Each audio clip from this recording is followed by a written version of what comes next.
to live. One minute to live.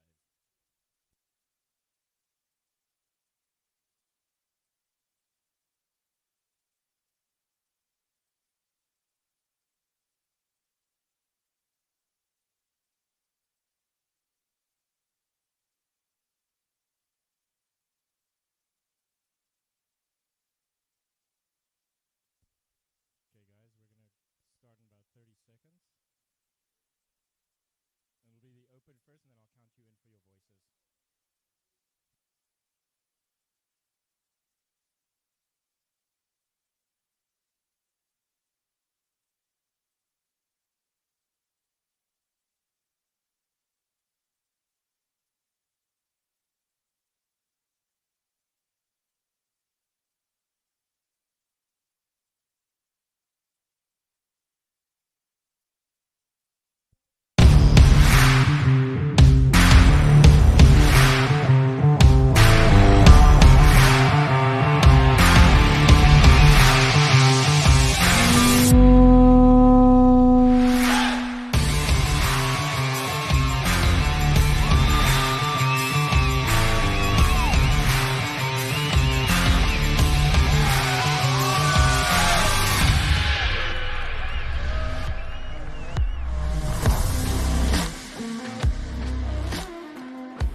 Aloha Kahiaka with a double shaka and a big minoaka. Minoaka means smile, gang. We are live for day number 2 of the 2024 the Hui Backdoor Shootout. I'm Rocky Cannon. Got Dr. Isaiah Walker with me here live for the start of heat number 1, day 2. Team Volcom in the water. Isaiah, aloha, you guys. How's it, gang? Isaiah, who we got out there? Yeah, we're starting off in reverse order today. So we're going to have Team Volcom out there in the water. They ended our event last night, and the surf was pumping. Oh, yeah. Super cool. Woke up this morning, and it's even bigger than yesterday evening. It's bombing pipeline right now. I've, almost seen no backdoor, if you will, because of the westerly direction and the size. We talked about that a little bit yesterday, how when it gets to a certain size and direction, pretty much it's not all right. It's all lefts. And so when we see these surfers position themselves, it's going to be mainly for the pipe. You got the goofy footers. That'll be obviously the little bit of frontside advantage. But we've seen so many regular footers able to stall a little better, sometimes get a little deeper. Yeah, we saw some amazing waves yesterday, and this heat, looking forward to it. We can see Balaram stack. Balaram had some really good ones yesterday, late in the evening. He was waiting all day for his turn. Yeah. Once he got out there, he got some sick barrels. He was pacing, waiting. Makana Pang got some great ones last night. Moana Jones-Wong didn't have many opportunities yet, but we're going to see her this morning. Yeah, here we go. That looks like Balaram right there. Just taking off on a closeout. They didn't have a chance to set his rail. And looking at the opening shots that we saw in the introduction right there, all of the, the stand-up paddle. We had some longboard. We had the body surf airdrop. We've had, see, Balaram just getting donuts right there. But that little reel of the opening shots just have shown as a compilation of the last few years, and the quality of waves and barrels and the production shots and the angles we've been getting, super, just top notch, and grateful to be a part of it. And those of you that have been watching and chiming in, it is going to be another great day. Right. And You know, just full disclosure, Isaiah has to jam over to BYU Hawaii for a little bit. I got to jam down to Mokuleia. Just to be full disclosure, it's a casting call for a show that's coming out here, and I'm considered to be one of the doubles for the actors, so we'll see. But I got to step away for a little bit. Isaiah does, but we've got Uluboy Napiahi from Big Island and the Hui member and surfer. And then Cliff Botello's here again, Ezra Rodriguez. So we've got a good lineup of broadcast and announcers to keep you guys entertained and informed. So we appreciate that. We do have a full day scheduled, so we'll definitely be back in the booth for a long day today. It looks like we're running rounds 2 and 3. Yeah. So that was the word so far. We'll keep you updated on that, but stay tuned today. It's going to be an awesome day of surf. We're going to run 2 rounds, hopefully today, and so a lot of action. Yesterday we saw a lot of it worked out really perfect, I think, in my opinion, the way that it started a little on the smaller end, but it enabled us to run our Duke specialty events where, like you said, Rocky, we had the stand-up division, we had the longboard division, and the body surf divisions. And then as the day progressed and the waves got bigger, it just seemed very fitting the way that we were running the events based on that rising swell. Mahalo nui to surfline.com for forecasting this, and it was spot on that the surf did rise, and we've got some incredible waves this morning. We saw some third reef sets. Taking a look here, got a paddler. I think that's Makana Pang. Makana. Ooh. Oh, that one just got a little bit of had a little shrinkage on the end of that one there, and a little too tight towards the end, so unable to squeeze through the exit, but a valiant effort nonetheless. But yeah, yesterday it felt like it was like we had a machine that somebody just kind of turned the dial for the wave pool and started with really manageable conditions for paddleboard, body surf, and longboard. And then as the shortboarders went out, they turned the dial up a little bit, and it was just a perfect day the way it worked out. And it was a gradual rise. Oftentimes on the North Shore, you get a real quick jumping rise. Right. But I think in many ways for the competitors, it made it a little more fair because sometimes, if you're in a heat that the waves are small and then a few hours later the waves are pumping, may not feel so even. Yeah. And we did have a couple of heats where it was a little slower. The heat that the Florence brothers were out in seemed to it wasn't until the end of their heat that they all started to get waves, but they did eventually get each of them caught a wave. But in this event, the cool thing about this event is that we have opportunities to accrue your top scores over a period of several different days and several different rounds. So if one of your heats isn't really firing, it's okay. You'll have more chances, and those points that you accrue travel with you throughout the entire event until we pick the top surfers that will surf in a final. Yeah, and we have the ability to communicate with you guys as we did yesterday. nsoghawaii@gmail is where you can send your questions and messages. We had a few good ones yesterday. As we see, there's a backdoor opportunity. I think that is Noah Dean. He scored a few of those yesterday. He was kind of waiting on that end of the peak where he wasn't even thinking about a left. He wanted to make it all right. And so scored a couple yesterday. Right. There's a lot of mana to this event, and a lot of it has to do with the waves themselves producing a lot of mana. Mana is a Hawaiian term. Also throughout the Pacific, that term is pretty common. Refers to like an energy, the power, or sometimes like a kind of cosmic or spiritual kind of energy. Yes. And we're seeing a lot of energy this morning. Oh, wow. Look at that right there. That spit could have been something that would provide a great opportunity. Nobody was really, I think they're a little too far out, Obviously, this kind of day, It is bombing second reef, so you got to be a little further out. That might require you to have to forego some of those ones on the inside that could have that opening, though. Right. You know, the bigger ones might not be as open, but you got to sit out there so you don't get super donuts. Ooh. And then you end up being a little too far out. The tide also is a little high right now, so you see that backwash effect too, Right. which adds to the difficulty and the danger of what this place can do to you if you're in the wrong spot. So Hawaiian Water Patrol vigilantly on duty today, watching every moment, and we're hoping and praying that everybody stays safe today. Yeah, we're watching here from the drone shot. Surfers paddling for ball this. stack. Trying to slow it down, going a little too much speed from that massive drop that he had to take. It looks like you're saying, Rocky, this morning, kind of a bit more west in the direction Yeah, today. definitely westerly. Here's Maikai. Maikai Burdine. That was a keeper.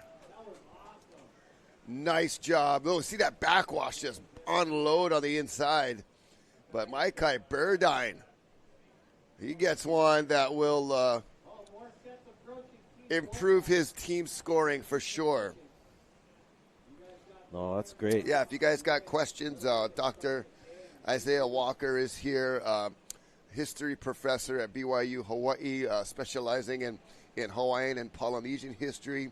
We've had a lot of good questions come in over the first day that we were online here yesterday, and we enjoy the different questions about surfing, about pipeline itself, about historical references, and obviously we're pretty casual and comical. We don't mind some of the silly ones, but we'll try to keep it focused on stuff that's a little more directly relative to what we're doing here. Got some yesterday, like who would win between a fight between like a tiger shark and a monk seal? Just like, come on, we gotta keep it relevant. All right, look out the back here. You can see those lines coming in. One thing about pipeline, I was talking to Rocky this morning. When it's this size, there isn't much of a safe zone, like a channel. Right. But this really is testament to the courage of our athletes, that you have to resist the urge to paddle out to safety when the big waves are coming, because in this competition you want to get those ones that are barreling right on this reef, and we're seeing right here a paddler doing precisely that. Oh my gosh. Oh, that was Makana Pang, I think, getting hung up right there. He just got a little bit of, the wave wasn't letting him down the face, and he popped right up, thankfully, and he's right back out there. But what a valiant effort. You saw that backwash, too. Right. That was part of that little extra effect today that you got to take into consideration. Everything is difficult when it's perfect. Yeah. And then you add maybe a little wind blowing up the face or some backwash, and that just like sprinkles in a little extra degree of difficulty. Right. We got a question coming in from Rob Carr, joining from Arizona. Cliff Botello is related to Emily Botello. That's his sister, and I believe Star Botello is daughter. Cliff's mom. What's that? Is there? Sorry, go ahead. I interrupted you. It's Star Botello, and Uncle Rob. He coached them in soccer. That's cool, man. So we got some relation to our announcer, Cliff Botello. He's a Hawaiian Water Patrol, Honolulu Fire Department. He's got incredible first responder experience, and a great guy to have on board. He's also a clever Hawaiian that we love having part of our team. No, I enjoyed when we had him in the booth with us yesterday, able to really ask questions about, the Hawaiian Water Patrol and what it's like being there in the lineup. As we're seeing here, the camera in the lineup, Noah Dean, late drop, drags his leg, slows down, gets out of that barrel. Yeah, he was able to control the speed. That's like you almost have, here we go. We're going to watch Maikai Burdine. And Maikai Oh, standing tall in the Oh. backwash. Slaps him down on the end, but he got the bulk of that scoring right in the zone. Another rider going Oh. backdoor. This looks like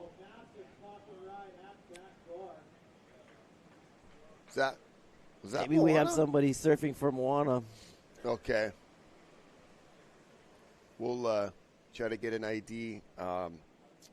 We've got a roster, but, this event is known for being loose flexible. around the edges and a little flexible to the team's advantage. And the surfers have so much control over their own destiny, if you will. And that's what makes this event so unique and so special in so many ways. But Mike Kai gets a good one. Noah Dean. It's almost like you've got like if you're driving a boat and you've got that little throttle control that's very sensitive, a little touch here, and kind of using his knee and everything as a way to like slow down. Then he lifts it out when he wants to get more speed. Right. So great, and almost like a jet ski with a finger grip throttle control. So good job of Noah Dean having the direct controls there for the speed control that enabled him to kind of maximize his tube time, but make sure he could make it out too. Yeah, beautiful drone shots here. We're looking at this, toward the beach, and this is one of my favorite things about these drone shots. It gives you a vantage where you feel like you're in the surf and part of the experience. And of course, our water shots as well in the water, beautiful. You can see a little bit of ehukai. In fact, ehukai is a term. Not only is it the name of the beach, but it comes from that misty, reddish color in the air on the North Shore. Very known for this because of when we get the big waves and it puts that mist in the air and the sun shining through. Right, it's kind of a reddish hue. Yeah, there you see Noah Dean with the throttle control and turned a little bit of a not much into something, and then standing tall, and then the backwash up ends there, and then I think that might be Jake Maki. Yeah, that is a good observation there, Isaiah. We've got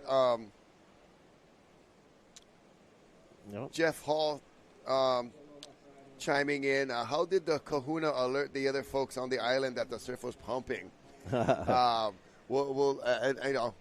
initial wild guess is that you have the either the ohepu or the conch shell that you blow. Maybe there's a certain amount of times you blow, and it's like, aloha, everybody, the surf is pumping. Get down here, drop what you're doing.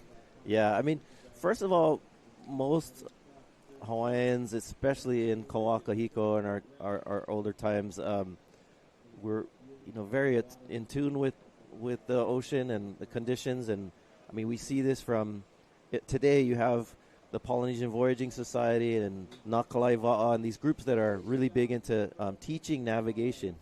It's been really cool. My oldest son has been a part of that community recently, going on voyages and learning about how to understand the read weather patterns from clouds to stars to all the conditions. So it wasn't like there was only one person that knew these things. A lot of people. In fact, I mentioned yesterday a reference to a very famous Hawaiian surfer, wahine named Kelea. If you read her story, and I recommend the David Kalakaua version of that story, it tells of how she was abducted from Maui on this canoe by a chief named Kalamakua. And along the way, he was trying to trick her, like, oh, there's a storm coming, so we have to go out to sea. And then it got dark, and he's like, oh, we're just going to wait here. And then she approaches him and says, you know what, I'm not stupid. Like, I can read the stars. I know where we are. We're, like, near Kaneohe. Like, why are you trying to trick me? And he's like, in fact, it's at that moment that he falls in love with her, because he's like, my goodness, not only is she an amazing surfer and beautiful, but she's incredibly intelligent. I think that's something that really stands out to me, too, in these mo'olelo, especially of women.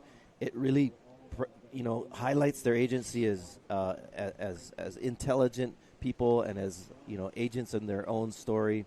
But the point of that is just to say that that there was a lot of knowledge of a science, a native indigenous science of understanding the elements. Now, there are also some stories of that there were times when the surf was pumping that they would fly a kite. So Pacific Islanders and Hawaiians would fly kites, and so apparently when the waves were big, there's at least one story in Waikiki where they would fly a kite high up in the air to alert maybe people who live Mocha who weren't close enough to the ocean. Yep. That would be like, or that's our surf maybe line a couple report. Oahu po'as over that, like, hey, it's over here, it's pumping. Come check them out. Right.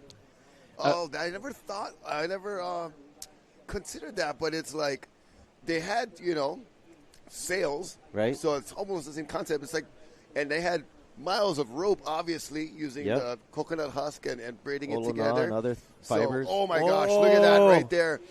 That is I Jake think that Maki. is Jake. I just heard our current beach announcer, Ezra Rodriguez, call out that was Jake Maki. So good eye on that, Isaiah.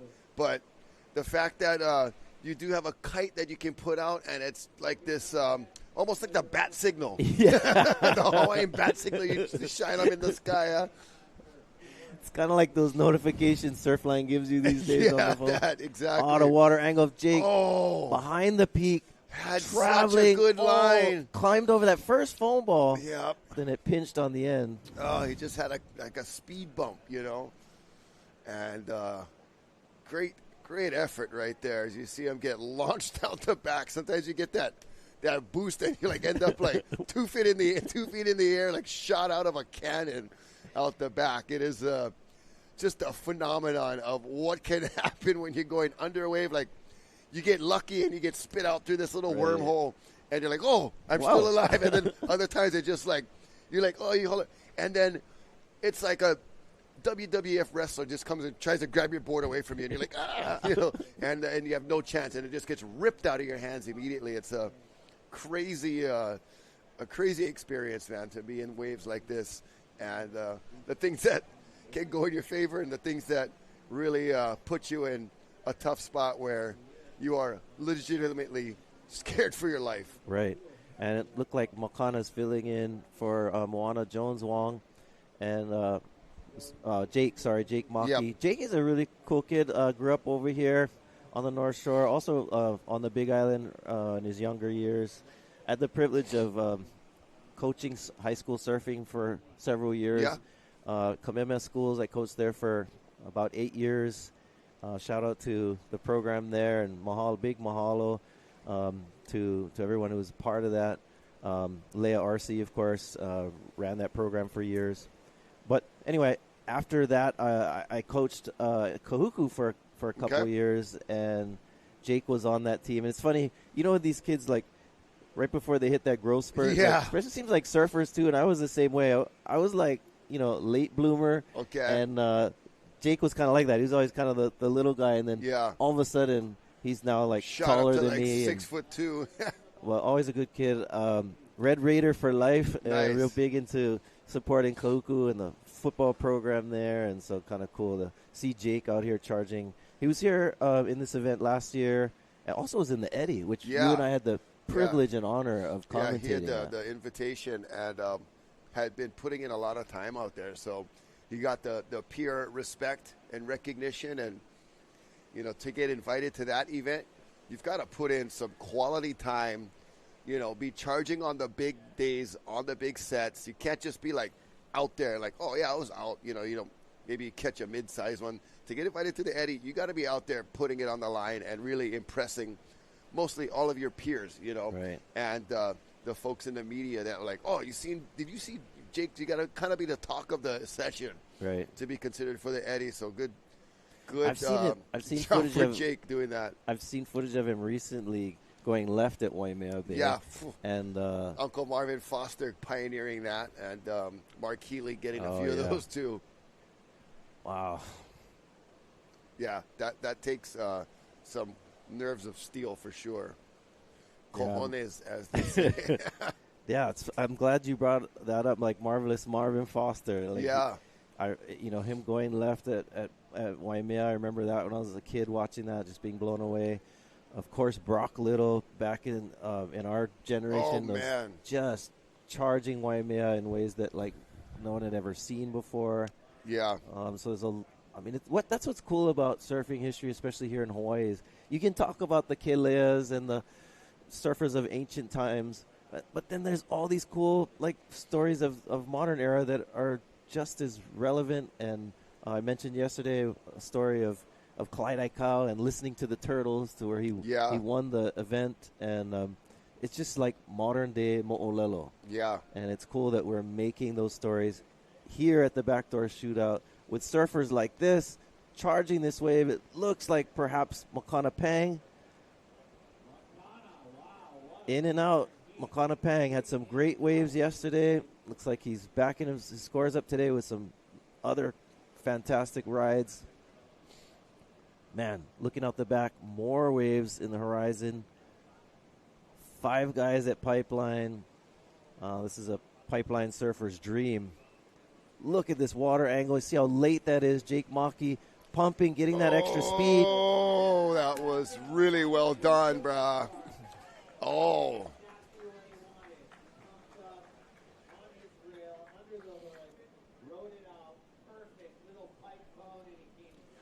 That was spectacular. Oh, you see him really pumped up with that paddle stroke and feeling good. Yeah, super humble young man, loads of talent. Here we go. Check out the replay. Just drawing the perfect line, pumped it at the perfect time.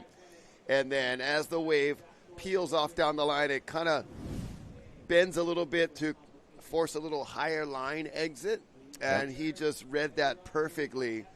Also teaches surfing for the Jamie O'Brien Surf Experience at Turtle Bay Resort. So I get to watch him in action, work with guests, and, is one of the best guys to go out with beginners, too. He's so humble. He's got so much knowledge and experience about safety.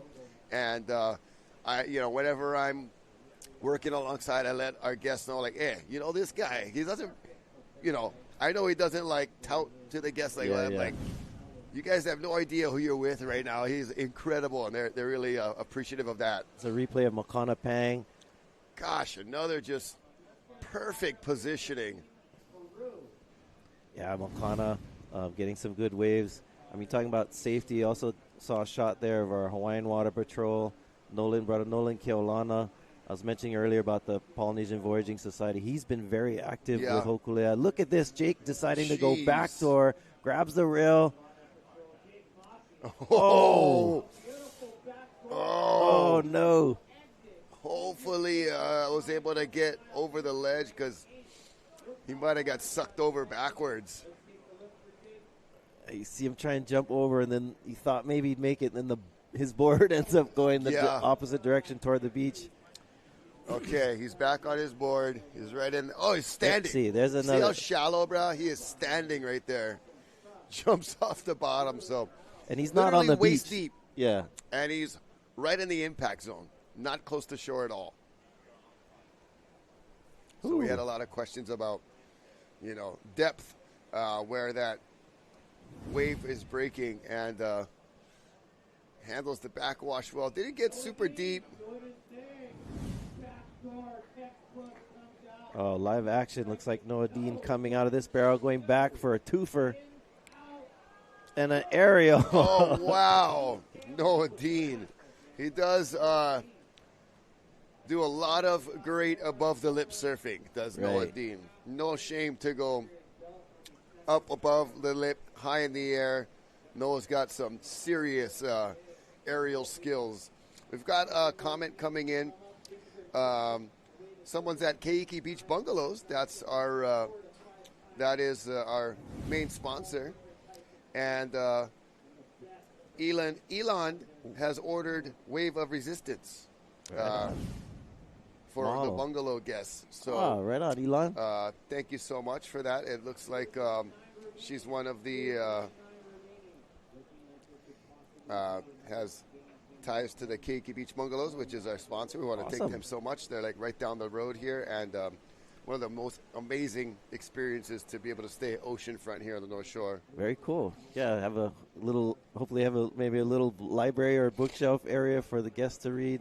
I brought a couple extra books today. I'm trying to think of, I mean, I don't, want to sound too presumptuous or anything, but I was thinking maybe we could do something to where we could give away a couple of books. Yeah. Maybe there's a little trivia. Maybe there's something we can think of later when we're both back up here and be able to get some information to okay, you've just won a signed copy, which would be so cool. I don't know if the signature brings up or down the value, but it's got to increase, but I don't know if anybody's gonna try to go on Pawn Stars and say I got an autographed copy of Waves of Resistance that I want to sell. Mike Burdine. Gosh, the courage to go backside on a bomb like that with a minute remaining is truly taking a lot of skill and a lot of nerves, man. A lot of courage for that. I was saying we often have to be careful. It seems like we're talking about mana, and there's a lot of mana in this commentary. Oh, man. Because sometimes you'll say something, and then, like yesterday, for example, we're talking about, sharks never come to pipeline. Yeah, and we've got I swear I saw one yesterday. And also you said no one's going backdoor today. That heat was mostly backdoor waves. Right. So you never know what you're going to get here at Pipeline, especially at the Backdoor Shootout. But stoked on that first heat. Yeah. And with under a minute remaining, we're going to have Uluboy Napeahe join us.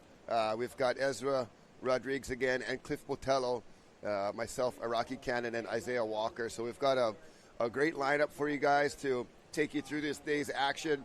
Isaiah and I got to step away for some other couple heats. Yeah, for a few heats. So we're going to see you guys back a little bit later, but we're leaving you folks in super wonderful, capable hands and great knowledge that we've got lined up for all of our announcers today. So super special to have all of them here. All right, we're going to take a break. You'll be back here and stay with us today. It's going to be an awesome day of a lot of action at the Hui Backdoor Shootout. Oh, yeah. Aloha.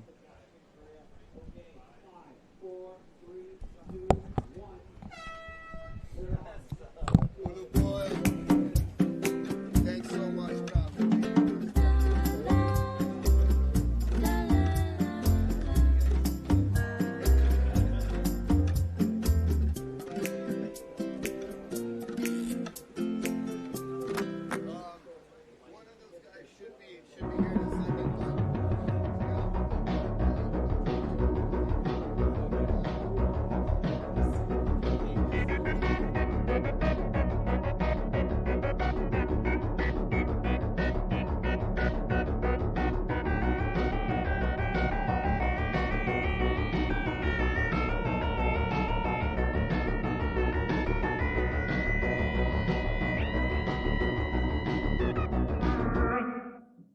The Hui Backdoor Shootout 2024. Aloha, this is Senior Forecaster Jonathan Warren with your forecast update for Dahui Backdoor Shootout. The new northwest swell filled in yesterday and topped out last night, which will hold solid energy for this Friday morning. Look for sets in the double to triple overhead plus zone for pipe and backdoor, which will be strongest this morning and simmering a little through the day. Surf will ease further into Saturday, but still plenty of sizable surf to be had. And for the icing on the cake, we'll continue to see great wind conditions with offshore winds.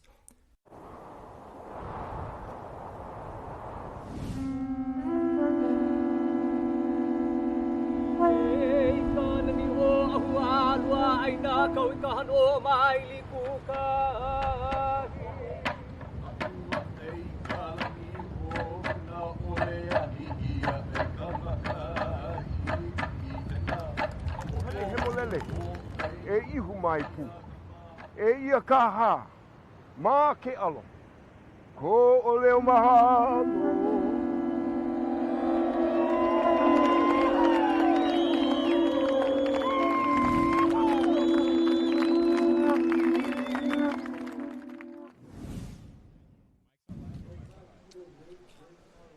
Hey, good morning, gang. What's up? I'm here with the legendary surfer and pipe surfer, Ulu Boy. My name is Ezra Rodriguez, and we are in to the next heat. Day 2.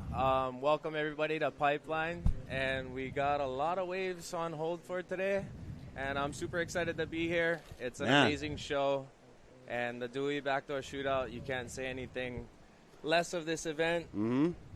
Just after that last heat, I was really tripping. Oh, man. We got some good waves. You got Team Peru out there, Tubos. Oh, wow. You got Mr. Billy Kemper out in the lineup. So, wow, you got No Alonzo. stranger to Pipeline. Oh, yeah, That's these for guys, sure. Alonzo Correa, Sebastian Correa, Gabriel Villarin, Crystal Ball Decal, and Mr. Billy Kemper. I'll be completely honest. I'm going to need that list of names Yep, because the you only got guy it. I know is Billy. You But got I'm it. pretty sure I know all of them. Yeah. So what you been up to? What's the latest with you lately? I just been working on the back at home on the Big Island, lifeguarding, surfing stuff. a little, and just trying to live the dream. Yeah, That's man. pretty much The it. surfing lifestyle, But- Surfers Union, baby. Being back here just yesterday and today, and seeing the camaraderie of all the surfers and all the friends get together from throughout the state of Hawaii.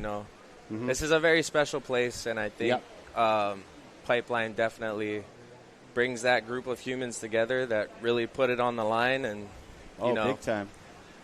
I feel like all these guys are a little special in their own Oh, way. yeah. It's like an honor. Like the Hui Backdoor Shootout honors those surfers that put in their time day in and For day sure. out. Not just local Kama'aina, these other guys that came and showed us aloha for so many years. You Yeah. know what I mean? You know the drill. It's a very prestigious event, and you're invited. You got the teams, separate teams, and if you look at the list of these names, I mean, you can go on and on about all these guys. They've all put in their time, dedication, sacrifice, everything to this specific wave, and it shows. It really does, because on any given day, you can paddle out to Pipeline, and within these heats and these names in these heats, they're the guys catching waves for sure. Big time. Yeah. And look at this, Ulu. Out the back, more waves. And, ever since Team Tubos Peru has been involved, we always joke around, even Makua Kai Rotman, it's Team Japan and Team Tubos. Every time they touch the water, Pipeline's Backdoor starts acting up. I mean, there's all kinds of action. Look at out there on our beautiful drone footage. I'll always say it, Pipeline picks you. I mean, it to me, it really does. And, they definitely bring that energy, and you see it throughout the years, right, of this event running. You're like, how come those guys get the best heat? I've seen you get picked as well, Yeah, just in a I've free gotten surf lucky, session, for you know what I sure. mean? Well put. Hey, what's up, gang? Good What's up, morning. guys? Good morning. Ezra Rodriguez and Ulu Boy Napaahe. Good to have Thanks you. for bro. having me. I mean, it's kind of nuts. Yeah. I was a little nervous coming up here, but it's good Nah, to you're talk. not nervous. It's good to talk about my friends, because Yep. they're amazing, and they're doing their thing, living the dream, Unreal. and we're here doing ours. Second floor of the Pipe House. It's a dream cultural event going right into 2024 with the Huio He'inalu Surf Club. This thing was founded in 1996, this contest. So that's 27 years now in the making. So much rich history, And got to respect these Hui founders. They raised not just my generation, yours, the generation from the past. And, like to pay homage to, the past and the present, and, Huio He'inalu members that are no longer with us. Those uncles have taught us so much. And you got Team Peru out the back, and these guys had some amazing waves as they were the second to the last heat of yesterday. And Crystal Ball definitely has some on the highlight reel along with Billy Kemper. You seen that Yeah, I backdoor did. one? Oh, what's for your sure. What's your take on that wave? It's just amazing how they can position themselves. I mean, obviously, yesterday was a bit more west, and the north direction started kind of lingering in towards the end of the day. And, to position yourself on the reef for that backdoor wave or that pipe wave, it's like cat and mouse. You're constantly chasing it. So the level and skill that these guys have, and to ride the waves that they are riding, it takes a lot of skill and a lot of effort. And, yeah, these guys are amazing. Crystal Ball and Billy, those were two amazing rides. And we're going to see a big mix-up in scores today because I'm sure there's going to be some really high-scored waves out there today. Oh, we might have some action. Maybe. Yep, we're still waiting to see these guys. Usually it's really uncharacteristic of watching Team Tubos, Peru, wait this long. But you know what? Like you said, Pipeline picks you. I've heard that saying a few times from all of you. And amazing stuff.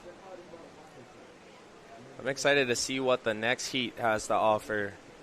Because normally it's like one heat will go slow, not many rides. And then if you're the next heat, you're stoked because it probably will fire. But everything seems to come together. I mean, every year there's always great waves for this event, and it's a blessing. And I'm so happy for all of these guys who are in the event. All of them are doing so good. You could be in the event and win it too. That's why we have you up here. I'm just happy to be here. Boy, pipe surfer. You've got some amazing waves out here in your career. As we just had to tell some of some of the amazing photographers that weren't hired by Huio He'enalu, we had to tell the ones that did get permission. Everybody, you know, there's also, with the surfers, there's also a photography pecking order. Oh, and for that's sure. why I just like to say, like, you know, growing up around Larry Haynes, I've watched him snap, and I love it. You know what I mean? It's just like, you guys are coming into my office, getting your helmets and stuff in the way. I get it, man. Human cattle. It's how it goes, you know, like. So they were told, identify danger and know your limit, because that's very important. You don't want to be that guy that Nolan Kelana or some of the Hawaiian Water Patrol got to go scoot away from what they're watching. But like I said yesterday on the live mic, the Hawaiian Water Patrol, all our cowboy friends on those skis, they're not just watching the surfers, the photographers, they're watching your kid running down by Ehukai Tower. The Hawaiian Kanaka peripheral vision of a waterman is ridiculous. Hands down. There he is. There he is. Nolan Keaulana and Foster Bloomfield. Legacy, two massive legacies, one from Haleiwa and one from Makaha. I mean, they are the best in the world. Yep. Hands down, there's no questions about it. These guys are absolutely amazing, and the operation that they run are such a tight-knit. Yep. Their communication is on. Yep. They don't miss, ever. Yep. And I'm so thankful for them over the years, watching over so many surfers, even for myself. My heart goes out to each and every one of those men with the Hawaiian Water Patrol. Thank you guys for all that you do. Yeah. They're like a syndicate, an organized waterman thing. Oh, Not organized crime, organized waterman. They're the best in the business. Yeah. And here we go. Team Peru, Tubas. They're taking some time with 1931 remaining on the clock. Uluboy, they're shopping. I like the name of that team. Huh? Tubos Peru. Yeah. They're definitely looking to get, what is it, tubed? Tubed. Yeah. Sebastian Correa, Alonso, Gabriel Villarin, Crystal Ball, and Billy Kemper. These guys have always been super cool and like respectful, humble. In the water, yeah? Yeah, they and charge. That's why they're in the event, yeah. And that's the biggest thing out here at Pipeline. You hear it all the time, and even from the older guys who've been surfing out here forever, it's like, you know, being humble, acknowledging everyone, being respectful, paying your respect, and that gets them a long way. And look at them. They've been a part of this event for many years now. I want to say, haven't you been in this event on a team? Yeah, for sure. What year was that? I was going through my Rolodex trying to speed up and pull that ticket. I don't even know, yeah? you know, like maybe 2016, 17, 18. Gotcha. The year 19. That Kaimana Henry won, maybe? Yeah, it was a big year. That was a really good year. Yeah. I mean, every day was firing for the holding period. I mean, we always get different moods of Pipeline and Backdoor.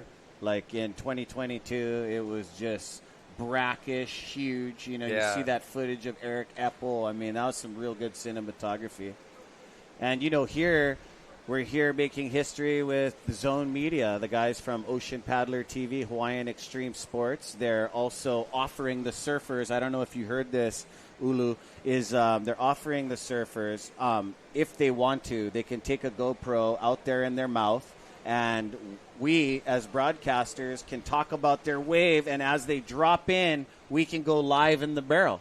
So I'm waiting to do this in this next 5 days. Yeah, Jake Make and I have been talking about it, but I've been trying to spread the word. So when you're down there at the houses, tell most of the boys, the Peanut Gallery, all the talent, because, you know what's funny is surfing with a GoPro is crazy. Like, you don't think it would be too much to press a button and go, but when you're paddling for a wave, you're whipping under it, you're not even thinking about anything. Yeah. So, like, you have to be a certain individual to be like, okay, I'm going to film every ride. Right. Because it's such a natural thing, you know? It's instinct. And when I go for a free surf, I get a little embarrassed. Like, I just look like I'm having my private photo shoot. I'm not that vain kind of guy.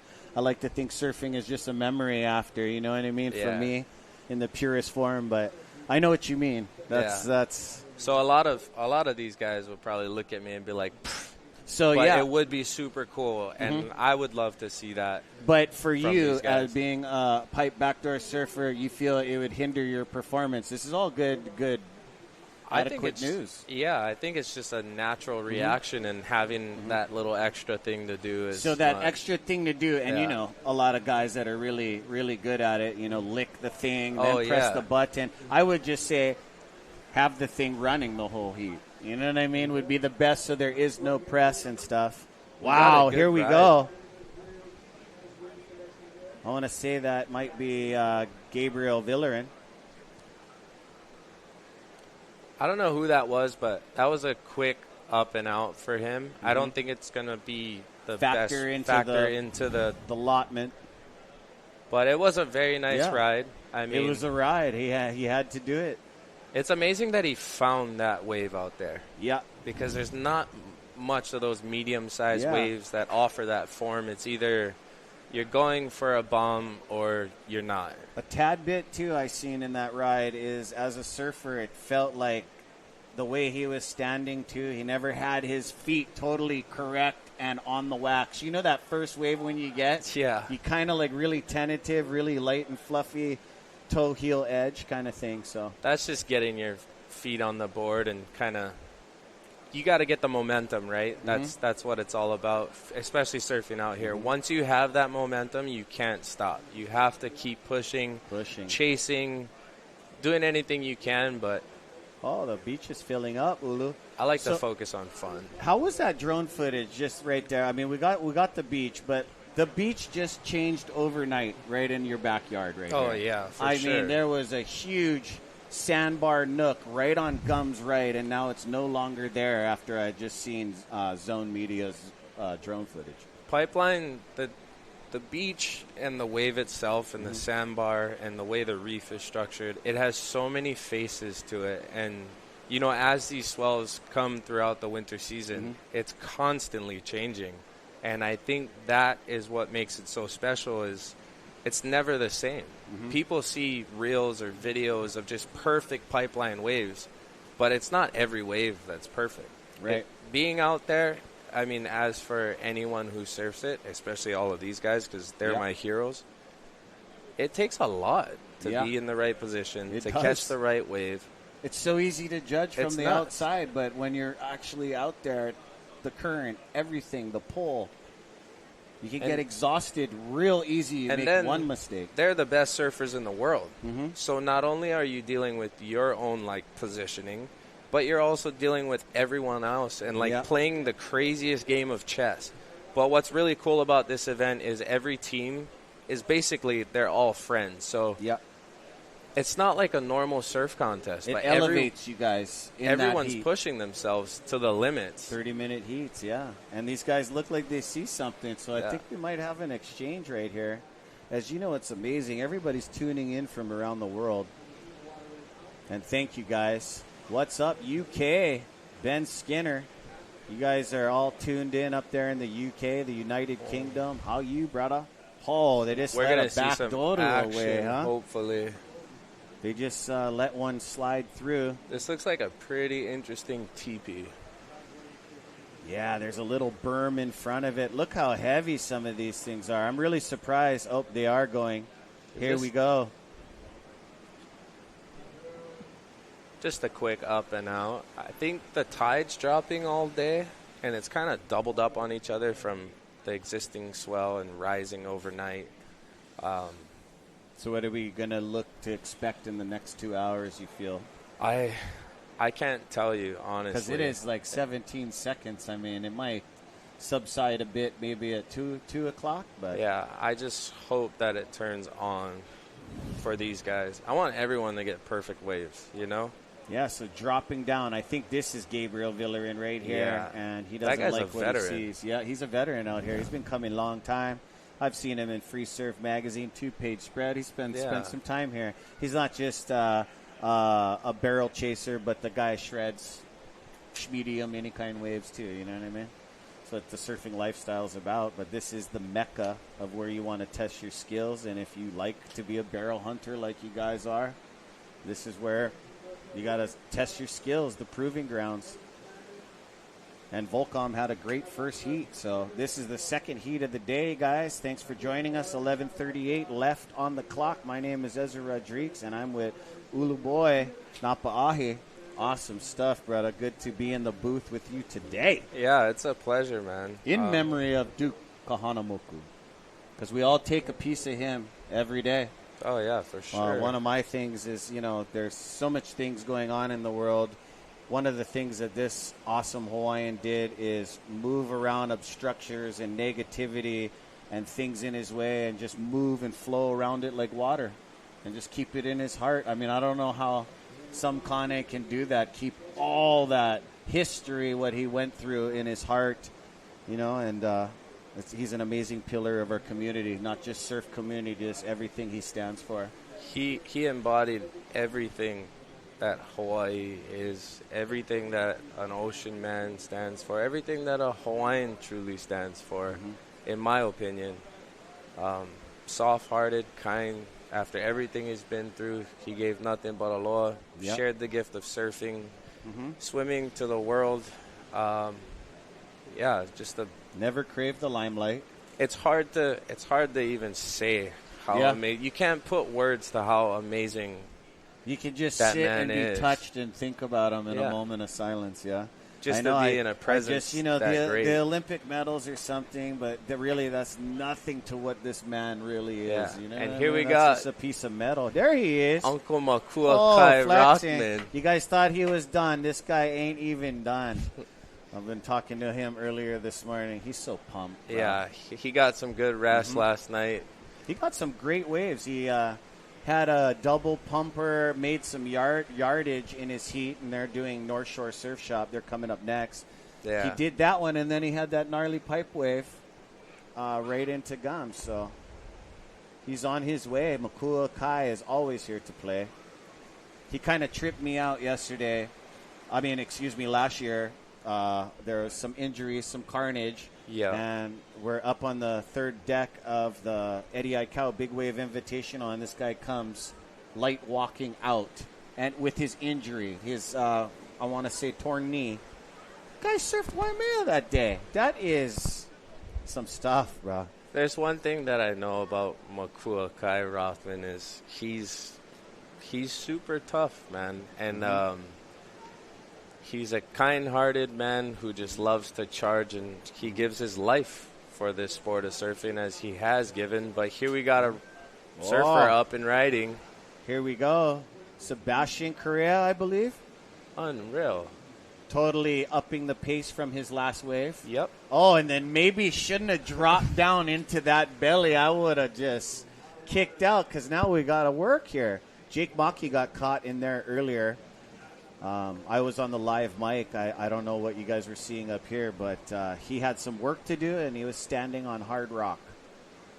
For me personally, I would have done what he did because I'd rather get blown in by the whitewash than get one straight on the head. Oh, you mean if he kicked out right there, he might have got that back one on the head. Yeah, nobody likes that. That'll nice, easy drop. Your legs.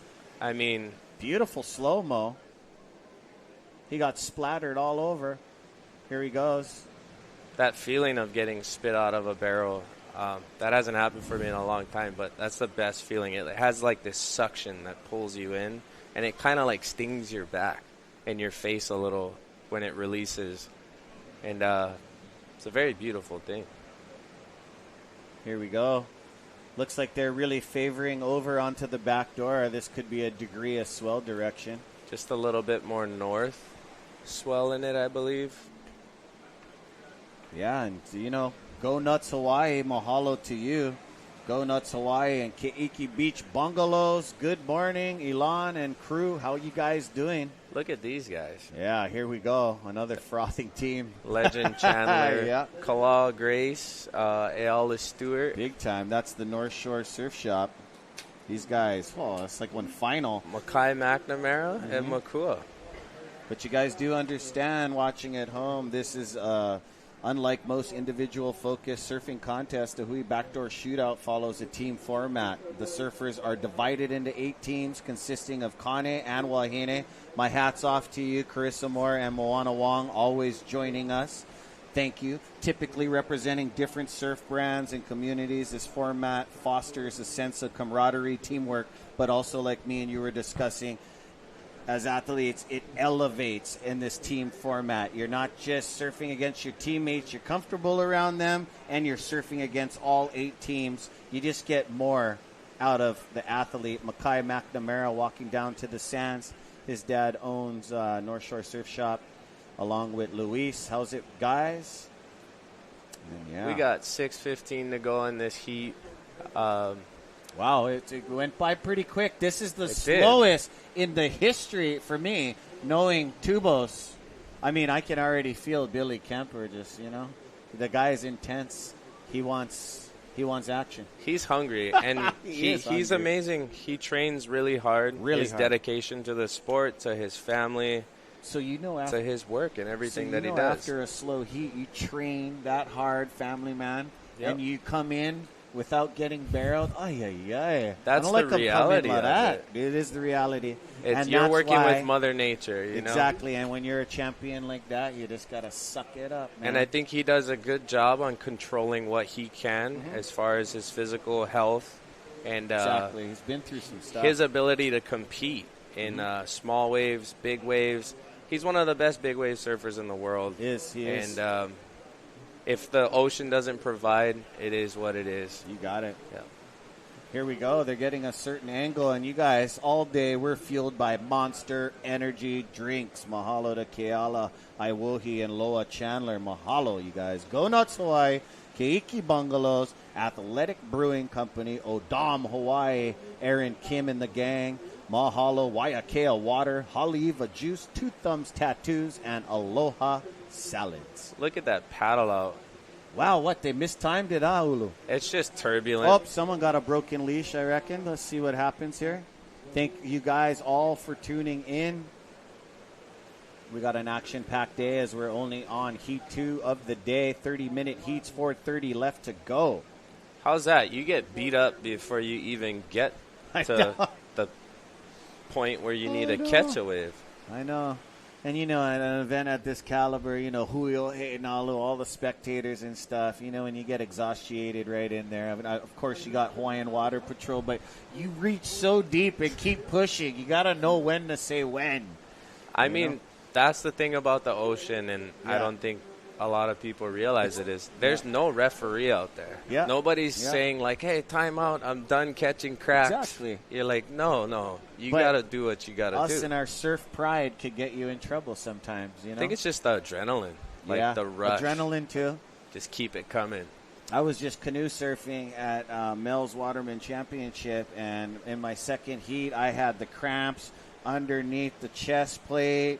I had a cramp in my side, and I always learned from Brian Kilana, sometimes you just don't push anymore, and I just wanted to get through the heat. I didn't, you never want to be that guy, but that's like teaching kids, like, hey, walk away from the fight.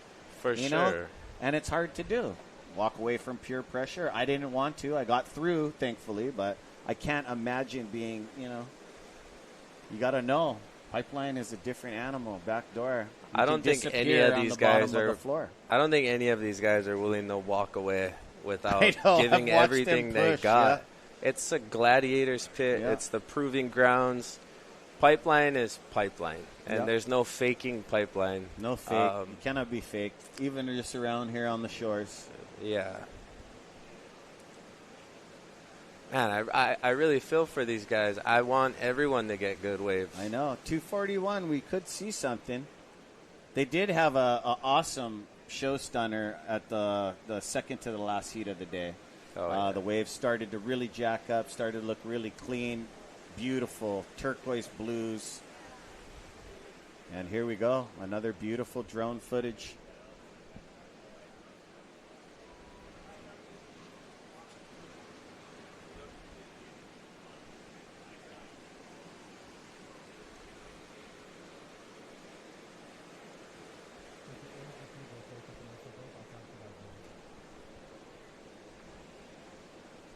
Wow, a lot of sand. Everything just moved around. As you couldn't see that vision, that was like a little bit different color yesterday. But these guys, they might get one more shot, but a minute 50, I don't think so, Ulu. That's too far out there. That it doesn't is. look like the degree of swell they're looking for. But the sun is coming over the hill. It's starting to shine a little bit more on the beach, and That's that's also when it another always element. turns on. Yes, So- I like that style. Oh, man, with your smile and your smirk, I felt that. It's We're just like- in for a treat, I believe, and I'm super happy to be here, and I'm super happy to be watching this contest and sitting here with you. Big time, brother. It's a very special thing. Look at this beautiful place and these amazing surfers. It's hard to bring it to life, what you're watching for all of you viewing out there. It is being at the Jerry Lopez house, so much rich culture and history. Oh, man. So many amazing athletes have come through, but now this is the Volcom Zone, the Proving Grounds. Thank you for having us. Always affiliated with the brothers and sisters at Huio He'enalu. Always, Surfers Union, everybody work together to make everything go good. This is a very prestige event. The only Hawaiian-ran event at this caliber. So we're stoked. Scoring criteria. The Hui Backdoor Shootout emphasizes on traditional Hawaiian-style surfing, places importance on style, power, respect of the ocean. And surfers are judged on technical maneuvers, but mostly the overall approach and wave selection is key to get barreled.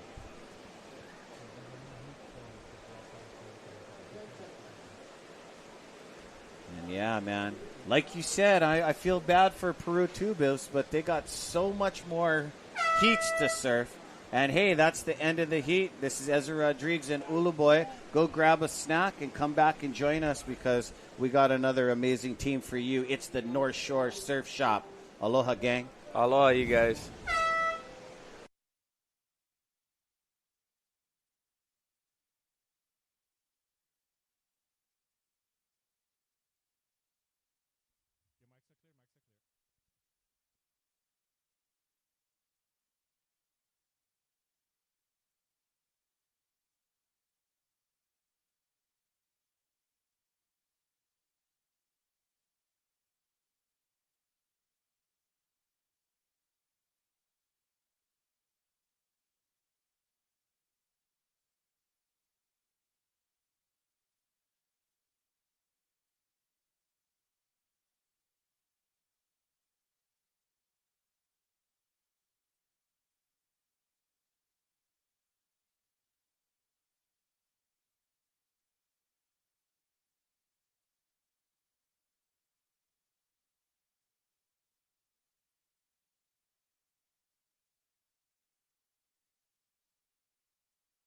Got a large, long period swell heading towards the Hawaiian Islands this weekend. Looking at 60-foot faces and exposed spots.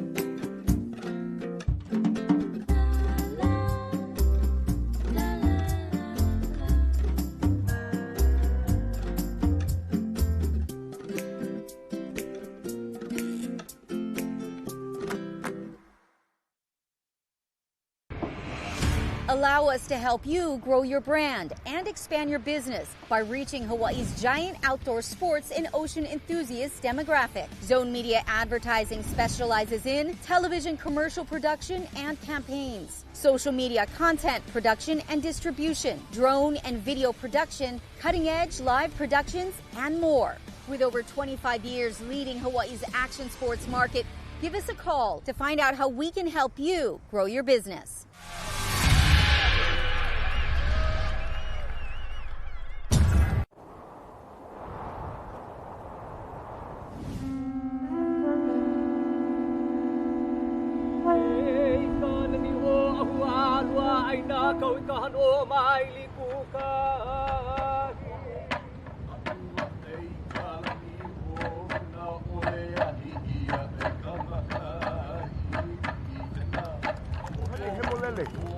E ihu mai pu. E ia kaha. Ma ke alo. Ko o leo mahalo.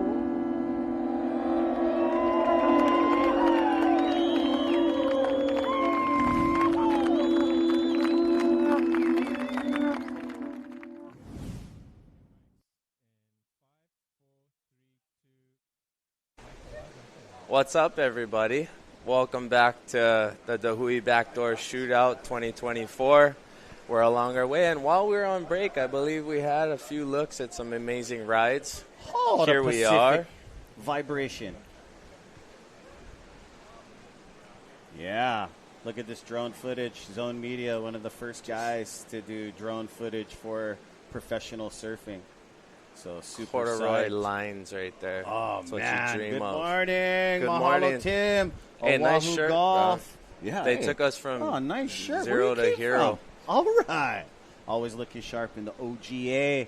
I also wear these things surfing, and it's Happy Aloha Friday. So, Aloha. woo, let's go. It is Friday, yeah. Yeah, it is. I'm excited. I do carpentry Monday through Friday, so to be here with my Huio He'enalu family, I am psyched. Yeah. Always taking off to go surf, but this is a very important event. We're on Spectrum 1020. Mahalo for watching. Mahalo Spectrum. Also on surfline.com. Brother Jeff and the crew at Surfline. Here we Awesome go. stuff. We got Ayala Stewart, Kalal Grace, Legend Chandler, Makai McNamara, and Makuakai Rothman. Oh, man. Yeah.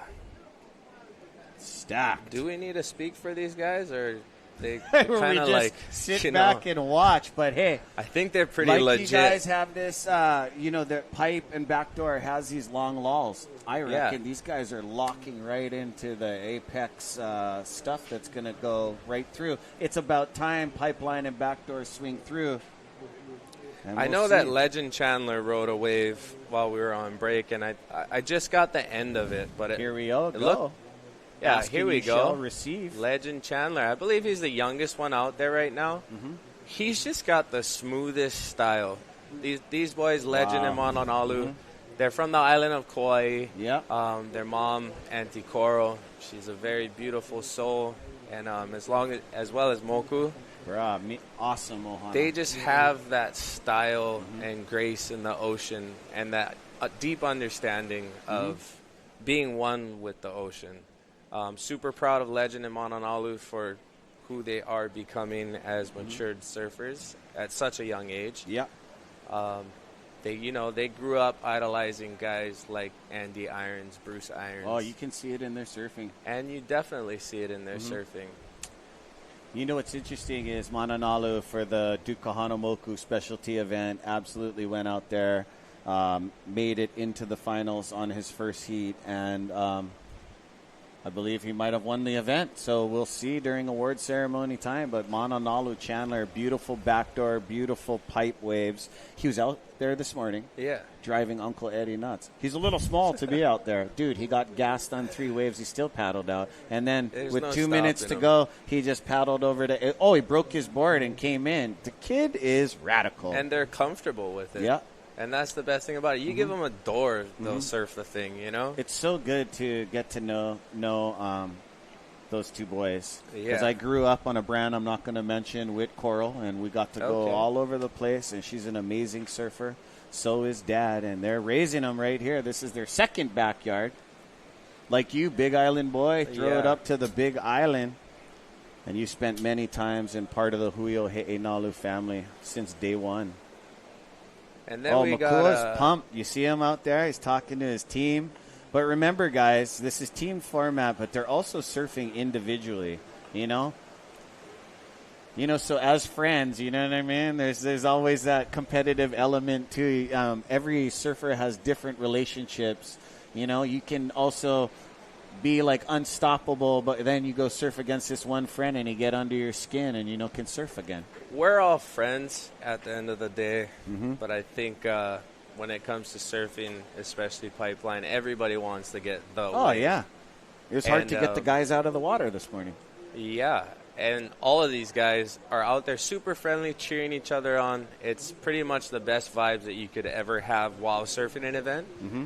But don't be mistaken, once sets come rolling through, nobody's talking. That face changes, your mind changes, and it's go time. It's go time. And whoever's in the best position obviously gets the wave. And I can guarantee you each and every one of these guys have spent enough time out there to know and to go. And they're not going to hold back. Ayala Stewart has been around forever, being that Uncle Liam took care of him from a young kid. And he's got one of the best pipeline styles amongst everyone that I see. And these are all Hawaiian surfers. We got Kala Grace. Oh, man. Kala Grace. He's one of my favorites because I'm biased and I'm a goofy footer. Right. And he's a good brother. Hey, I'm goofy foot, too. Let's not start this brigade. Congratulations to him. Yep. He's a new father. Yes. And he's surfing pipeline, doing his job. Oh, you just made Uncle Willie Grace one Papa. Congratulations. Yeah. And after all that he's been through, I'm just super happy to see him strong, healthy, back in the lineup, doing what he loves, pushing the limits of surfing pipeline. Because the community and the viewers, you all see him, what he went through, and what you guys went through. You still face your fears at the end. I seen him post that, the day that we're going to go on, and he's like, okay, ready to face my fears. But, I mean, when he's out there, you guys, his bloodlines, you can't even tell. You already took the drop. What do you mean, face your fear? You just dropped into your fear, and look they come out just ecstatic. These guys are Energy. warriors. The energy here at this beach and just the surf community. I'm super proud of each and every one of these guys for Me too. who they are, the limits that they're pushing. Ayala was raised in Waikiki. Yeah. I know the family well, the Stewart Ohana. I watched the dad push Ayala out at Baby Queens, and he wanted the best for his son. And I said on the live mic yesterday, hey, man, you made Papa Earl proud. Look at Makua's family sitting there Yeah. watching. You got Hikiana, Leah, Kaleo, Ali'i. Beautiful. And all the other nieces and nephews. They're and getting Alani. big. Oh, yeah. They know Dad is absolutely pumped. He's been marching around frothing. I watched him prepare yesterday, an hour before his heat. He watched Team Japan get in the water a little bit late, so he went and waxed his JS, put it right there in front of the Volcom house, and just he was pacing. They know Dad's out there to do business. And he's an amazing father. Amazing. All of these And guys music are my entertainer. really good friends. Also got a new album coming out. Makua Kai Rotman. This guy he doesn't, everything he does 100%. And he's kind of got his hands everywhere. And he does a really good job of, finding the time for everything in his life. Oh, busy man. And, just knowing Makua Kai, growing up with him, he's got priority right now, even though there's no priority in the heat. The way he's apex, sitting up, he's waiting. It don't matter. Yeah, but these guys, that's why the team format, these guys are just going to elevate, and we're only on heat 3 of We might 8 have a heats. good look here. Waves coming out of the west. It's got a weird little double up on it. That's why I think no one opted to go. Plus, there's all those ribs up the face of the wave. It just makes it really hard with that current pulling off the shoreline and ripping straight through the channel. As you can see, the photographers in the right-hand corner are actually getting pushed out of position. Yeah, you can even see because all of the ringlets. But it does look a little bit more groomed out there. We're gonna see some amazing rides today, and because there are a I couple can't wait. waves with warbles and heavy ruts, but these guys are so good. They just got to re-navigate, and it's a sensitive toe-to-heel edge on rail, contorting your body in the tube. You put all your trust in your equipment and your physical fitness and ability to be out there, but trusting your equipment is hands down the most important thing. And I believe these are guys with Team Snap 5. We got Parker Coffin. Parker. My apologies. And brother Josh. Brother Josh Moniz. So, yesterday, I guess Josh Moniz and Seth Moniz are switching out. We had it on our paperwork as Josh Moniz. Yeah. But it was Seth, and Seth got two amazing waves. So sorry about that, Seth. You and your brother, you guys are like twins, but you guys do surf the very different. And there's the man himself, Mason Hall. Yeah. 2022 Backdoor Shootout winner, I believe, and Snap 5 has been always getting up in there. Arguably the most entertaining surfer to watch. He makes surfing look so fun on any given day. His stance, his whole vibe. Benji Brand is like a guru. Yeah. He's just always in the right place at the right time, and he absolutely charges. And he's been on fire now for seasons after season. So, I was talking how he charges. He charges like he's his own thing, but there's this CJ Hobgood-esque of just Hellman in him, the way he contorts in the tubes. He gets huge pipe cones, and he's been surfing the backdoor sandbar. Amazing. He keeps himself so composed, and I don't know. It's amazing to see. He's real humble and calculated. I watched him walk by this morning. Like a young kid, he's just telling his friends about his board. There he is. They say pipeline picks you, and that is very true. But I think Benji actually creates his luck, and he just has a really good understanding of this wave. Yeah, and he's been playing with it for a long time. The movie's very entertaining. Go check out Snapped. Gets everybody pumped to surf. And I believe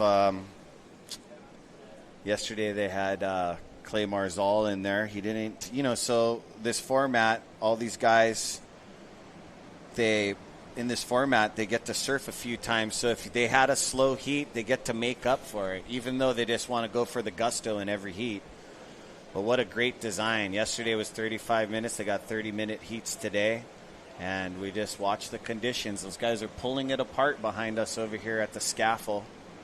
In my opinion, it's the best format to run an event because it really does give the surfers the opportunity to showcase their skills, but not only that, push the limits, get the best waves, and at the end of the day, the surfer who got the best waves wins the event, right? It's not based on two-wave score, strategy, this and that. Right. Like if you look at the Pipe Masters this year, they ran with the similar format to the Backdoor Shootout, and I think it's genius. This is the real deal. Like the best surfer gets the best waves, and that's how it should be. How it's designed. Not go out there, get 2 4s.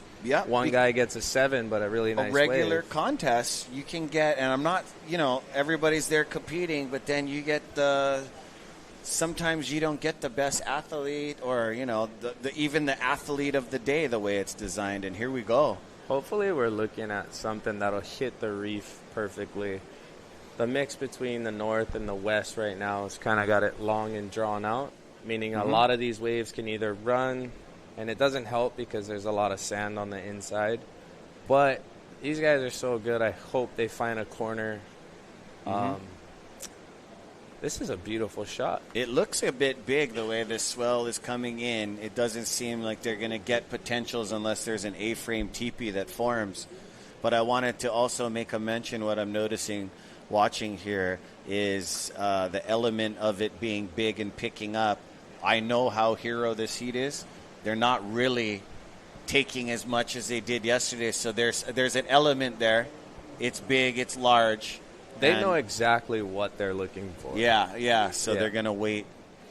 And they've seen so many waves out here, and they put in their time year after year. They know exactly what they're looking for, and I don't think anyone's going to take chances because they're not looking for 5, 6s, 7s. You can't they're even looking afford for a 12. Yeah, you can't even afford to paddle into a junk lemon wave over here. The thing will just crush you. It'll just be rubber.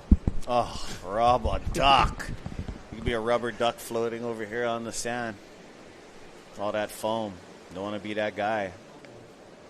So the photographers definitely have their day cut out for them too, as a few photographers out there have jet ski assist by Hawaiian Water Patrol, but we'll see.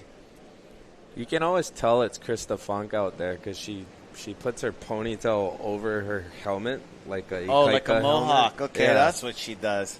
Okay. So I could look out there and be like, oh, Krista's out there today. It's definitely a name that comes up a lot, one of the Wahines.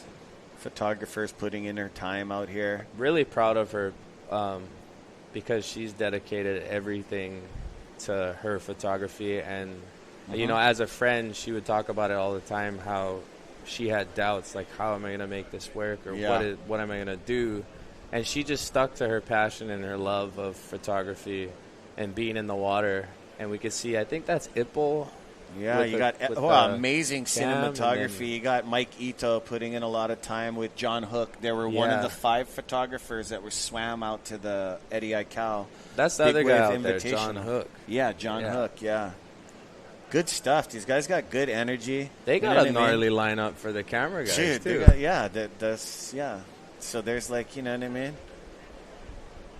There's the pipeline posse cameramen that are invited by the surfers and stuff, because you see that thing going on the web with Zeke and stuff.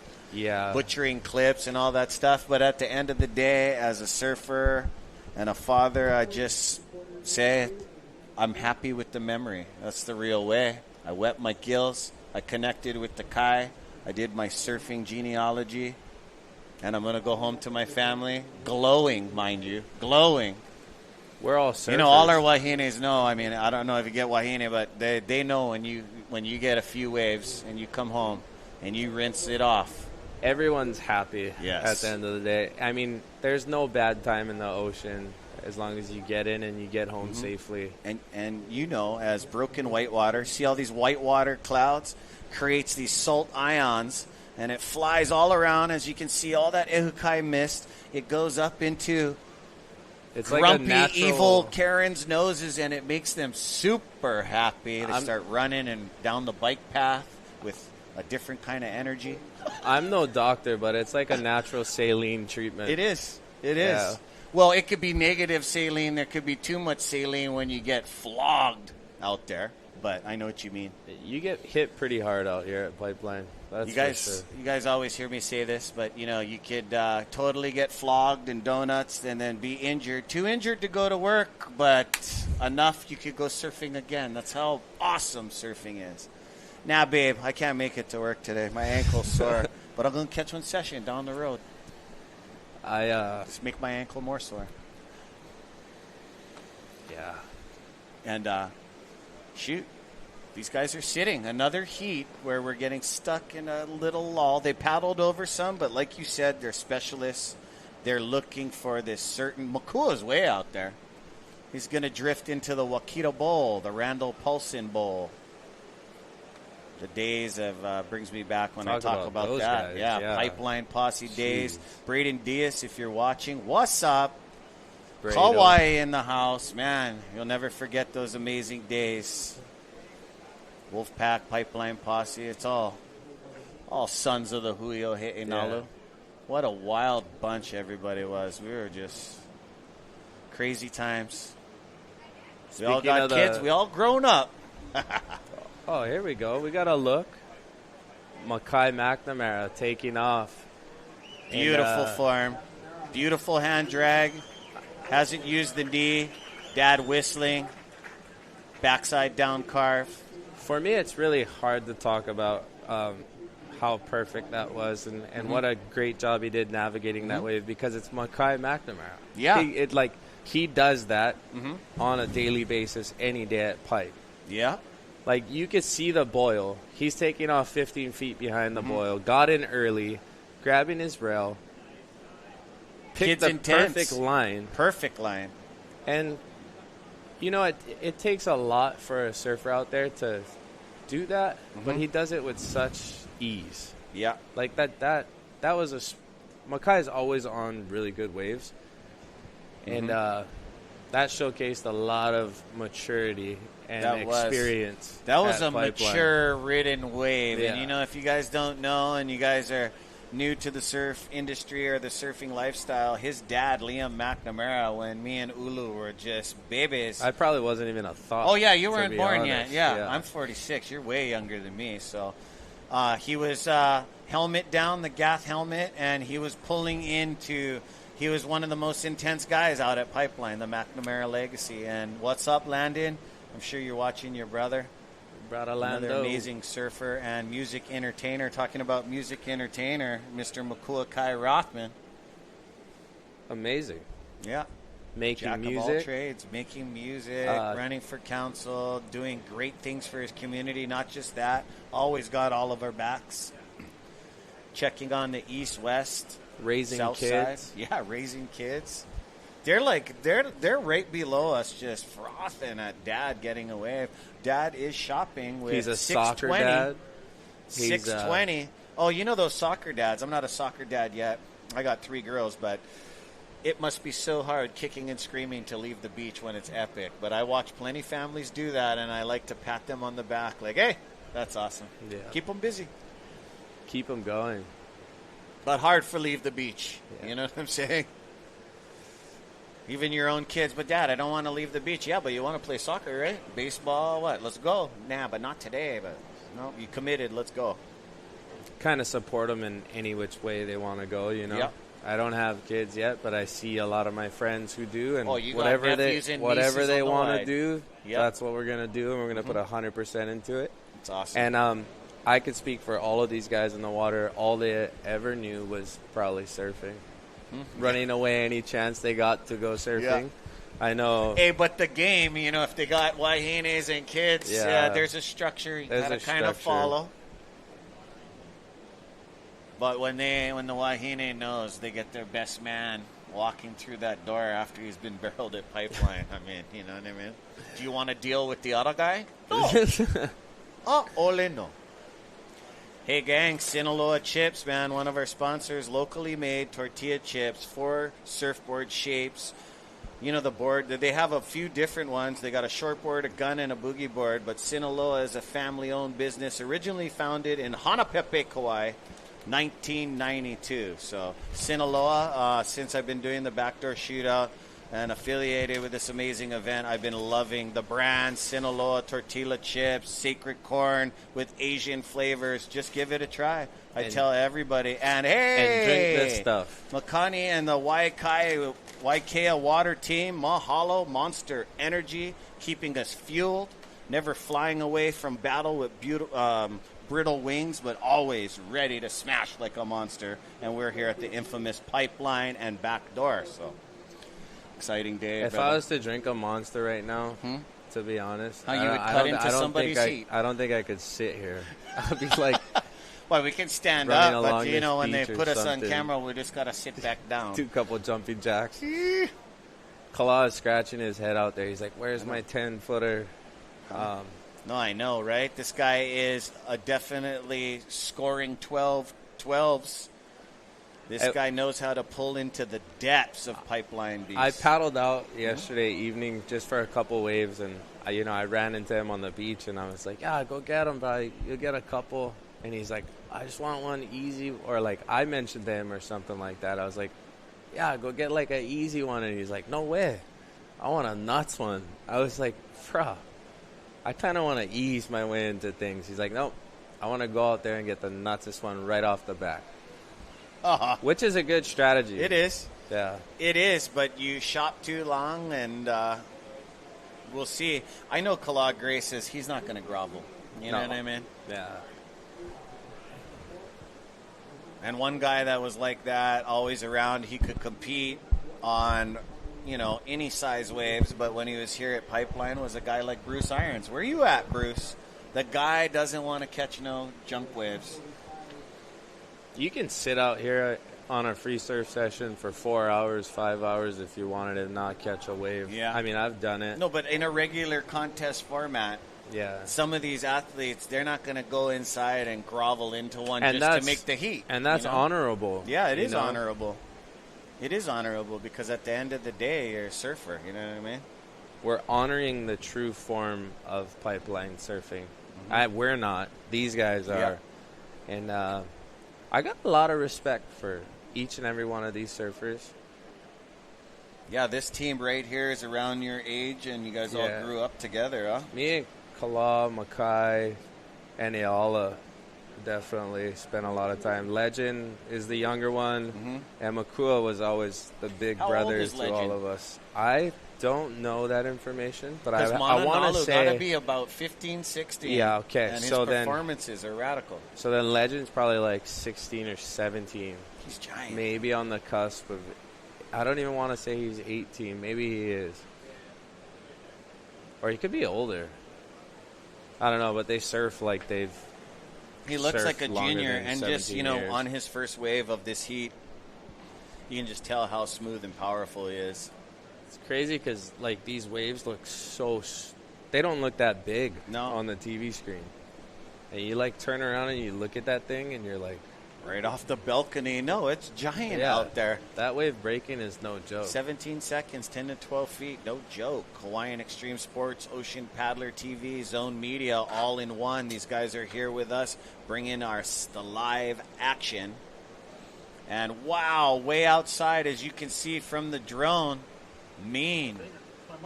Oh.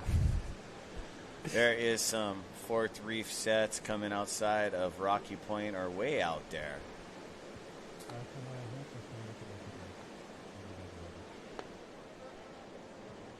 Yeah, so the heat should be coming to an end shortly.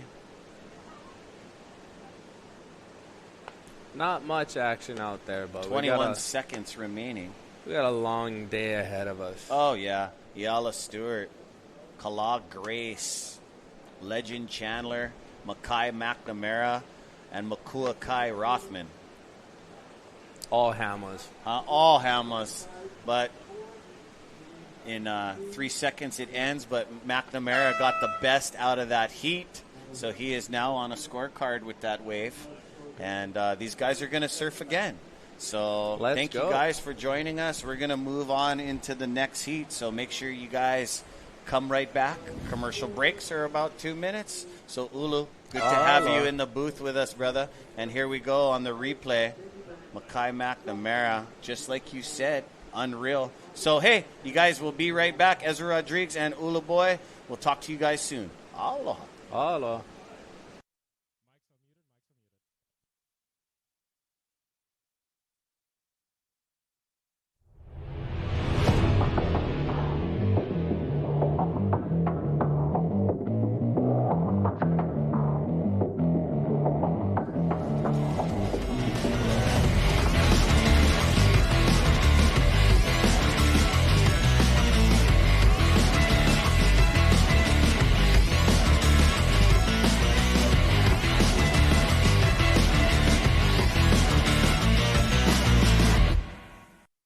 Snap two, bring it back.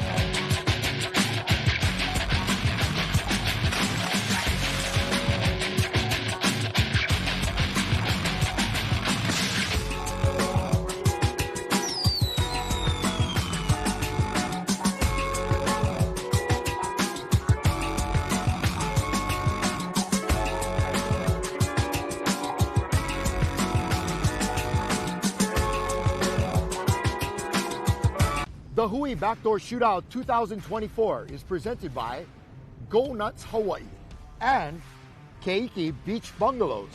Special mahalos to the members of the Hui o He'enalu, Monster Energy, Athletic Brewing, Sinaloa Tortillas, Odom Water, Waiakea Water, Saltwater Society, Haleiwa Juice, This live presentation is produced by Zone Media, creators of Ocean Paddler TV, Hawaiian Extreme Sports TV, and In the Zone.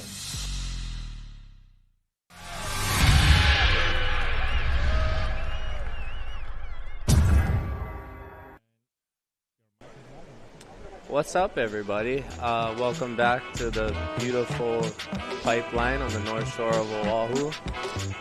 And we are here at the Dahui Backdoor Shootout. I am Ulu Napiahi, and alongside me is the good brother Ezra. What's up, guys? All right. How you guys doing? Oh, There's Legend more action. Chandler. Just Parker. taking another stroll. He is? Yeah. Just a stroll, He's going to pondering. go up into the yard, take a hot shower, and kick back with all his family and friends after his heat is pow. And we got another heat along the way. Yeah, team snapped with the champ from last year, Benji Brand. Josh Moniz this time switching out with his brother Seth. Seth has some amazing scores on the board. Then you got Mason Ho, Parker Coffin. Oh, and Seth's in here. Wow. 2 Moniz. You Oh, got- I like their style. Josh and Seth. Oh, good stuff. Wow, the Snap Family Surf. If you guys ever need to get pumped after work, you're feeling a little down, log on to Snap 5 and watch the clips right off the get-go. Benji Absolutely Brand amazing. at Pipe, doing his thing, and that's last year's champion. They're competing as a team, Ulu, but they're also going for a massive prize purse individually. How much money are they? What is it? Say like 50 grand, but I gotta go double I check. don't- yeah, that I don't 'cause wanna you never speak know. too soon, Yeah, I don't but- want to speak too soon. I'd be I was looking for the suitcase of money when I was on break. If you yesterday, find but I it, didn't let me find know. it. Throw me Yeah, I a think, bone. it's I'm just somewhere in this joking. Jerry house. I know it is. It's hidden in the walls. Jerry of this Lopez, Jerry if house. you're tuning in, what's up, Uncle Jerry? Absolute legend. I'm sure you're shredding the snow.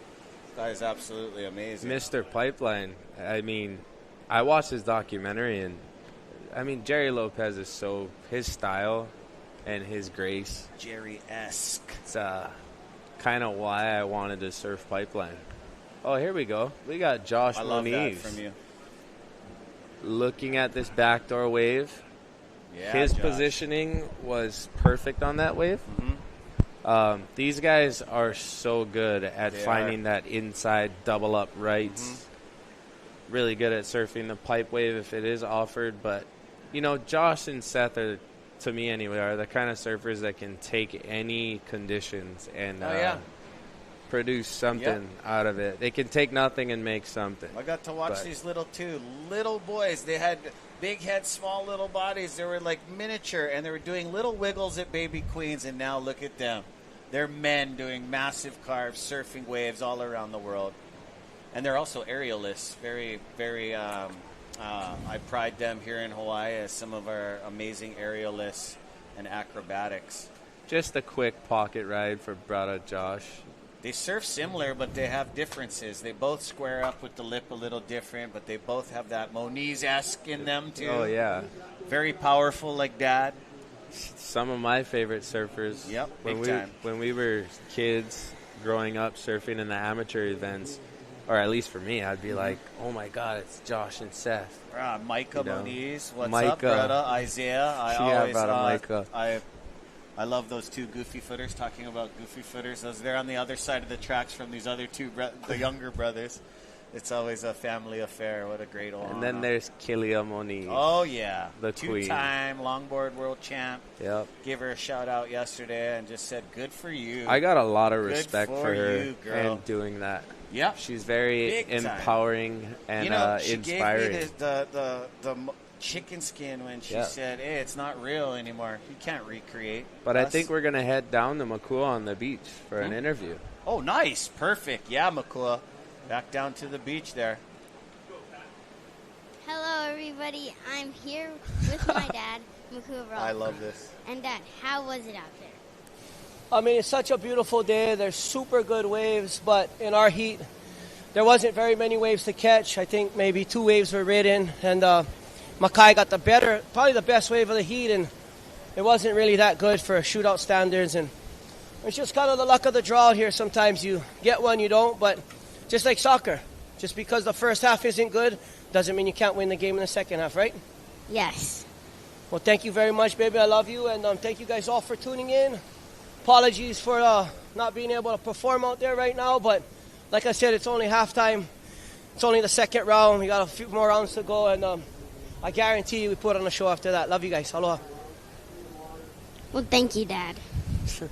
Oh, love that guy. That was awesome. Thank you so much. Here, give me next. Whoosh. Real good. This guy always has words of wisdom, man. Yeah. And look at his beautiful daughter. Right on, Moko Kai Rotman. Your performance was excellent yesterday. And like how this format is designed, you know, also we go off Mother Nature. Sometimes, you know, to get fed the waves. Like if you think about a standard surf contest, you rip from the first round all the way to the semifinal. Think about it. Once you get in the final, you're going to get the short end of the stick because you've already got into that balance. Mother Ocean ain't going to. So the way this is designed, you get to surf a few times. Some people might get the short end of the stick and others will rise above. And every heat is different. So Team Snap out in the lineup as they got waves approaching. Aside from that, what I really love about this event, we might have a look. Oh, no, we don't. But aside from that being the structure of the event, what I think is the best is all the marketing that these surfers companies can use for whatever it is that they want, because obviously they're out there doing their job. But they can take... Oh, what was that, a ghost ride? Seth almost got sucked over. He was looking at it and then pulled back and almost pulled him over the falls. Wow. Positioning. I know, positioning is key over here. Seth's probably sitting there like, yeah, I could have guaranteed I could have made that. That's exactly somehow.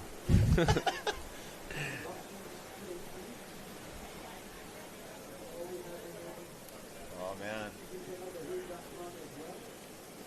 Oh, I love every different camera angle here as we're watching. There's a The ocean kohola looks in the different background. From every different perspective. Just all the angles of Pipeline. So, yeah, we're going to be calling up. So, Seth Moniz, they got some rides. Oh, excuse me. Josh Moniz. Snap 5. You got the champ Benji Brand, so you guys just stay tuned. Yeah. From 20 minutes left in this heat, there is a wave approaching. What do you think, Ulu? It's not going to materialize, or are you going to see a taker here? I got to look behind me. I don't think so. I know you're El Natural. You got to look off the balcony, and yeah. It's hard to read for the viewers sitting at home looking at this. Like, you know, it's nothing like seeing the raw elements, the currents, the direction.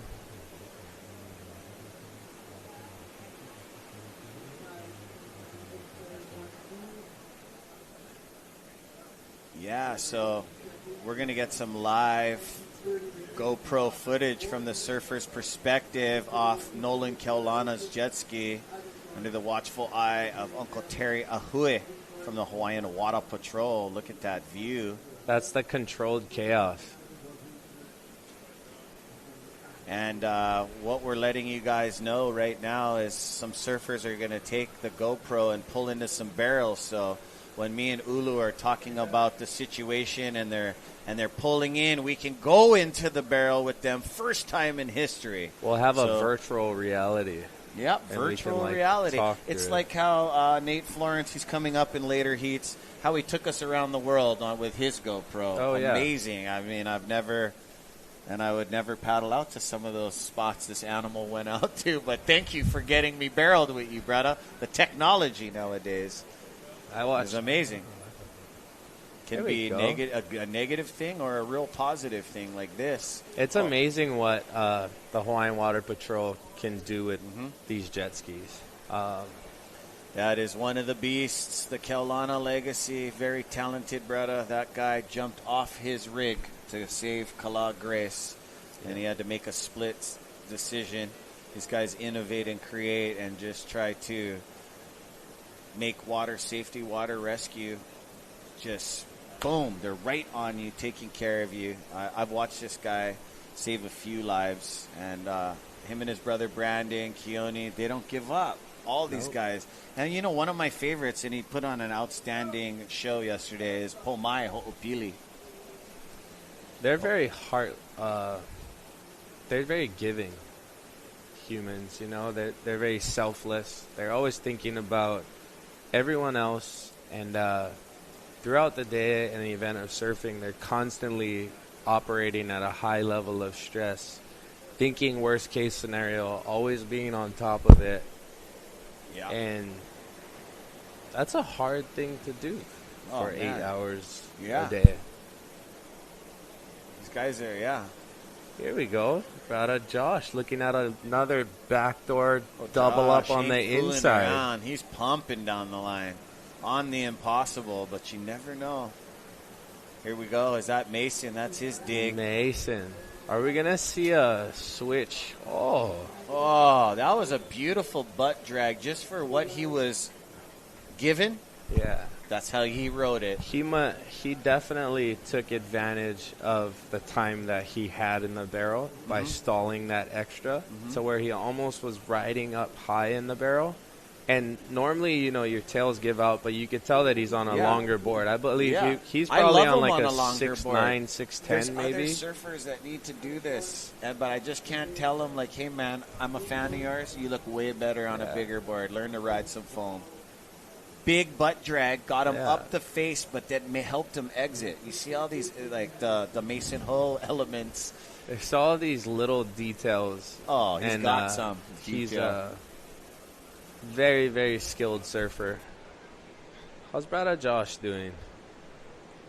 No fun duck diving in there. I wonder what happened. He's not moving as fast as he normally does. I hope he's okay. Yeah. But just driving in a backdoor barrel. Yep. Backdoor is by far, in my opinion, the most dangerous wave. But the best case scenario for him is it drops out from under you, but it probably dropped him out and slammed him right down on sheer rock. I mean, that happens a ton. We always fall different. But yeah, not his characteristic paddle unless he's going to get sucked around by gums. But we do have jet ski assist. If the surfer is stuck on the inside, Uncle Eddie and Dahui wants these surfers to get more save their energy and more performance. So that's awesome too when you can take that off of your plate. We want the viewers to see an exciting show, you know? Because that's what we want to see. Oh, yeah. Big time. And watching guys like Mason Ho do what he does, that's exciting. Yep. And that's stuff that I want to watch. We got 14 minutes and 40 seconds remaining. And plenty time. As Josh is still making his way back out there, and we got all kinds of currents, and they're dealing with so much out there, and they're making it happen. Yep. I can see Ivan, Eli, and John getting ready to paddle out for their heat. Josh is still making his way out. Wow. Huh. I wonder what's going on with the assist. Oh, but the 96712, like Ulu said, they stay walking down the beach as Josh is still fighting the whitewater here on the inside. That's relentless.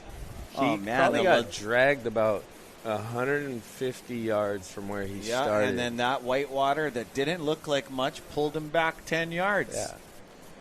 Some days the current's so bad, like along the shoreline at Pipe, you got to like walk down the, like just before off the wall or the end of backdoor, jump in, and within the matter of seconds, like 10 seconds, you're already getting pushed. And hopefully you can time it right to where you get like a little keyhole through the channel. And then when you get into that blue water, you're like, oh, I finally made it. Yeah, but if you don't get there, you're going to get sucked down the Rockies. I mean, the fight is not fun. When it lets you up, it lets you up. But. And you never want to do the walk of shame, right? Get out on Eukai in front of Lifeguard Tower, walk back. Yeah. Everyone's on the But porch if you keep yelling. fighting the current, our fellow lifeguards, and there's legends in that tower, will come down with the bullhorn and go, Ezra, don't fight the current. Just let it take you. And then come in over here. Okay, will do. Team Snap 5. Excellent film, excellent athletes, the best of the best. These guys are on there. Some heavy entertainers out there in the lineup. And we got a paddler, Ulu. Looks like Benji Brand. Here we go. That is Benji Brand. Just kind of feeling his way through things. I didn't see much in that wave.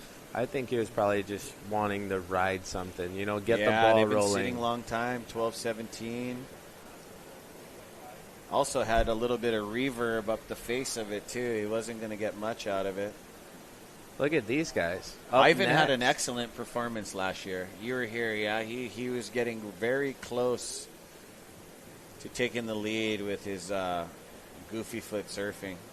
We got the trio. We got John, Ivan, and Nate. Yeah. Ivan being the youngest. And I believe Jose Angel might be in this one. Yep, Jose Angel and Eli Olsen. Their brother, That's, Eli Olsen. True North Shore crew right there. Big time. Watched all these guys Here we grow go. up. Parker Coffin taking off that pipeline. Classic style, standing tall. Gets blown out and a little flyaway. Oh, man, Parker from Monster. Amazing athlete, man, this kid. Definitely all world-class surfers, but Yeah. Parker Coffin is a very smooth surfer, as you can see. Put on an amazing performance. Double hand drag, stand tall, fights through the chandelier, Yeah. and just gets blown out. Kid charges. I mean, none of these athletes out there want medium waves, but sometimes they got to take it and put some scores on the board. Yeah. I would be so stoked with that wave. Kidding me? Oh, we got Water Patrol going in the lineup. And here we go. Another beautiful drone shot here. Here we go. As Zone Media is It looks showing like us we a got a couple little angles, bit yeah? shape to this wave right here. They're going to A-frame. Yeah, somebody's going to get it. Looks like Seth, if I'm wrong. But that is Seth. Here we go. From this beautiful drone footage gets spit out. Thank you, Seth. Oh, Seth Moniz, you on fire. What Thank a way you. to open up this heat at 10:09 remaining. Thank you, Seth, for that beautiful display of amazing pipeline got to- surfing. We got to watch it from the sky with Zone Media and then turn our heads off the balcony and watch him get spit out. This is amazing. You could see how that thing was forming into the Mm-hmm. teepee with the corner. We're going to take a look at it right now. Just a very beautiful pipeline wave. Classic pipeline wave. Late drop, pulls in, heavy spit. And he's happy with that. Yeah. He's just like, I'm going to do a couple turns. Yeah, nice little bonus snap. Got himself right all the way over to the sandbar. That was Coffin kicking out. He's doing some hunting because you never know what you're going to get, yeah? Hunting season. Yeah, hunting. Sometimes you just got to go to see. It also sets you up and puts you in position for the next one sometimes. And like Ulu said, pipeline picks you. You never know where you'll be loitering in the lineup, paddling out like, oh, bro, you got to be ready. Always got to be ready. Yeah. You got guys like Bruno Santos, Ian Govea, Kona Oliveira from Nave. They'll be coming up along with Team Japan. So, man, we're getting through some awesome heats, and these guys are going to definitely – I didn't hear the exact call because every heat they pull apart pipeline and backdoor and making sure that it's still doing its thing because this is the backdoor shootout. Yeah. So, we're going to see if they're going to want to run the third round. I just love the format and the care that goes into this event. I love how surfers have a say in the event. Oh, yeah. And then early in the morning in the dark, the banter, You show up, you pull names of teams out of a hat, draw the order, and but they pick it apart like Uncle Kavika Stan. Amazing man, right? Oh, yeah. Oh, I just like his energy right away. Like when I'm around him, the way he touches you, and he just like, I love working with him. And I watched him surf all his secret spots deep northeast side when I was a little kid. And there was always these myths and stories about him from my elders. Like, it's just not somebody you mess with. As a little kid, we just admired him and Uncle Daryl Stant. And he was down there, and he asked Crystal Ball, "Hey, what you think about the waves? Your opinion?" And he didn't really say, and it was just super funny. I said, "No, you got to tell Uncle your professional opinion about," because he's asking you, because this is a family affair. He wants all you pro surfers to be super happy. So please answer. Don't be scared to answer. Like, it's perfect. Don't say that. If it's not perfect, tell him. And that's how we all work together down here. Uncle Kavika he's a beautiful man, and I'm very fortunate that I had them in my life since I was a young kid, and being brought up around their family, as well as Uncle Eddie and everyone who puts on the event, everyone who is a part of Huiohe and Alu. Definitely back to what you were saying about Uncle Kavika. He's an intimidating person. So when he asks you a question, sometimes you don't really know what to say. Yeah. Or he'll ask you a trick question, and he'll whack you, and he'll be like, "I'm just joking." He has the softest heart. Oh, yeah. And I watched him younger than he is now, just surfing this left, and I'm not going to tell you where it is, bro. That was his spot. And then, and we knew as young surfers, you would hear it all the way down the coast. "Hey, watch out for Uncle Kavika." My dad always told me as I was, "Hey, go say hi to all your uncles. Make sure." It's all about respect. Oh, yeah. If there's no respect, paradise doesn't work. You got to give respect to get respect. And I, as a local boy, got to wake up and remind myself and hit myself in my meridian and tell me, "Brah, I'm this." Wake up in paradise. Super thankful, grateful to be a part of this and have all these amazing, I can't even express on this headset mic how awesome these individuals are that we're surrounded by in your life and my life. To have the gratitude, right, for everything that we have, and being in this beautiful place surrounded by amazing people and the community that it comes with. The surf community, it's not just North Shore. North Shore is a big worldwide. part of the hugest world community, the Giant Surfers Union. You're either in or you're out. And that was plenty of people think they're in with the touch of buttons on their phone, but that's not how you get in, man. No, there's FaceTime on a phone, but FaceTime of putting in your time. Yeah. Exactly. That goes a long way. Yeah. Seth just taking a cruise, showing brown us nosing just ruffles feathers. Oh, bro, going for the backside straight out. Set Moniz family surf. Here goes Mason. You never know what to expect from Mason. You don't need when he takes off on a wave. He could have tail drop floatered that thing and then did his Papa Michael Ho swing, but nah, he knows what he's doing. Been watching him and Sheldon score some amazing waves. We got 4 minutes and 20 seconds. Looks like we got some lines stacking up on the outside. We might have 2 more surfers catch a wave, hopefully. Yeah. I'd really like these guys to get an opportunity to put up some scores and get amazing rides.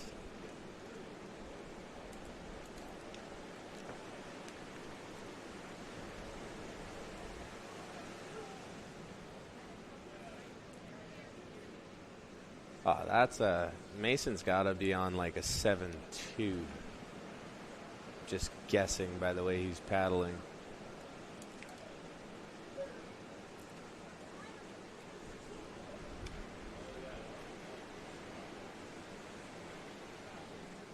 So we're jamming on by. Yeah, we're jamming on by. we're going to go on to Heat 4, and we got 8 teams total. As you know, they're getting scored on their speed, power, and flow, but in this event, they're getting scored on their respect for the ocean, their positioning, their strengths. It's all being dissected by one of the most judging panels I've ever seen. I mean, these guys could make a team and win the backdoor shootout. Oh, yeah. Different generations up there on the scaffolding. I know Flynn Novak's up there. Flynn Novak, Barton Lynch. Kahale Hart is an alternate judge. We have Love Hodel and Joel Centeo. That is a heavy panel. That's some good judges right there, because they have all surf pipeline. Yeah. And Flynn Novak is, still bronzing. That's Unreal, a joke between him and I. Runs. I mean, I go out. He's still there, and he's been there for years. I go out to Rockies, and I expect to run into him and all those guys like Ezra Sitt and stuff. Yeah. But when I don't see him, I was like, "What's going on over here?" There's a group of guys, and you just look at them, nod your head, paddle up to them, give them a big hug. Oh, big time, because we all grew up together around Here goes Mason floating in. Floating in, roll in for Mace. See what a big board does? He never jump off Uncle Terry's ski, because that was just a float in. Look at him. Now he's surfing, having fun. Negotiating foam. Still makes it past the clipper, almost. Where he the two caught waves that ignite. Wave from a little chip that was nothing out there. And that's the beauty of having a longer board with volume.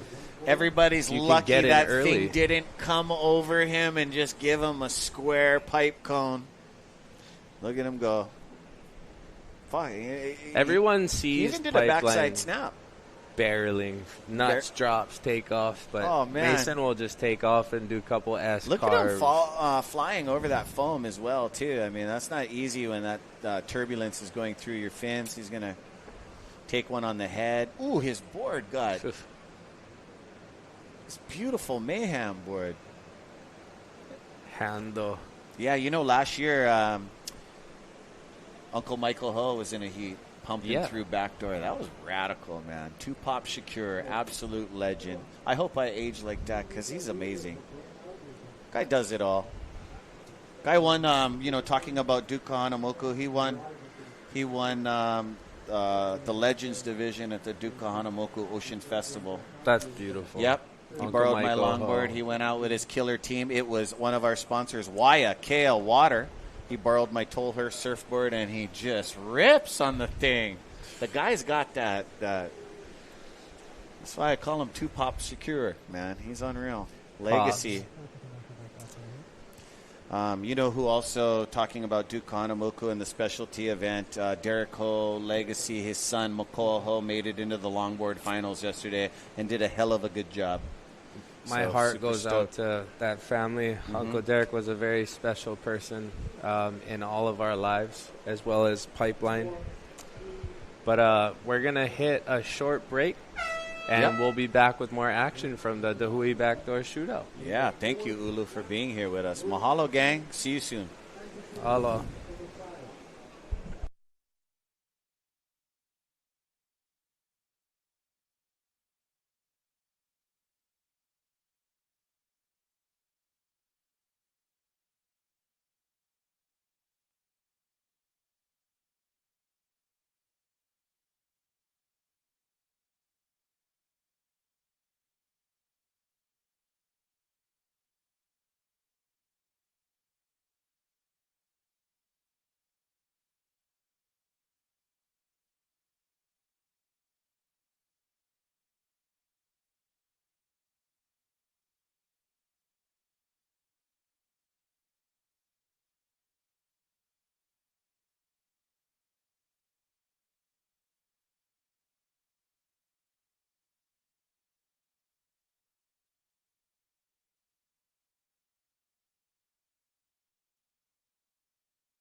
The Hui Backdoor Shootout 2024 is presented by Go Nuts Hawaii and Keiki Beach Bungalows.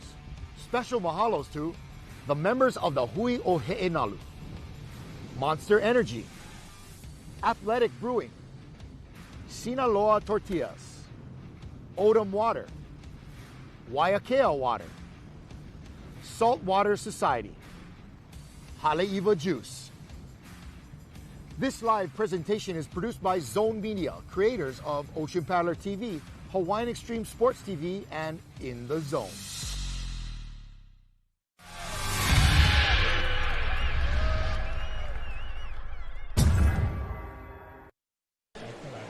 Aloha, guys. Welcome back to the beautiful North Shore of Hawaii here at Pipeline. Majestic magic. I'm Ulu Napiahi alongside me, my good brother. Yeah, brother Ezra Rodriguez. How you, gang? Thank you for joining us back as we got North Shore's 96712. Eli Olsen, Ivan Florence, Jose Angel, Nate Florence, and replacing Koa Rockman is world champion John Florence. How nice. How nice, yeah? Koa's got a stunt double. Yep. That's Koa's stunt double if you guys never knew. John Florence. He's not John anymore. Mm-hmm. He's just John Florence. John. Amazing. John, I mean, the guy Florence. This heat speaks for itself. Mm-hmm. They are the pack. Mm-hmm. From the 96712 North Shore of Oahu. Eli Olsen, stuntman, black belt in jiu-jitsu, amazing MMA fighter, surfer, super disciplined. On him. He's frothy. Funny, super funny guy. Yeah, charges.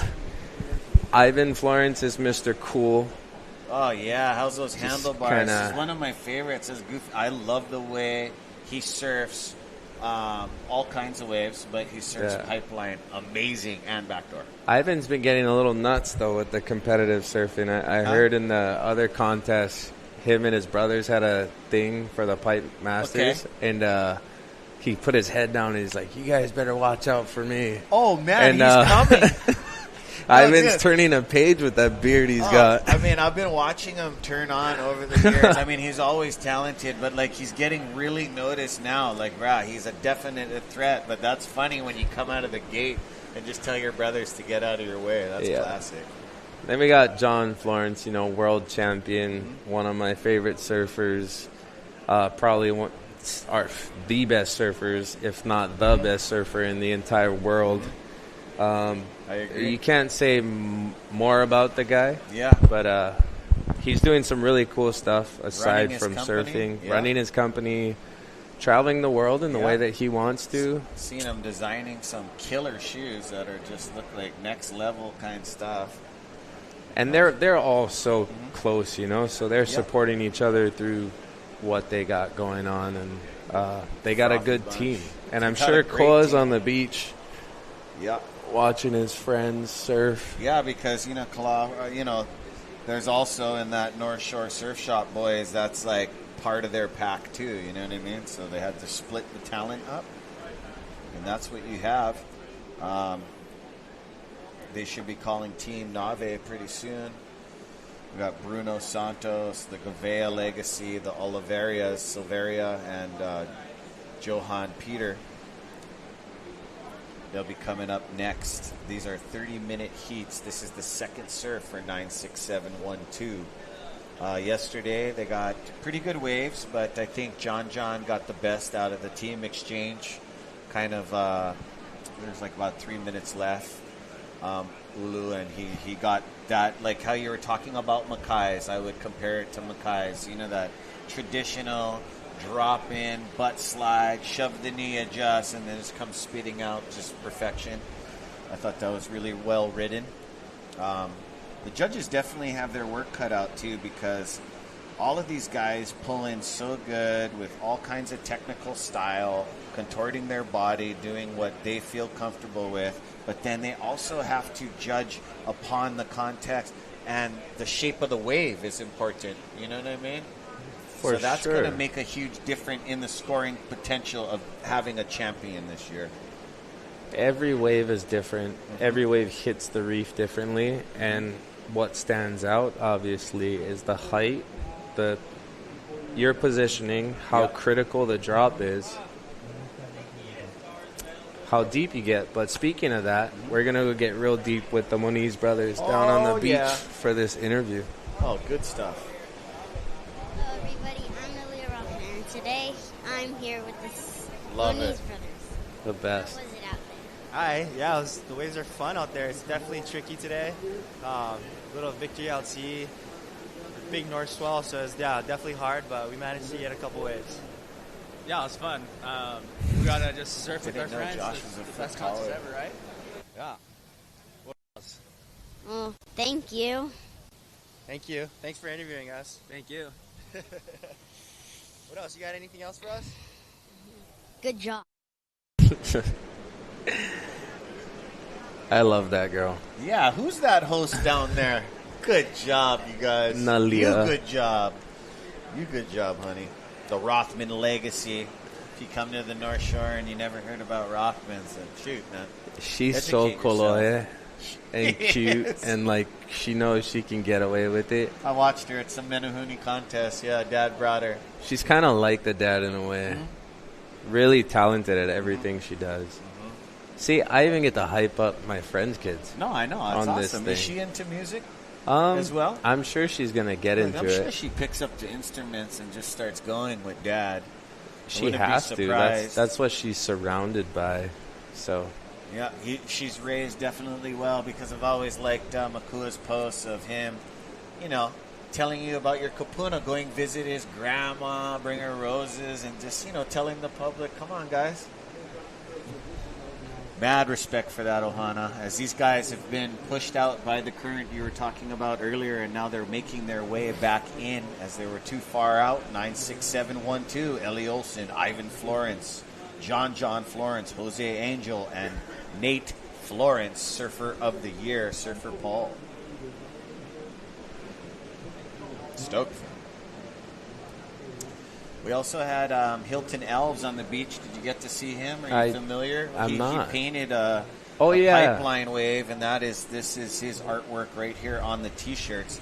Don't forget, did see him. If they're tell the public, hey, if you guys are at home and you can't make and join us on the beach, and you're watching us live on channel 1020, or you guys are on Surfline, Brother Jeff guys from Surfline, aloha. What you guys can do is go on dahui.com.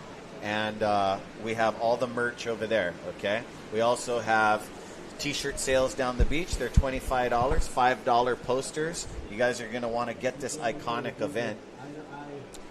Yeah. To the most exciting and entertaining person, we got Mason Ho down on the beach. Oh, nice.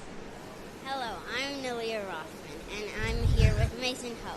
Today, how was it out there, Uncle Mason? The waves were big and scary, Nalia. I used to love to watch it when it was when I was your age. Yeah, it looked really big. How'd you feel when you got really wiped out? I got wiped out. I was just trying to stay calm, and I kept looking at Hawaiian Water Patrol. Right when the wave would almost crash on me, I'd look at the Hawaiian Water Patrol, and I'd be like, don't panic, Mason. Everything's okay. They're right there. And then I'd come up, and there'd be another one. And then I was like, everything's not okay, Mason. But it was, because when I came up, they were right there. And they always keep us safe out there. Well, thank you, Uncle Mason. You're welcome, Nalia. Thank you.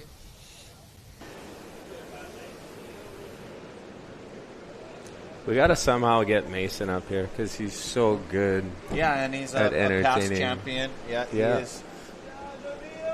But Nalia is killing it down there. You're killing it, Nalia. Good job, Nalia Rothman. This is such a family fun event, aside from it being the most prestigious pipeline event, in my opinion. Yep, that's my opinion, too. I just love it, Yep. You got everybody's families, kids running around, surfers. The camaraderie of everyone getting together is beautiful. As we see the world champ, John Florence. Replay during the interview. That's like a throwaway for him. He's Oh, like, big time. I I'm was going gonna say that's to just not take John this ride and just cruise. Anyone else would give a limb for that wave? Oh, right. Mr. John Florence. Amazing stuff. Because they're not going to sit on each other, but we did have a laugh yesterday. Their heat was a little slow yesterday. So we all laughed because we feel as friends, they all have the same lineup. Out of all the packs in the zone drone footage, they were sitting around this one keyhole, and I thought it was funny. Watch them do it again. They're all friends. They all line up the same, like you said on that boil. So They're playing king of the keyhole. Oh, yeah. No, I mean, and this is a team format designed to elevate their surfing. Trust me, no matter how much these guys love each other, these guys are ready for a battle. They're the best. They're the best. All these guys are the best. Yeah. They put in their time. They got invited by Dahui Oheinalu. Are you kidding me? There's so much past history. And, that's why we honor not only why, but Duke Kahanamoku. It happened to him, and then his contest after Duke was no longer with us. The Hawaiians couldn't even surf in his events. Like, that's massive. And that's why Uncle Eddie and his team designed this. It's like, tired of our local boys getting the short end of the stick. And it's not just for our Kama'aina. It's for people that surf pipe that are a part of this ohana right here down on the sand. On any given day, like if Pipeline's firing and they got like a really important event going on, if you were to throw any of these guys in the mix from any of these heats, they probably would have made a lot of upsets over the years of professional surfing here on the North Shore. Yep. Big time. Because a lot of them never had the opportunity to be a part of, even have a chance to be a part of the event in their backyard. How will you ever know? You know what I mean? And, Uncle Eddie's given generations of surfers the opportunity to showcase their talent and give them the opportunity to showcase their skills. And, this gives them a name.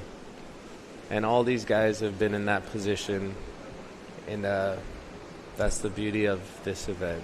Yep. I love to see all these brothers doing their thing. And now they're all, I love you joining us in the comments. Well established. Too, but I also want to see you in a team. I would love to, like you said, you honor the guys putting in their time. I've been away for 3 years now, and I haven't put in my time. So respectfully, I need to sit aside and watch, but a part of me is like, wish I was out there with my friends. I've surfed a heat with Mason, Kalau, Grace, Ayala Stewart, myself, and I forget who else, but Oi Makua. And some of the best times of my life. And what's up, guys? Yeah, gang. I always say it, I forget sessions. I forget waves. But I always remember who I surf with. It's the craziest thing. It is crazy. As we got some waves approaching here. Gang, thanks for joining us. As you can see behind me in Ulu, the waves are going off 10 to 12 feet at 17 seconds. Thank you to Surfline, keeping us updated. Thank you to Zone Media. Thank you to Sinaloa, Monster Energy Drinks, Waiakea, Two Thumbs Tattoo, Aloha Salads. Thank you, Elon and the gang, our headline sponsors, Go Nuts Hawaii, and also Keiki Beach Bungalows. Just a couple clicks down the beach over here. Beautiful stay at that amazing resort. Keiki Beach. Hard to stay over there.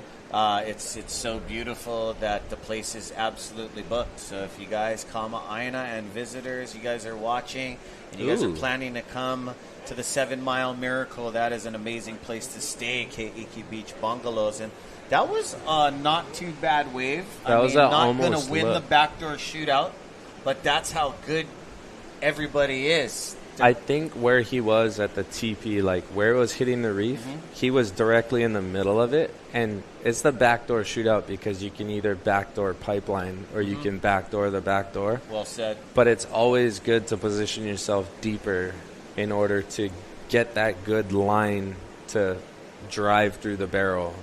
Instead of take off at the very top, you'll have to airdrop. And it's really hard to like disengage your board and then get back down on the water and make that bottom turn. So Eli probably knew that he was just in the middle of it. Yeah. And it went under him. I've is seen what him they go call on it. some stuff.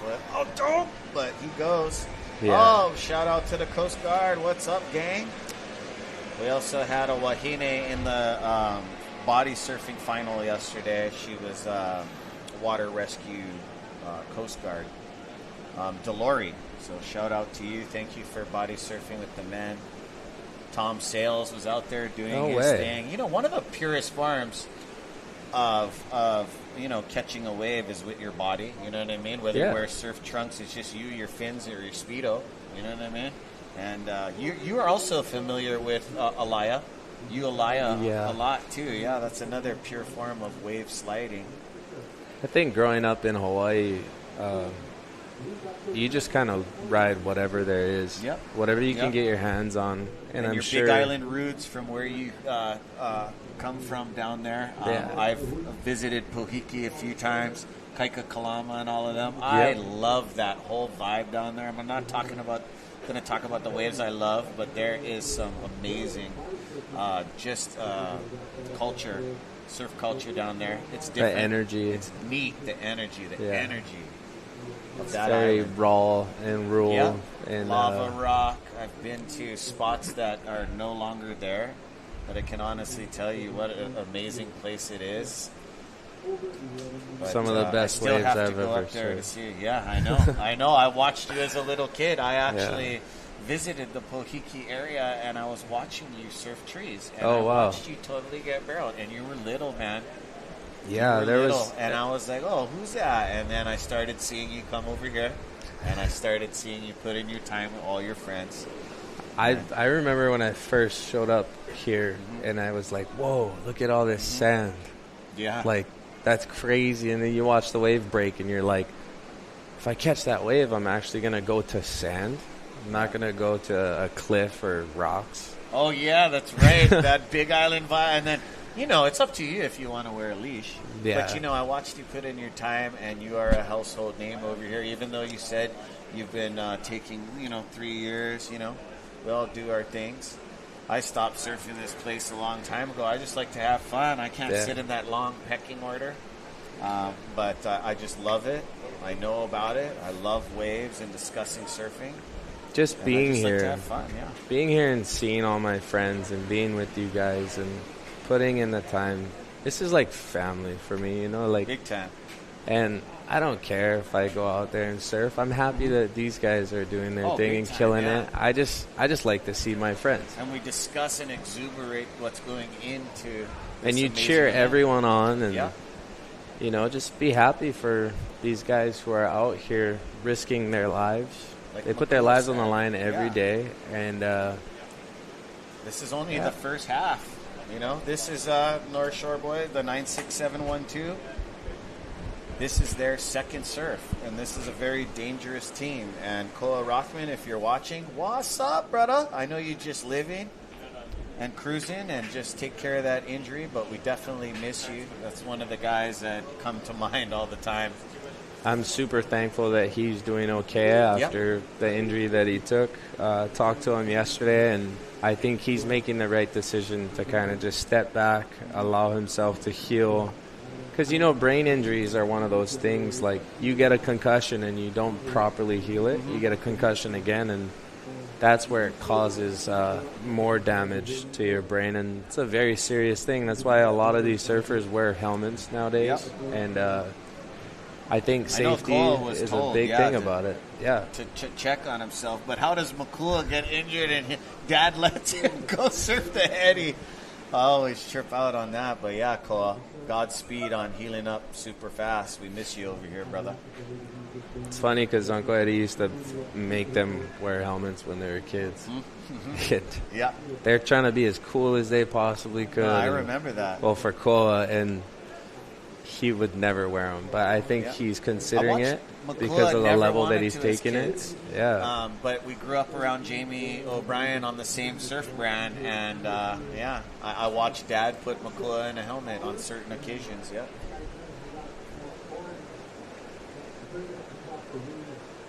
Look and at this I heard a beautiful couple guys place. discuss on the third floor of the scaffold saying, wow, a lot of people now are making the switch to the helmets and stuff. I mean, it's a smart decision. That the level of surfing out here at Pipeline is so high on any given day. It's like they're pushing the limits so far that it's inevitable. Yeah. Like injuries are gonna happen.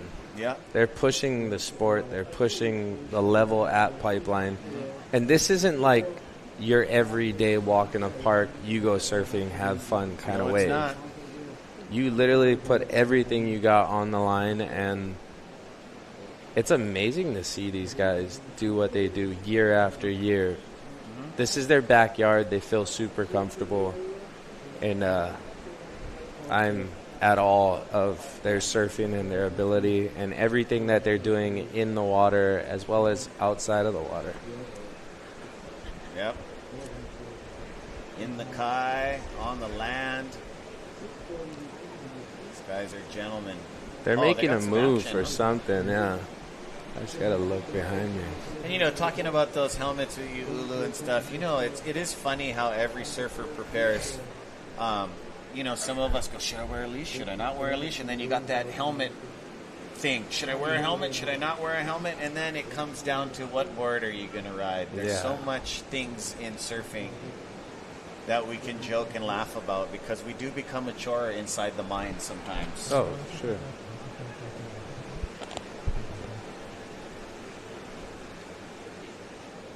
And a few waves went by, but these guys are specialists and they didn't like what they see. They don't want no rubber ducky waves. They want to get straight up, get the apex, pipeline, and backdoor. And like you were discussing earlier, to a lot of our viewers that aren't into the surf culture, these guys are trying to sit deep on the apex, middle of the wave, to get as deep as they can for the direction they're going, so they get that wave to barrel over their head like a curtain and disappear in front of our judging panel. And the technique and the elements that go into actually getting barreled and spat out at backdoor and pipeline are second to none. Amazing. I think what we're seeing here happening within like the last 45 minutes to an hour is the swell's actually shifting a bit more north. Gotcha. Good insight. And that's why that current line is kind of running through exactly it's running where right they're into at. our surfers there. So it's going to be pretty interesting carrying on throughout the day. I want to see what unfolds and what the surfers say, because at the end of every heat they have a call, Funny you say that, because our Uncle Eddie is picking it apart over there with the judges, and maybe after this heat we'll see. And then after his son coming in, Makua Kai, he knows the wave good. I watch Billy Kemper. Everybody just comes into this yard over here at the Volcom house, and you guys are the surfers. You know what I mean? Look at these names in this heat. We got Eli Olsen, Ivan Florence, John Florence, Angel, and Nathan Florence. All these guys are the best pipeline surfers, as well as anyone in these heats. And they're having a hard time finding... Good insight, brother. And look at this. Decent scores. From the zone drone. Look at this. I haven't seen this. You're calling it. It is definitely changing into sloshy, burgery. There's a lot of chatter. Hopefully this thing pans out in 15 minutes, because it looks like a lot of water moving, but it is 3:47 on the clock. I feel that 96712 is going to try again in their third round. Yeah, for sure. But, we'll let you guys know if we run the third round, because after this heat, we have 3 more heats to go. Awesome day. We still got Nave, New Earth Project, and Team Japan.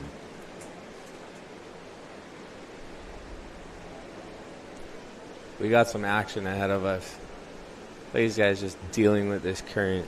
Oh, man, they're just paddling in, yeah? Ivan's like, I can let this one go. I got a couple of good waves under my belt from the other day. He did get a couple, but the guy got a 12 one year too. So yeah. I wonder if he's being intense. We're gonna have to ask him. I doubt it. I love that though. That inside, because he's definitely stepped it up as the youngest brother, right? Yeah, Ivan's always been his own person. Yeah, amazing. I mean, they're all amazing skateboarders, but Ivan really is. You'll see him across the street over here with Grayson Fletcher and stuff. Another amazing pipeline backdoor surfer was Nathan Fletcher. Brought us 2 boys to watch a few heats yesterday. Yeah, that guy. He's telling me how he just got injured, and I'm like, man, your body. Oh, he's injured. That's why. Okay, because he's been surfing amazing. He got injured last summer, broke his elbow or something, but he's still surfing and stuff. I just was having a conversation with him, and it's funny. I was like, bro, you've been hurt so much, and he was like, oh yeah, he's an animal, bro. I mean, he's been putting in the work from back in the day. Yeah. And, he's taught up people here about board design and stuff, like his stretch boards, turning on Bruce irons to that tech and stuff like that. We're super happy. Hey, Surf Crime family, thank you for tuning in. They're also, Nathan Fletcher will be also moving on to a fun soft top company called Surf Crime. Check this out. The camera guys are getting pushed to where the surfers are. Oh, right into them. That's how nuts the current is. We're going to hear the open mic, hey, get away from the surfers. And, they've all been warned, the people that have the privilege to go out with the pipe photographers that are hired. They just need to know their limit and identify danger. It's a massive thing. To not be that guy that Uncle Terry and his water patrol need to go and take a look at you, even though they're there for everyone. They're trying to watch the professional athletes out the back. Oh, they're getting pushed far out the back. That was a quick heat, wasn't it? Yeah. And who are we going on a minute cliffhanger? It looks like Ivan's got a good look. I don't think any of them do, actually. See that? That backwash is crazy. Imagine taking off on like an 8-foot wave and then you got a 4-foot backwash coming at you. Oh, man. And some of the times those 4-foot backwash, that ain't no joke, man. That's some heavy water headed towards you. I've watched these guys ride over ruts bigger than cars, but then just boom, right into it. Amazing. 8s and 10s, some 9s, and this is the only contest they get scored from a 1 being a way below average score, 5 being an average score, and they can go all the way past the 10 to a 12. But we absolutely dissect it.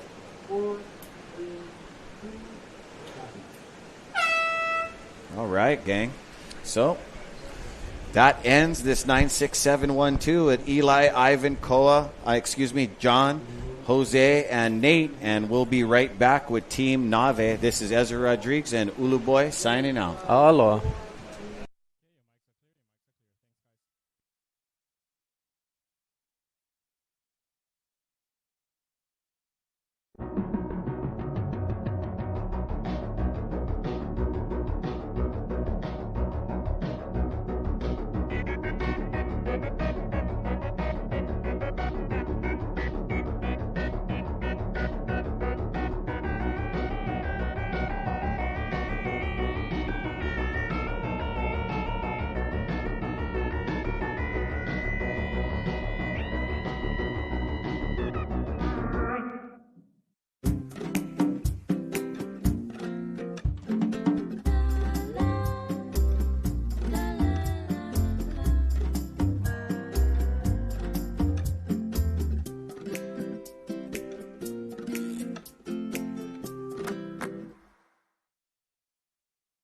The Hui Backdoor Shootout 2024 is presented by Go Nuts Hawaii and Keiki Beach Bungalows.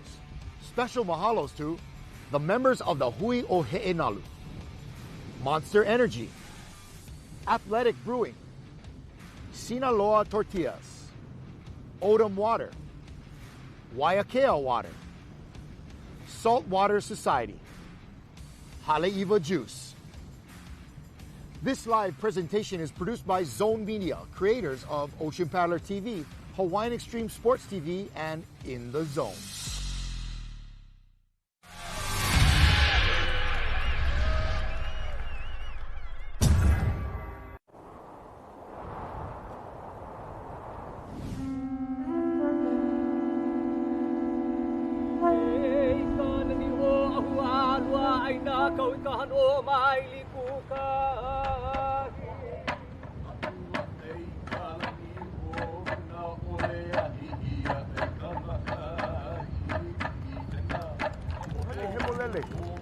E ihu mai pu.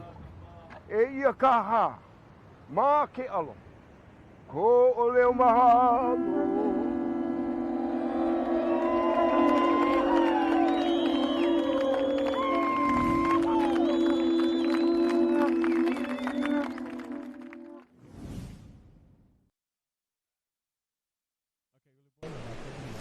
Hello guys, welcome back to the beautiful pipeline on the north shore of Hawaii. We got Team Nave out there, and I believe it's Bruno Santos, Guilherme, Johan Peter, Ian Gouveia, Kona Oliveira, and Lucas Silveira. And I was just informed that Nave is one of the fastest boats that are actually in the Mentawais. And they're operating down there in the Mentawais, and if you want to go and get to the surf breaks the fastest as you can, that's your guys, Nave. It's a boat business in the Mentawais. But aside from that, all of that, welcome back to Pipeline, where everything matters about the surfers and the waves, who gets the best waves, and this is the Dahui Backdoor Shootout. Right now, I am running this thing solo, and I'm happy to be here because it's Pipeline. What's not to love? Just hopefully the ocean cooperates out here with us, because we've seen in that last heat for Eli Olsen, Ivan Florence, Koa Rothman, Jose Angel, and Nate Florence, they kind of got skunked. As you can see, John Florence walking up the beach or down the beach, he's probably tripping that he didn't have much opportunity, because in the past, shootout conditions are a lot different. And it's based on the surface, so I'm pretty sure going into the third round, we're going to have to make a call. And the man who makes the call is Uncle Eddie Rothman, alongside all the surfers who come together, because we want what's best for everyone, especially the event and every individual surfer.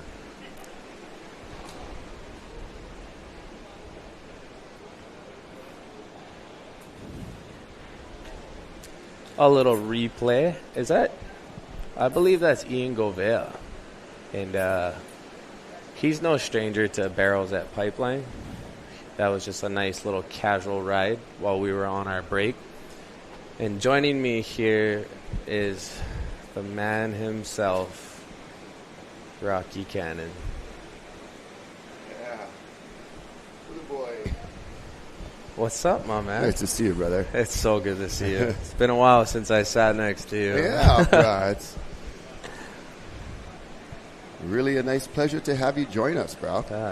Well, thanks for having me. You guys have been nothing but good to me for many of years, and I'm forever grateful for you guys. So Team Nave out there right now, Team Brazil, just getting underway.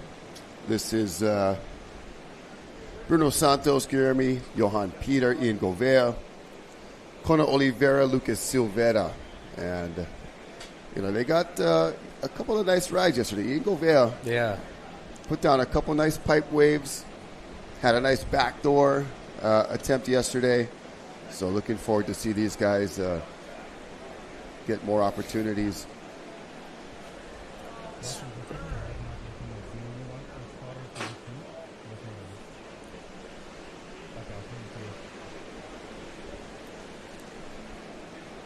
Thanks for coming in and saying their names, because I would have butchered them. For sure.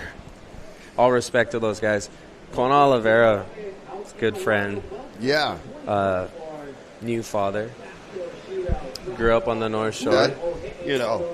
That really baffles me and lets me know how old I am. Because I, remember him as a Grom. Yeah. And then when these Groms start growing up and having their own Groms, that definitely puts it all in perspective, as we'll say. And look, beautiful drone shot. As I was coming back to the site, there were tons of vehicles both sides of the road. It was definitely evident that pipe is on and the backdoor shootout in full effect. How's it been? I had to step away. It's been I got, a little bit of other pots on the stove, if you will. Got things cooking. And went down to audition for a double part for a new show that's coming out here. I didn't get it. I didn't look enough like the guy. Looked just enough, but there's another guy who matched it better. So it was just a quick camera test. Yeah. Coming back and looking at the scene here, it has been just a great show. I mean, no matter what, it's an amazing show. It's the Dewey Backdoor Shootout. There hasn't been much opportunity for the surfers out there. It kind of went through this north current pulling through the lineup. Got it. Shindig, but the surfers are doing the best that they can do. They're navigating, some average scores, nothing in the excellent range that we're used to seeing, but we still have a long way to go, and things could spice up for these guys. I hope it does. Yeah, and we're, in heat number 6, so we got 2 more heats to complete round 2, and then we'll see, how the conditions develop over the next couple of heats. I know the surfers have a lot of say, a lot of control in what happens in the event and what we're going to progress through, so we'll see if it's going to be continuing in round 2 into round 3, or we have the ability to say, all right, we want the best conditions, and that's so we'll see. Cool. I love that about this event. Yeah, and you competed out here before. Yeah, it's like as real as it gets. What kind of vibe? I think we could take a wild guess, but it's so cool to hear from someone who has been in an actual heat that on a team that's been out there. And you compete regularly. Yeah. You have in conventional elimination style events. But what has been some of the cool features of this event? It definitely takes off the pressure of performing, and I think that allows a surfer to actually showcase his true ability and skill, and not being so pressured. You're surfing with your friends, you're having a good time, it's really relaxed, and you're just out there to surf. But then again, it is an event, and that's always on the back of your mind. But it's not so much pressure because you're going to surf again. You're going to get another opportunity. And I think that's the difference, is because when you're surfing a regular conventional event, you're just going out there for 20 minutes, 25 minutes, and you're looking for your 2 best scores. And having that stress going into the water kind of like takes the fun out of it in a way. I still feel like here at the Hui Backdoor Shootout, every heat that you surf, it's kind of like you're free surfing. We see this ride from Surfer. Just a quick in and out. I think he's kind of just trying to feel it out. Yeah, and that is pretty common here when you just kind of check into one, see what the conditions are like, and feel it out. A lot of times, that's Lucas Silvetta, a lot of times here at Pipe, you don't know what it's really going to do until you actually drop in and get your feet in the wax, get your feet on the board, and then see what the wave actually provides. There are times you can spot it as you're paddling, and know whether to go or not go. But there are times when you do need to drop in and really take a swing at it. That's what I like to say. You never know until you go. That's a good one right there too. So tucks in, but you see all of that movement in the wave as it.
Well, Rocky, welcome Yes, back. sir. All right, Isaiah. Kalamaya had to step out. Actually, today is our first day for BYU Hawaii, where I'm currently the academic vice president.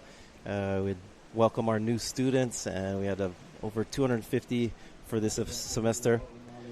Kind of cool. Got to say aloha and share a little bit of, give like a little speech for 20, 30 minutes. Right, it's kind of cool. One of the things I talked about in that speech, I thought I'd kind of bring up today too. You were talking about that concept of kuleana, we talked about before. Yes. The sense of stewardship and what do you put into, how do you contribute to your community? And but really cool. One of the ways I told that story was through mo'onui, or giant lizards. Look at this one. Oh wow! What a great effort there. You can see the little sea breeze that is affecting, the hollowness just a tad. Pipe and Backdoor pretty resilient in being able to handle some of that little sea breeze and still be productive. But you could see that one right there, just a little chandelier that came down, and a difficult exit there. Right. Still looks good though. I mean, it's pumping out there. Yeah, size and energy. David for Stan sure. was saying, so these are the professionals. Yeah. Some big conditions here out at Pipeline, and that's why we have the best out here in the water and the heaviest conditions. Yeah, so in Hawaiian folklore and mythology, before humans dominated the islands, they were ruled by these giant mo'onui. They're kind of like dragons. Okay. It's kind of cool and mountainous, like really large, like Godzilla. By the way, there was a new Godzilla movie that came out recently, and it's from Japan. And, you think, how many Godzilla movies can you make? Right. But this one was really good. I don't know if you have a chance to I see have it. not seen that one yet. Yeah, but anyway, Hawaii has the same sort of, stories of these giant, massive mo'o, call them mo'onui. And in where I teach at BYU Hawaii is in La'i, and La'i has a legend of a mountainous dragon named Laniloa.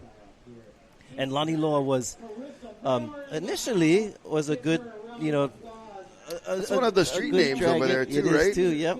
But eventually Laniloa starts to eat all the people in the village, the humans, and it becomes, not so friendly.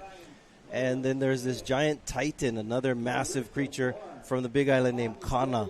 And Kana walks through the deep water. He's such a massive figure.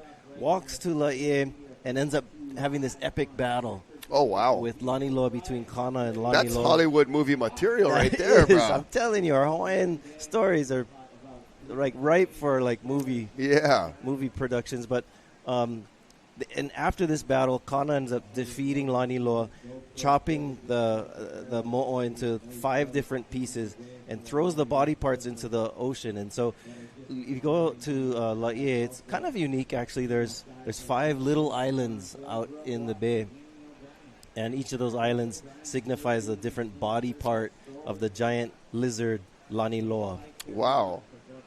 And I think, what kind of messages can we take from this? Here we go. We have Dragon Slayers of today. This is a Dragon Slayers of modern time. Jamie O'Brien out here battling these monstrous beasts of waves. Make it look so easy.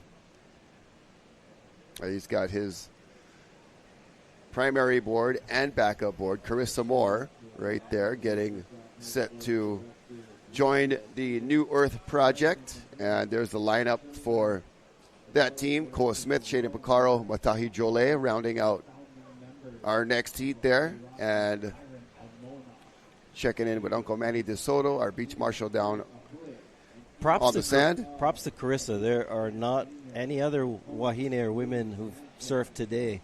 My understanding, this is some, like you see out there, outer reef waves breaking out there. This is not your typical friendly day at Backdoor or small pipeline. This is, look at those waves, challenging stuff, and really breaking far out. Carissa out there, props to her for sure. That's some mana wahine right there.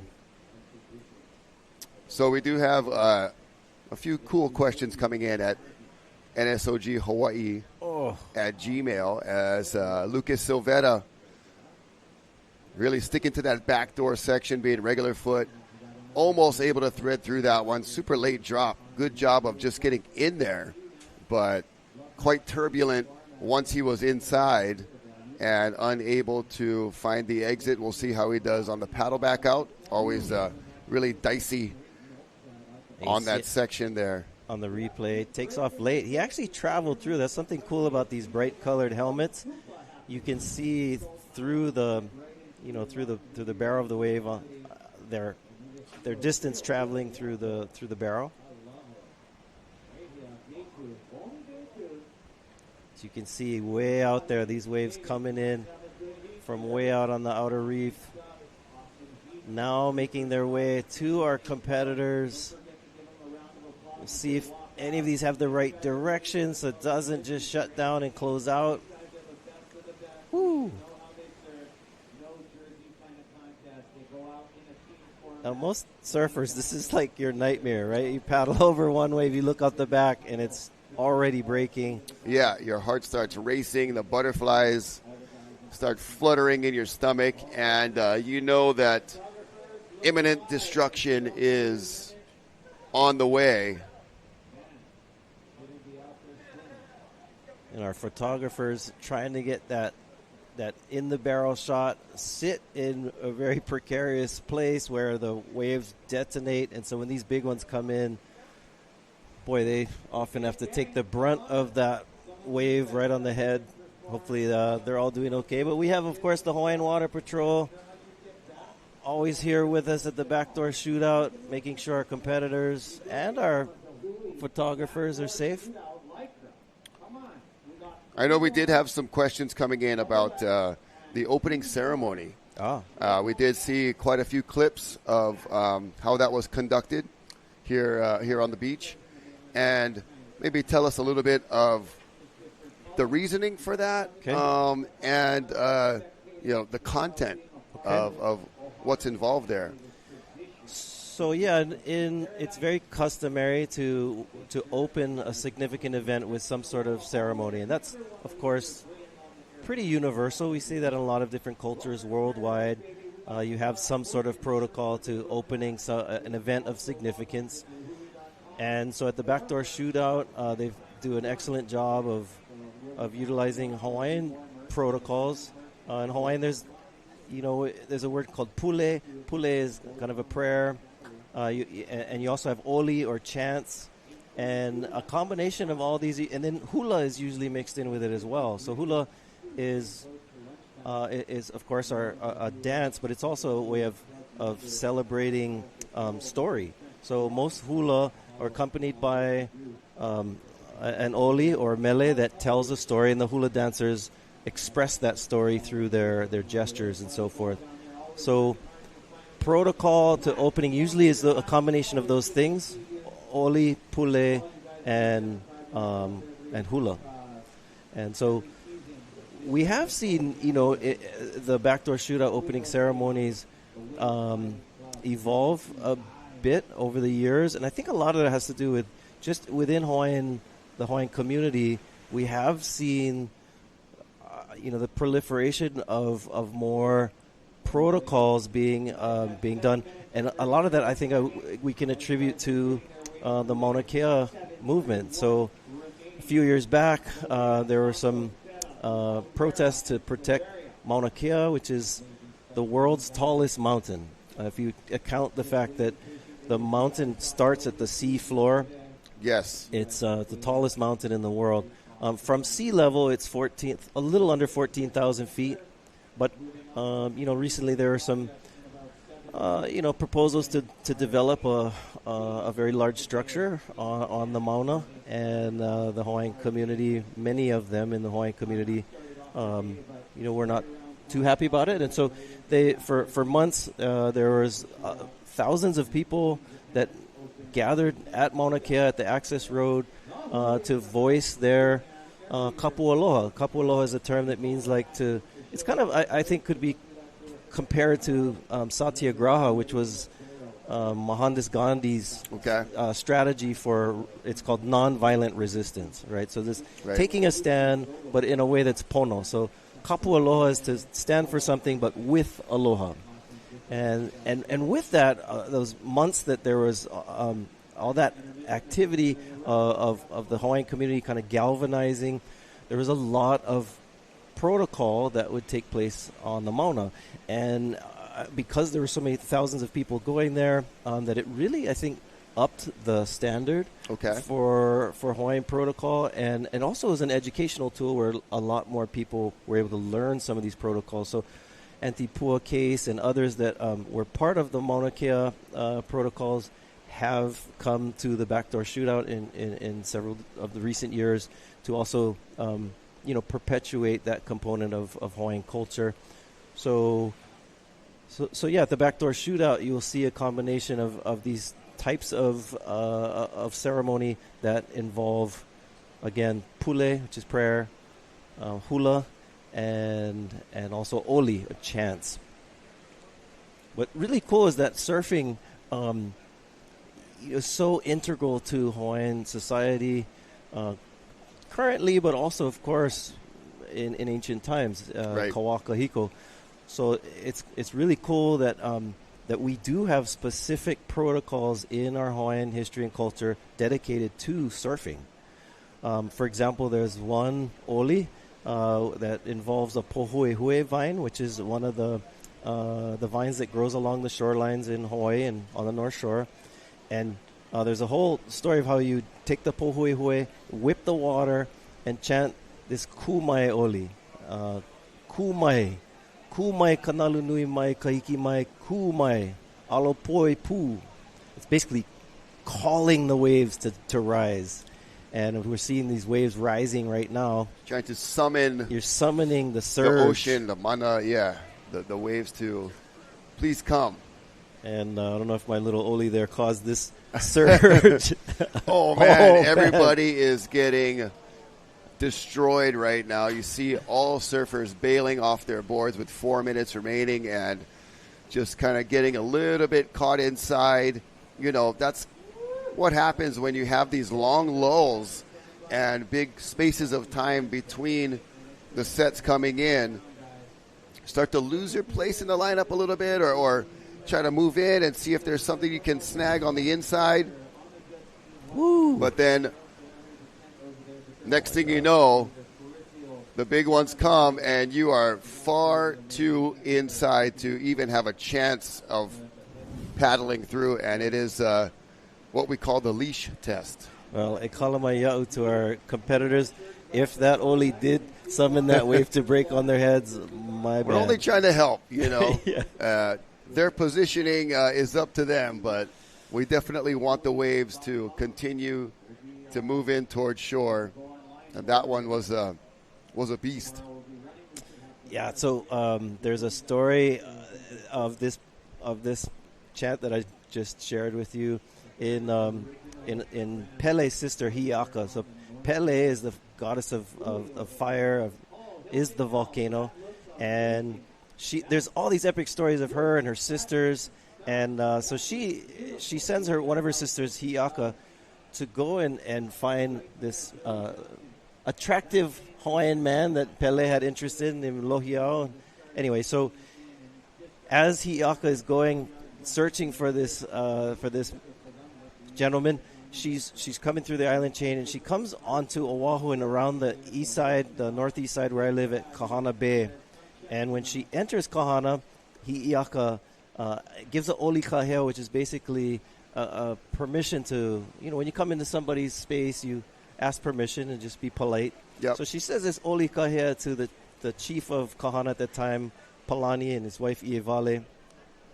But he was surfing at the time, and he gave a rude response. He basically was like, "Why are you chanting to me?" He already had a wife too? Yes. That's classic. No, but this wasn't the one that Pele was searching for. Okay. Oh, here we go. Look at Backdoor. Silvetta. Woo!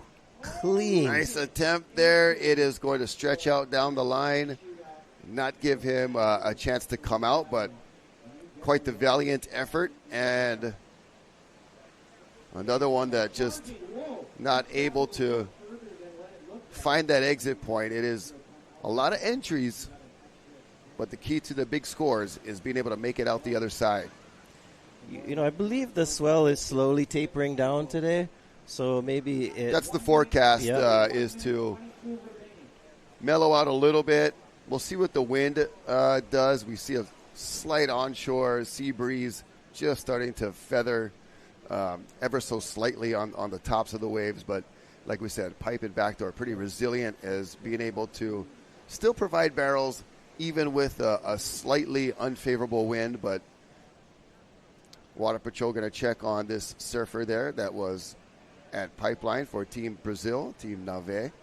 So I have 50 seconds before this heat ends, so I hope to quickly finish this story. But so Hiaka enters this Kahana Bay, gives a chant or oli. The response is negative. She's offended because she's a goddess of sorts, and so she responds by doing this oli where she summons these massive waves. These waves that come in after she does the oli are so big that they are like tidal wave sized and swamp both Palani and Ievale in the surf, drowning them essentially. And so this kind of mana of the ocean and these chants, definitely a part of Hawaiian tradition and culture. And so for sure, it's really cool. That's one of my favorite things about our histories in Hawaii is that they integrate surfing into their lived experience, just like this surfer's experience right now, trying to stay alive in that massive wave of whitewash. So the heat has ended for Team Brazil, Team Nave. That is their round 2 that they have surfed. And New Earth Project will be up next. We're going to take a short commercial break, and we'll be back with more action from round 2 of the Hui Backdoor Shootout. We'll be right back.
Allow us to help you grow your brand and expand your business by reaching Hawaii's giant outdoor sports and ocean enthusiast demographic. Zone Media Advertising specializes in television commercial production and campaigns, social media content production and distribution, drone and video production, cutting-edge live productions, and more. With over 25 years leading Hawaii's action sports market, give us a call to find out how we can help you grow your business.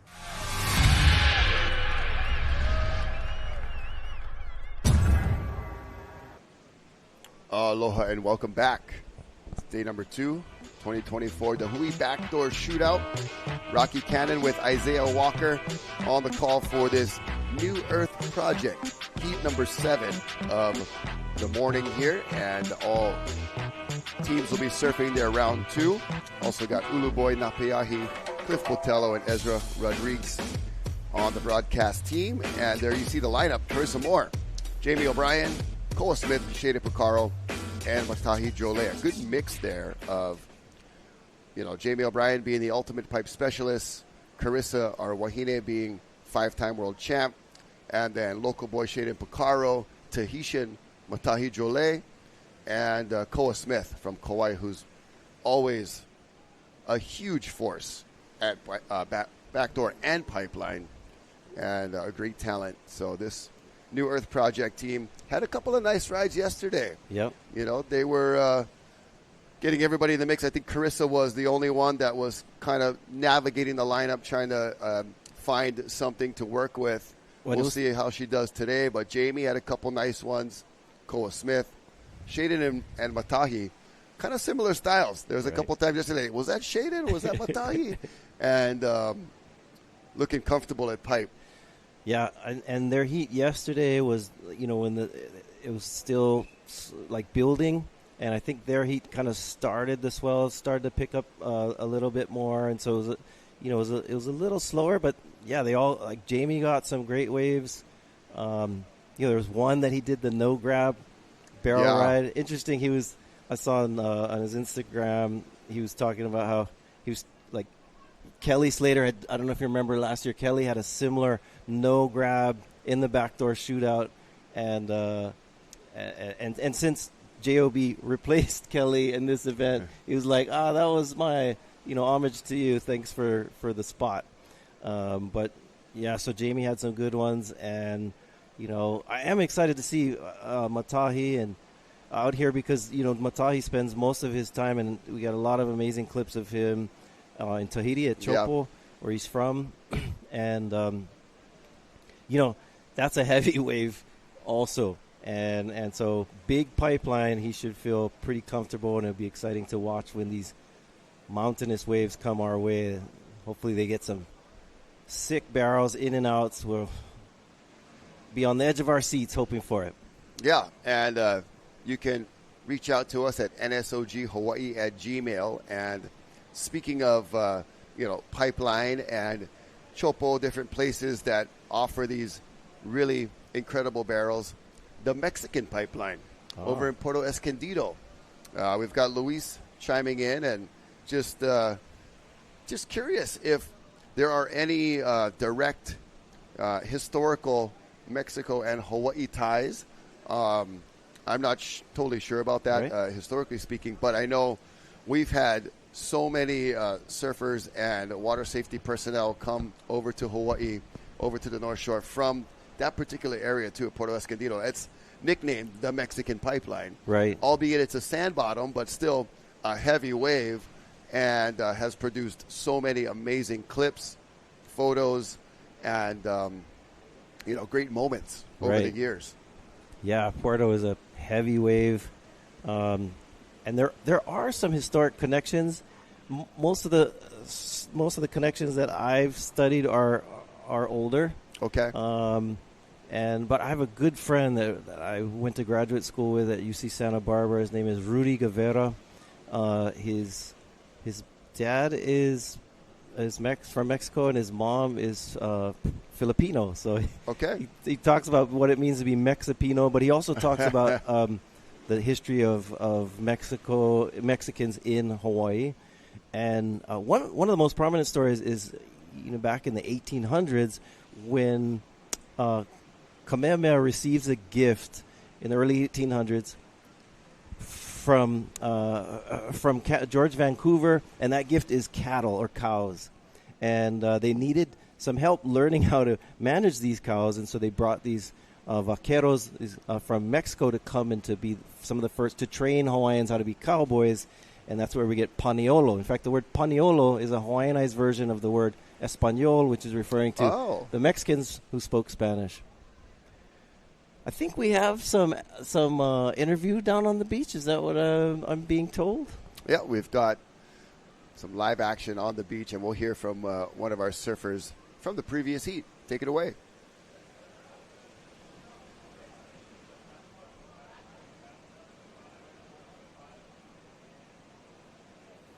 All right, we're here with Kona Oliveira, who is an MMA fighter, owns his own gym, and is a pro athlete and surfer. So how are you feeling after those waves today? Conditions were tricky, but I mean, anytime you get the surf pipe with 5 guys out, it's a blessing, you know. So we're stoked. The whole team got a couple waves. Like I said, it was a little tricky, the conditions, but all in all, blessed to be out there and getting to surf with 5 guys out at pipe. Yeah. So as an MMA fighter, how is the training to leading up to such crazy waves like this today?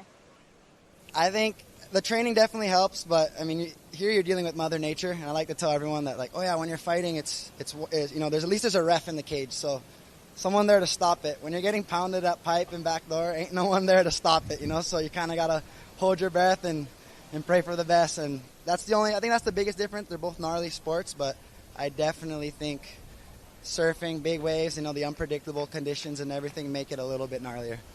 Yeah, especially today with it being a little messy out there. Absolutely. Like I said, the conditions not being the greatest, but still offering a lot of potential for high scores and a couple waves. I think as the afternoon comes in, the swell is going to line up a little better, and I think we're going to see a lot of good waves, and a lot of scores are going to be swapped. I think there's going to be a big mix-up in scores very soon as these waves get going and get a little better. Awesome. Thank you. Awesome. Thank you, guys. All right, thank you very much, Casey. And Kona just nailed it right there with his description of, how MMA and surfing big pipeline are both gnarly things to do. But in MMA, you do have a ref to step in and stop the pounding. At pipeline, when it's pounding you, there's nobody to step in and tell the waves to back off. So a spot-on description. I have never heard it described like that. And Kona, that was priceless and awesome job.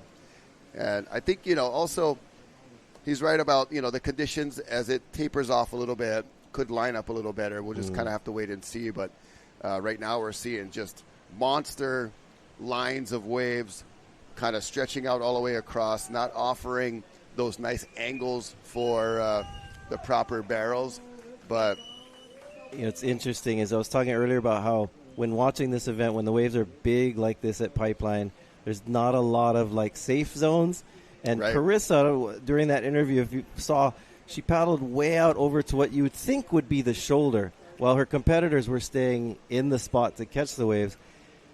And that set came in and broke right on her head, even though she was way out there in a place that you would assume would be the safe zone. So she just made her way back to these guys who didn't get caught by that set and is joining them now. So it is a very volatile lineup. The lineup out here at Pipeline, it can swing to the to the west, to the north, and a whitewash can come from every which way and direction. So, man, these surfers are definitely brave and going out there and surfing these beautiful but challenging and big conditions. For sure. I want to say thank you to Auntie Mar, Auntie Beth, tuning in, sending us a message on nsoghawaii@gmail, and liking the history that we are delivering, and you in particular, Isaiah. And, back a moment to the telescope project and Mauna Kea, and that was such a testy moment for so many in our community, especially our Hawaiian community. And just so everybody is aware, there are currently already telescopes and things up there. There have been for decades, and I appreciate the science and the discoveries that are available and attainable through some of those pieces of equipment. But I do know that there are some up there that are decommissioned, not working. Right. And my basic premise with this whole thing is, hey, pick up your old rubbish first. Pick up your old before bottle. you add something else, you know. And like, hey, and so I'm hoping, you know, there's some kind of balance we can find, because I could also the sense of, you know, hey, enough already.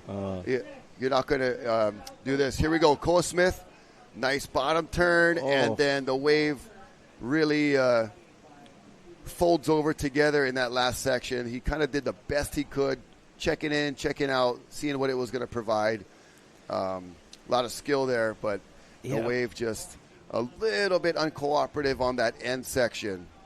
There was something that Koa did on that last wave that just really solidifies or is testament to his comfortability out here in dangerous surf at Pipeline.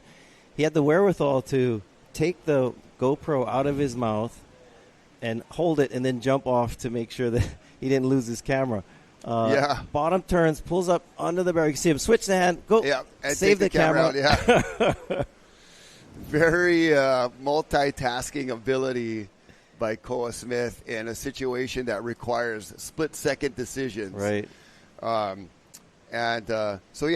Just to wrap up on that Mauna Kea issue, I'm hoping there's a way that things can be worked out, and because, you know, being appreciative of, like I said, you know, the education, the science, but also the respect of the culture, and that balance is, I think, what we're all trying to navigate. We've got a question coming in from Brother Kyle, and has a question about boards, you know, and out here, you know, you definitely want something with in Hawaii in general, I feel like there's so much more water moving. The juice and the movement of the currents always helps to have a little more foam for your paddling. Yep. You won't be riding the same kind of volume. I know they have been measuring with liters now. Right. And I'm not really up to date on how those get measured. I just I'm the more traditional, like, hey, how wide, how thick. And when you're out here moving around the lineup, it does help to have a little more foam. Right. So that would be my first kind of bit of advice for anyone coming out to the North Shore to surf. And I've had so many friends travel from the mainland, you know, doing competitions around different parts. You meet folks, and obviously it's nice to have them come out and experience our way of surfing. And I tell you, 9 times out of 10, the board size they would select to paddle out on, and they'd look at mine like, whoa, you know why? I'm like, you'll get to see. and we get so used to riding bigger boards around here that we can still maneuver them. They're all, you know, concerned about how am I going to turn this and that. But it's like, how are you going to turn when you're not even catching waves? Yeah. So the volume, I think, is something you can kick it up a notch when you come to the North Shore, just to be able to catch more waves and move around the lineup a little bit more efficiently. Yeah, plus the waves in Hawaii have a lot more energy to them. And a lot of it has to do with the fact that it's, you know, we're out in what's geologists call the Hawaiian hotspot, where there's a crack basically in the crust of the earth that's created these island chains that we call Hawaii. There's a new one. Right. Lo'ihi off the currently, Big Island. and of course Kilauea is still producing. Right. And so, but essentially what that means is we are surrounded by miles and miles of ocean and deep ocean. And we're located in a really special spot when it comes to the northern Pacific, where we get these storms that come across. You've seen Surfline tracking them for us. They generally come off the Aleutian Islands in Alaska and move towards, you know, the west coast of the United States. Yep. And those are the ones that generate these massive storms. You can see these swells. Those swells that you see here on the camera right now are coming to us from a storm that's hundreds, if not thousands of miles away. It's so unbelievable how those waves can travel that far and still contain and retain that amount of energy, right? And from so where they've started. And as they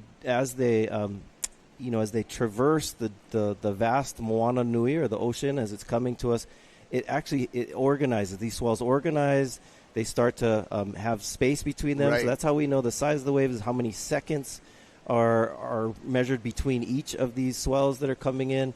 And so when the waves in Hawaii are stronger and faster than a lot of other breaks around the world, because of our unique location in the middle of this Moana Nui. And also, so with board selection, that makes a difference too, because it's not just catching the wave, but it's also like if the wave has more mana or more energy and a lot more speed, then you need a board that can handle that. While we're talking about boards, you can see our Team Japan paddling out. You can see their boards. Most of them were riding pintail, so the shape of the board, the narrowness, the tail. One guy was on a swallowtail. That's a little less common at a pipeline, but we have amazing shapers here in Hawaii that specialize in shaping boards specific to Hawaii, and a lot of pro surfers will come to Hawaii, and instead of bringing their own boards, they'll trust the local shapers and order boards, from shapers like, Tokoro, Glenn Pang, Chuck Andres, so many others, Manami, and so many other shapers here in Hawaii on the North Shore, Paisel, Jeff Bushman, so many others that know these waves and how to shape boards accordingly. Yeah, and they get the incredibly accurate, direct feedback from the surfers that are here year-round, and kind of help work with the shaper to refine, get that ultimate design for responsiveness, for speed, handling certain different waves, sunset, pipeline, different kinds of waves, Haleiwa, of course, Waimea, you're going huge, big gun for that. And Kyle, thanks for your questions, and also about other Polynesians. You'll have to watch the replay of day one, because we did discuss the different regions. Kyle did have an intriguing question, like how did they sail to Hawaii and survive? Like, how did they eat? Yeah. Like, how do you eat when you're sailing for, weeks and thousands of miles? And look at this wave! Oh, that was lawnmower action. Nice mowing by pipeline right there. All surfers able to hang on to their boards, and some of these huge whitewaters are surprisingly duck diveable, but not that one. Not that one. So Koa Smith had the camera still in the mount, and then decided that duck diving that one was going to be fruitless. So he looks like he broke a leash. Decided to bail, and looks like he'll be looking for Hawaiian Water Patrol assistance. So Koa, we're about to see an assist not able to here. get that leash intact. But yeah, so I know at least on board one of the famous Hokulea voyaging canoe as Water Patrol. I love that textbook pickup there. Yeah, did you see? Maybe you could explain. So smooth. The way they do that wasn't just some random give me your hand. This is training that they do. You see there's a guy on the sled, guy on the ski, reach out the left hand, pull the surfer around onto the sled where the person on the back is there to handle it. Yeah, and those there's the replay of Koa's demise in the way of a broken leash.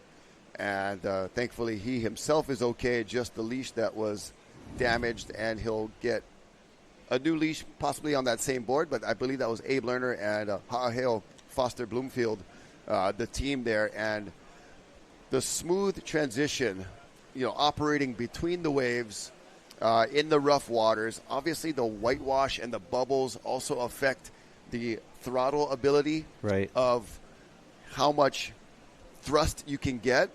And so it takes a lot of just on the dime feeling and thinking of where you're able to get and safely operate that jet ski to not only retrieve the patient that's in there, but also to take care of your grabber and yourself and the equipment and get yourself out of there safely. So really a lot going on that happens so quickly, and the training that takes place and the there's just the feel is very important. Here we go, grabbing Jamie a O'Brien. wave there. Jamie O'Brien just didn't like what he saw. He bailed out early. And when you can get the penetration like that to the bottom of the wave, most times you'll just pop right out the back. But when Not you all have the the time. first wave of the set, you have to deal with all the subsequent waves thereafter. Oh. And Jamie right now is also doing a pretty thorough leash test. Yes, he is. But I know on board the Hokulea, there would be provisions brought on board, as you would with any long voyage that Right. you'd be heading out on, whether it's across desert, whether it's across ocean. And they're here's just checking on Jamie. He looks to be okay. He's also got his GoPro intact with the mouthpiece. You know what? But I would imagine, there were some fishing gear that was Right. brought on board too, to hopefully snag something on the way. Yeah, so on these voyages, Never have Uber Eats that as well. What's even more impressive to think about is not only do they bring food to feed themselves on the journey, and usually this is where poi is basically it's taro, but it's processed where you pound it and add water to it, and poi can last a long time. In fact, if you come to Hawaii, there's different types of poi. You get like the fresh poi or the sour poi. Sour poi is essentially aged and semi-fermented, where there's Right. mold on the top of it. But it's still safe to eat. It is safe to I eat. always enjoy informing folks that I teach about Hawaiian culture and the Ahupua'a system that taro has a long shelf life. Actually, there's poi has a long shelf life. Poi, Taro excuse can go bad, but there's a process of pounding the taro and adding the water to it that changes, I guess, the chemistry of it. Right. And Hawaiians were some of the few Polynesians that would do that to taro. Most other Polynesians wouldn't, turn it into They just this. cut it and eat it straight. Yep. Kalopa'a is what we call it. Yeah. There's also pa'iai, which is like freshly pounded. But the poi is when you add water to it. Oh, Jamie O'Brien. Oh, man. Well, Just got poi pounded there. Pipeline poi pounded. And to our point, we had been mentioning yesterday of Pipeline having the ability to make even the most amazingly experienced and seasoned veterans at this wave look absolutely vulnerable. Oof. And we all have those moments. It's not a matter of if when you're surfing here. It's totally about when. And Jamie, the last two waves, looking human, if you Right. will. There's so many things he does out at this break that are superhero status. Right. But there are moments where you give back to Pipeline. And it also shows you, like, these athletes, they take their lickings out here. You usually would just see the good clips where he pulls in the barrel and comes out and everyone erupts and cheers. But Right. these guys put in the time out here and have a lot of waves that they don't make in order to get those ones that they do make. Well, and also when I'm informing someone about surfing or about to, do something in the form of teaching, all of the photos you see of people learning how to surf in Hawaii, it's all standing on a board with a big smile. What you don't realize is surfing is 95%. It's not a perfect math equation, but 95% paddling and waiting. Yep. The moment of standing on the board is the very tiny percentage of the whole process. Right. But all you see, as you just said, are these, wonderful moments of elation. Right. But all the work and the kind of the less pretty side of what it takes to achieve that is what you find out when you really get out there and do it. Right. So trying to wrap up the answer to Kyle's question about, how would you travel and feed yourself on a canoe? The double hull canoes did have a pretty large platform deck. Yes. So there is space there. Sometimes they have a hale, or like they build a little house shelter on the deck of the canoe. But when they brought foods like poi that could ferment. It could last a long time, and even if it's got mold on it, it's still healthy for you. They say it's a probiotic and very healthy for you. But to me, the more impressive thing is that when you had voyagers that were taking these voyages of settlement, right? So the first Hawaiians that came to Hawaii, the plants that lived in the islands before humans showed up, very few of them were edible. Got it. And so all of the things that we see, there's difference between endemic plants and native plants. The native plants were brought by the first humans. So coconuts, ulu, which is breadfruit, taro, kalo, all those are native plants, but they were brought. The banana, Yep, banana, sweet potato, so many other because delicious the plants ones. that just grew here with bird seeds, or birds that, whatever, were like the ohia, different ferns maybe. Right, a lot they have of the light ferns. spores that can blow in the air. But just amazing. I mean, there is to a even know how all of these things got here.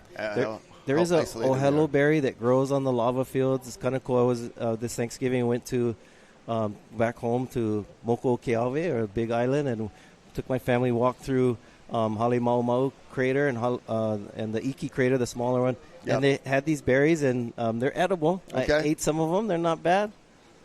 But most of the foods that are native plants to Hawaii were brought hundreds of years ago by some of the first Polynesians who came here. And so, so they had to bring that with them on these canoes, so when they landed, they could plant it. They would also bring animals, pigs, dogs, chickens. Yeah, and obviously you hope for a little bit of rain as you're traversing, catch some water, because even if you had to keep some of these plants alive, right? You cannot put ocean water, bro.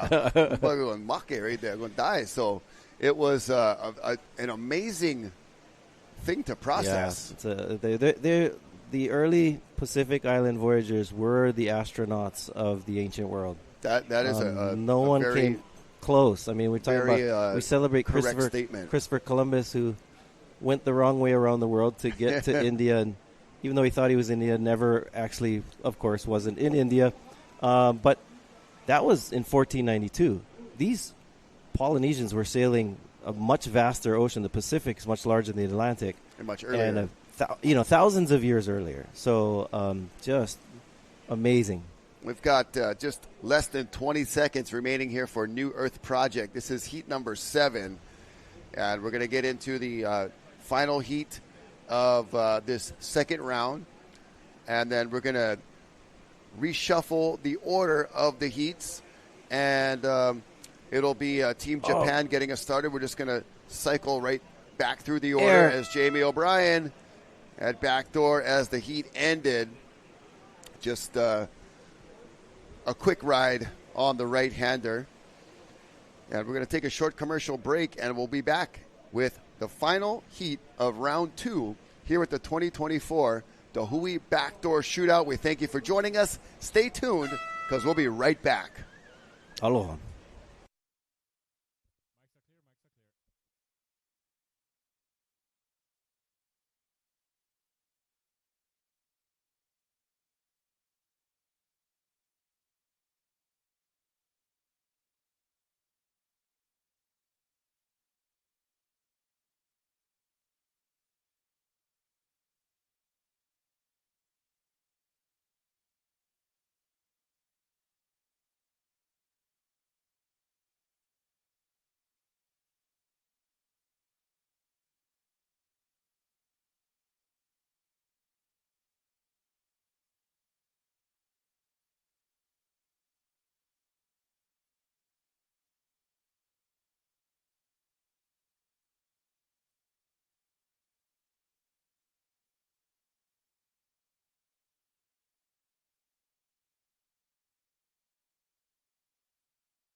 Got a large, long period swell heading towards the Hawaiian Islands this weekend. 40 to 60-foot faces and exposed spots.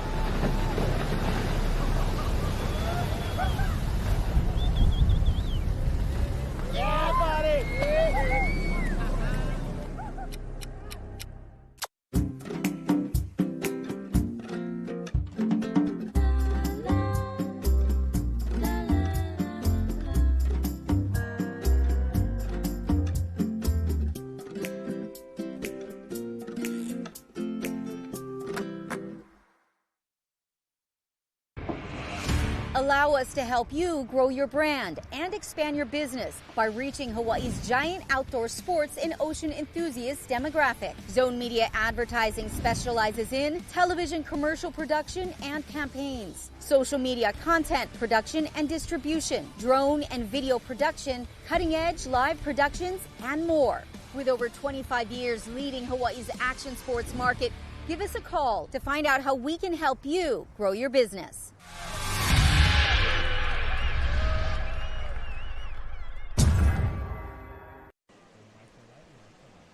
Oh, yeah. Welcome back. Beautiful conditions, beautiful day here at the day number 2 of the Hui Backdoor Shootout.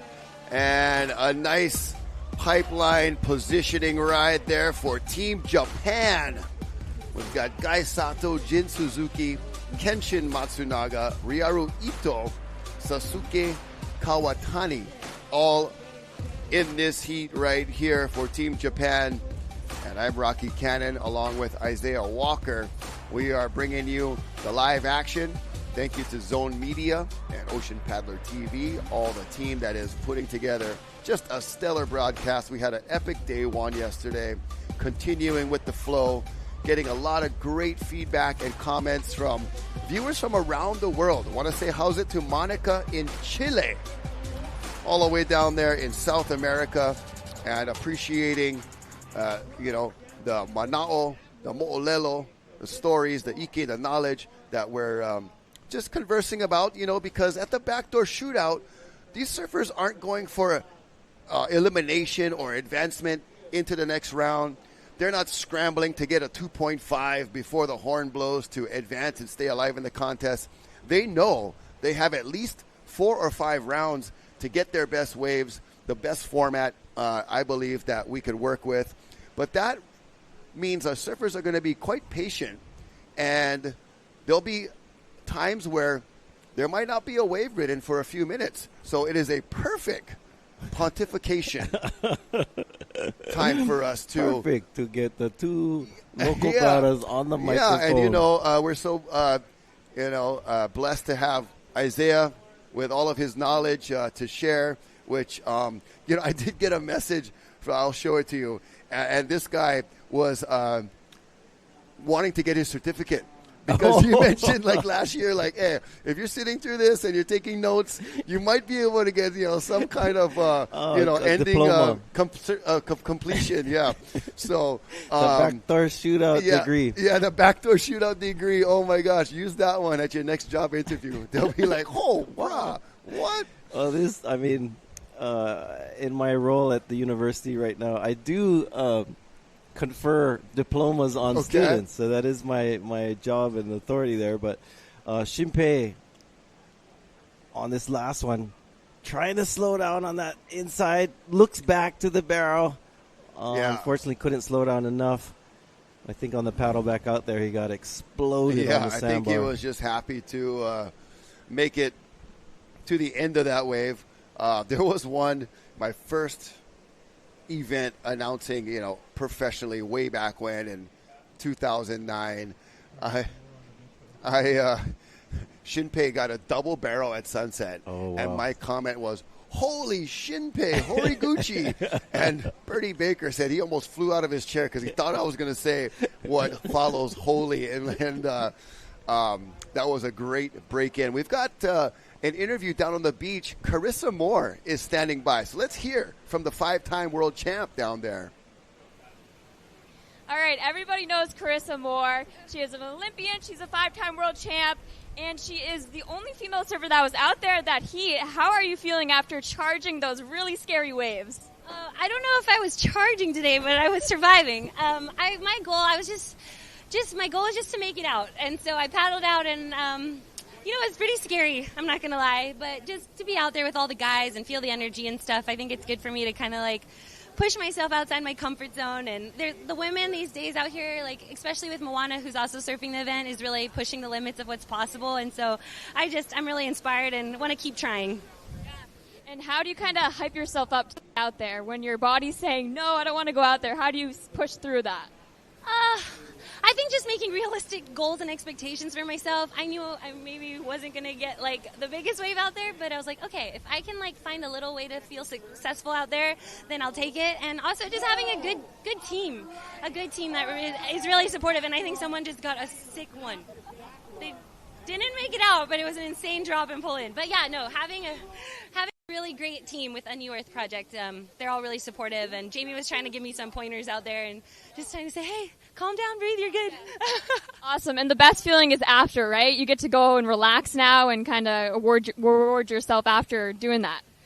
I don't know about relaxing. I think we have another heat today. So maybe when it gets dark, I can finally relax. Yes. Well, thank you. Thanks so much. Wow. All right. Well, Carissa, always fun to catch up with. You know, a great talent, but such a humble individual, Right. and very easygoing, which kind of lends to, I think, the island Hawaiian style culture that she comes from. And Yeah, she's a beast, but man, she's so sweet. She's such a great ambassador for Hawaii and for the sport. And we're looking at this replay. Yeah, we saw this surfer swimming after this. That was just a amazingly valiant effort. And, you know, being inside that, there's so much turbulence, so much damage that can be done. And even as Kona Oliveira was saying earlier, you know, because he's an avid MMA fighter as well and a pro surfer, so he's kind of living this dual lifestyle of these intense sports, especially at Pipeline. But when you're either on the ground or, you know, even in like I compare it to like football and athletes, you're getting jostled around, but you're not having to hold your breath. You can breathe. You're in dry area. Oxygen is available. Right. When you're getting pounded at Pipeline under there, you are also having to hold your breath, which is the whole nother dynamic. Because you know your natural instinct is to to breathe for air. Right. But when you have to hold your breath, you have to remain calm. Right. Because your body, once it goes into panic mode, first thing it wants is more oxygen. Look at this one. Oh, beautiful positioning. Go. Oh, man. It is dishing out some punishment right now on both ends, backdoor and pipe. We've seen a few waves that were makeable and that were, able to allow the surfers to get at least out, on the outskirts of the other side. But right. And that damage right there, that's going to be, putting some equipment through the test. Right. And to our, your point earlier about like holding your breath, these guys have to hold their breath, and while their bodies are still, exerting a lot of energy trying to pull into this, and it's scary, and yet that's the time when you're supposed to remain calm so you can preserve, your breath. And I think that's every surfer's challenge and goal and dilemma is to try and figure out how to manage that balance of how do you stay calm in the midst of chaos. So, there's so much about surfing that is physical and a lot of sports. But what a lot of, coaches and mentors and folks that really get into the psychology of how you deal with it, man, between the ears, mentally, it's preparing yourself. The training that you do. I mean, these guys do a lot of cross training. It's a lot of swimming, a lot of breath holding exercises, under duress type of things. And, you physically, you can be the ultimate specimen. But like you said, man, if you panic or if you are somehow not able to keep it together in your head, you can totally take yourself out of it and then set yourself up in a situation where it's going to be very dangerous if your mind and your mental strength can't be executed to the right degree. And so, Carissa, props to her. She, paddling out into some very treacherous surf today. And, I noticed one thing. First of all, Carissa's, as I mentioned earlier, she's an amazing ambassador. You go down to downtown Honolulu, there's a huge mural of her with Duka Namoku, which I think is very fitting, very appropriate, that Carissa's become sort of the ambassador of the Wahine of surfing in our modern time as an Olympian, as a gold medalist. Yes. And really cool. I mean, we revere and celebrate her accolades in Hawaii and throughout the world. And, what makes it even greater is just her demeanor is so professional and kind and humble, and she really reflects and emulates what we call the spirit of aloha. So I appreciate that from her. One thing I did think of a historical kind of artifact was she raised her arm to the shotgun. You could see a bunch of Hawaiian heirloom bracelets on her wrist. Bruh. And I did where did that? I mean, that's how much millimeters is how thick is like it's a kind of status symbol. Yeah, some of the Hawaiianized versions look like Wonder Woman size. Yeah, bracelets, bro, She-Ra, Wonder Woman, like full on ready for battle. Interestingly, Hawaii, even though Hawaii, was annexed to the United States, in most of its history, as far as modern history in the 1800s, Hawaii was more closely aligned culturally and even politically with the British. Right. King Kamehameha. I mean, it shows in our flag. In our flag, yeah. King Kamehameha made Hawaii a protectorate of the British. We had treaties with the British, and we had relationships with them, and some of it maybe had to do with the fact that they were a monarchy. Hawaii was also a monarchy in the 1900s. Okay. In the 19th century, in the 1800s, and so there was this close relationship, and so a lot of Hawaiian ingenuity also is Hawaiian also had this really cool adaptability. So they would take something that was, something from outside of Hawaii and adapt it to become Hawaiian. And, most notably things like instruments. The ukulele, for example, right, was, everyone knows it as a Hawaiian instrument, but it developed. It's a ukulele, please. Not a uke. Not a ukulele. Yeah. Just, or ukulele. Yeah. Please. Just a little PSA there. Right. But, yeah, it's a Portuguese instrument. Originally it was Portuguese, but as the Hawaiians adapted it to their own flavor. Likewise, the guitar, Hawaiians have kilo Oahu, which is a slack key. So they essentially changed the slack in the tuning of and created a whole different sound and a whole different music. So it's really cool, that kind of ingenuity that what comes with adapting to something. So the Hawaiian heirloom bracelet is a similar thing. In fact, David Kalakawa's wife Kapiolani and Kalakawa's sister, who later becomes the last queen of Hawaii, Liliuokalani, were invited to go to Queen Victoria's Royal Jubilee, which is big celebration of the Queen of England, and they were invited.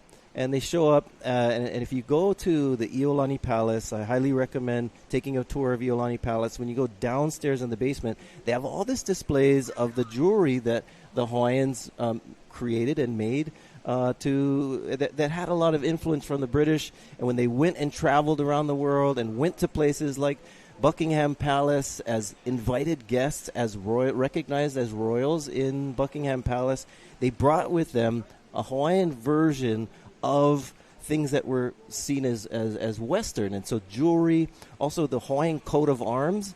It's a very European tradition of creating these coat of arms. The Hawaiian kingdom created their own coat of arms. So there's so many types of things that Hawaiians adapted to their culture, and the Hawaiian heirloom bracelet is one of those that is borrowing from a very British style of jewelry, but adapting it to Hawaii by placing, if you look at most of the Hawaiian heirloom jewelry, they have Hawaiian flowers or plants or mailele that make it they're etched unique. And carved in there, right? Yeah. And you see, like, why it's so fun to sit down with Isaiah, because, like, a little thing like that, we just saw a little bracelet or, something that Carissa was wearing, and there is a amazing expansion. Man, it is just a treat to be here. And, we've had some really good messages come in, and Kyle also appreciating some of the answers we gave. And Mason Ho, yes, I would say he's been, throwing it back and riding the big boards that, his dad and those guys used to ride, the Eidos. I feel like the boards have scaled down a bit for this new generation. Right. But Mason definitely kind of holds the traditional sense of, not scared to ride a bigger board and Right. has learned how to maneuver the bigger boards, which, that's what we all grew up doing here. But definitely appreciate the comments at nsoghawaii at Gmail, Rocky Cannon, Isaiah Walker, and we're taking you through this final heat of round 2. Team Japan has had a couple of great, samurai warrior efforts. Right. But Pipeline and Backdoor right now are a little bit unruly, and so it's kind of about finding the needle in the haystack, and then also the cat and mouse, where the big waves are the cat, the surfers are the mice, Right. and you're just trying to, find that little slice of cheese somewhere in there and score something that'll help your team build up a good tally total. Now, I don't mean to take us back to our story of jewelry, but there is a connection that I wanted to highlight with jewelry and the Huiohe Nalu. So we watched this replay again of this charging going backdoor, almost coming out. I but think that one unfortunately- also broke his board. Oh, that was the one. So the Huiohe Nalu was founded in 1975, 1976 here on the North Shore. And we had some of the early founders. Some of those early founders were people like Imbert Soren, who was from Laie, and Imbert's younger brother Henry Soren was also part of the club. And Henry was a very accomplished artist, and particularly with jewelry. Made a lot of jewelry for the Hui back in the day. Here's another replay of the first wave of the heat with Shinpei trying to stall for that barrel. Kicks out of Shinpei's it. been out here doing this for so long. He's one of the OGs from Japan. Came out kind of following that Takayuki Wakita, Shuji Kasuya initial kind of pioneering wave of Japanese surfers. Yep. And Shinpei right beneath them, and now has kind of paved the way for these other younger folks like Gai Sato, Jin Suzuki, and the younger crowd. And like we said, Keito Matsuoka a few years ago. Yes, so many. Historical wave. But the Japanese surfers definitely, they've got the talent and the skill for sure, but they just have a way about carrying themselves that is very respectable, and they speak with their actions. Yeah, I remember when you and I were younger and we were in our competitive amateur years, that in Japan, I think they had their own tour. I remember I used to surf for Glenn Pang for Performance Hawaii Surfboards, and Glenn Matsumoto, Billa, I don't know if you know Glenn. Yeah, Glenn also, and yes. there was a whole crew of surfers that I got to know through Glenn Pang and surfing with those guys, and I didn't open my eyes to this whole group of surfers in Japan that go back. Here we go, live action. Woohoo! Oh, standing that tall. is going to factor in there. Yes, well done. So, beautiful. Speaking of the needle, there was a needle discovered in that haystack, and lots of spectators on the beach here on this Aloha Friday. But we'll get an ID there, but it was one of our regular foot Japanese surfers that, today the bigger waves aren't going to be the ones that stay open. Wow. It's these mid-range inside section on that first reef that will kind of peel off and give you that just enough angle to be able to squeeze out and put together a good score. That was beautiful. I mean, not just the wave, but I mean, when you're picking a needle out of the haystack, and then you have, the ability to just stand it with full composed in the kind of soul arch stance that he took on that barrel. Just beautiful to show that kind of comfortability in the midst of that energy that's surrounding you in the barrel. Well-ridden wave, beautiful wave. Yeah. And success. It was fantastic to watch and witness. That looked like Brandon Keolana Martin possibly on the ski right there for the pickup, and assistance around back to the pipe side. So we are having some of the surfers that, they get stuck at backdoor. We'll have Hawaiian Water Patrol do a nice gesture and give them a ride back around the other side.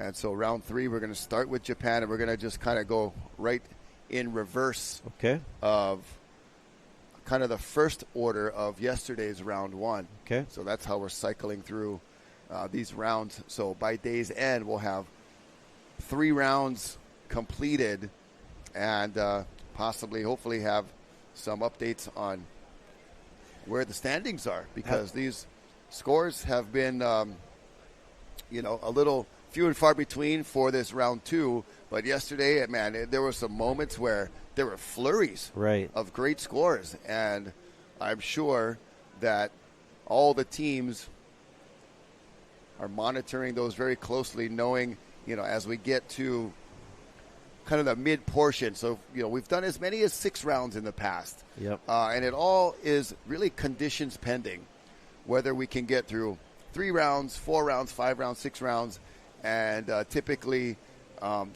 usually between 4 and 6 rounds at this backdoor shootout that we're able to complete with our waiting period and also the kinds of conditions that we get. Yeah, and it's interesting.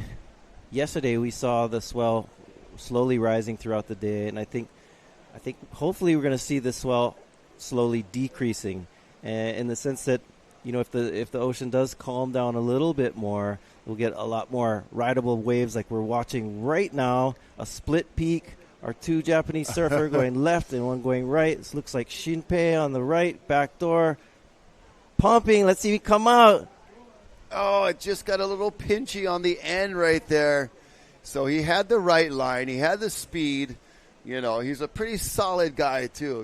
He's going to handle any little chandeliers that get thrown his way. But there's only a certain amount of crouching you can do before it just compresses around you. And it's like you're trying to fit, in an air-conditioned duct and crawl through like Bruce Willis on Die Hard. But you're like just trying to squeeze it out, and then it finally compresses around you, and you have to succumb to all that pressure. Yeah.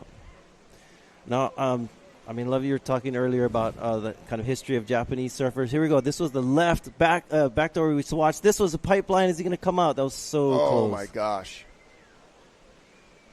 Another replay of the wave at backdoor. Both surfers were just on the edge of completing both of those rides, but unfortunately clamped on them at the end.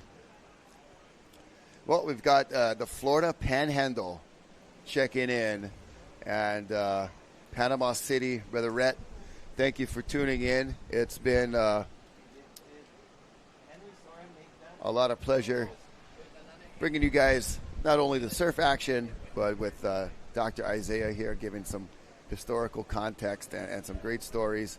And, Rhett asked about, how do you exist on the North Shore if you're not like some world famous pro surfer or some like huge surf company owner? Like, what's the blue collar life like?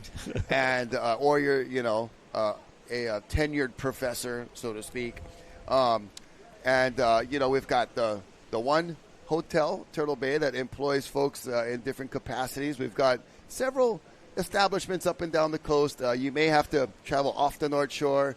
A lot of folks have been doing, as we watch some live action of Backdoor, that one just had that backwash where it's almost like it's a beast inhaling and exhaling, and you're kind of in the stomach of it, and as it exhales, the backwash, it expands the wave, and then it contracts and comes back down on you, and you really do feel the air moving. Like it's like a living, breathing beast that you're inside. And that was one of our Japanese surfers just getting contracted and smashed in that backdoor wave, not able to come out, but a really great effort for Team Japan. 350 remaining.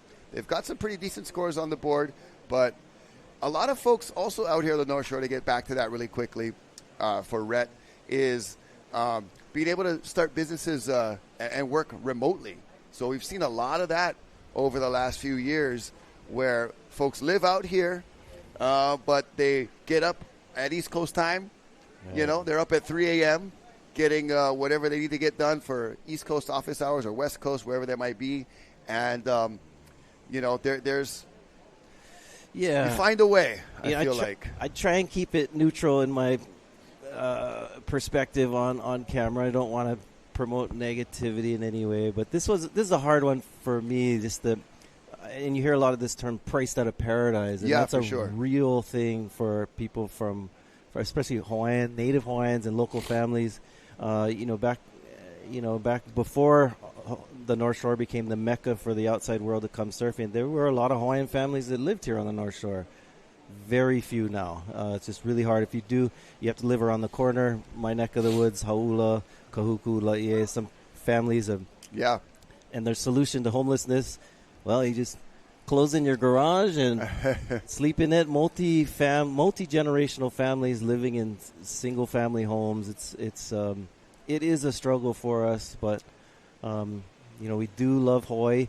We're not houseless.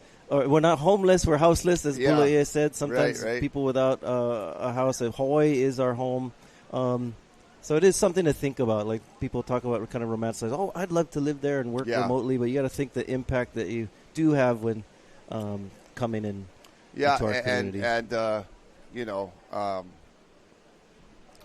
I believe there's kind of in a sense, kind of an unstoppable force in the way of just the way economics and modern day.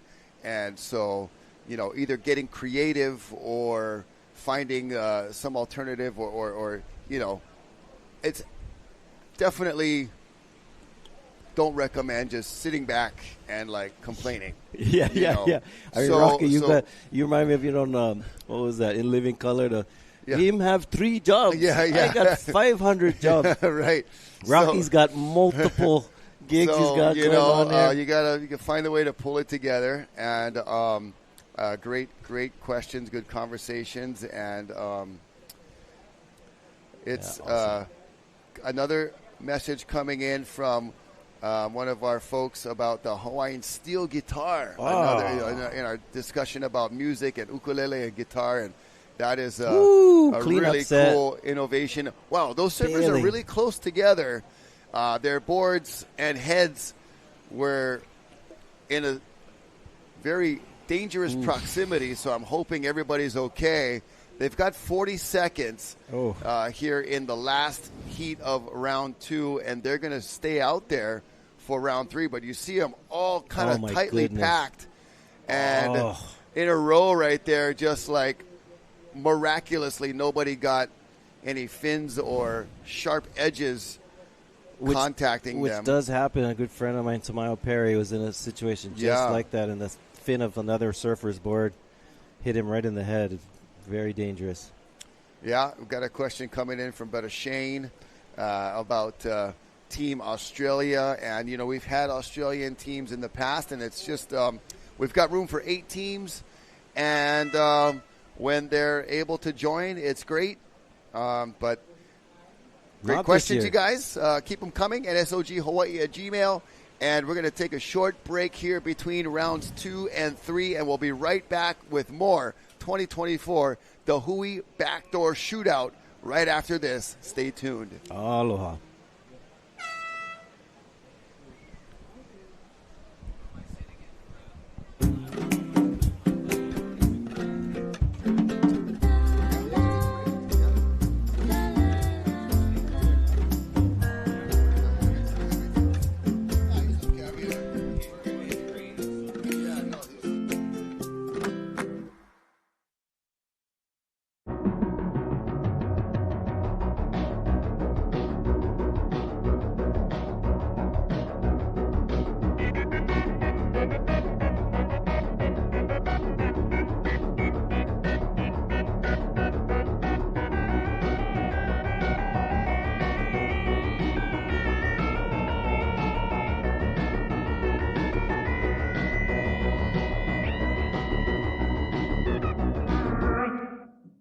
The Hui Backdoor Shootout 2024 is presented by Go Nuts Hawaii and Keiki Beach Bungalows.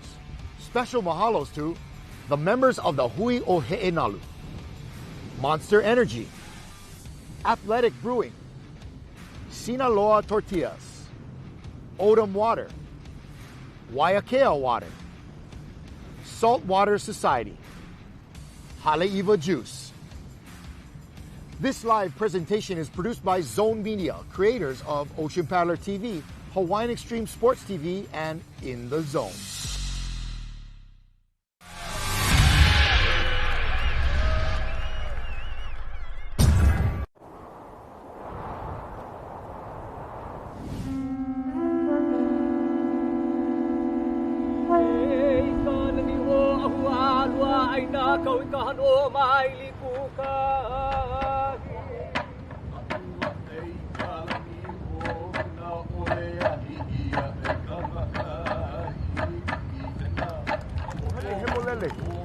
E ihu mai pu.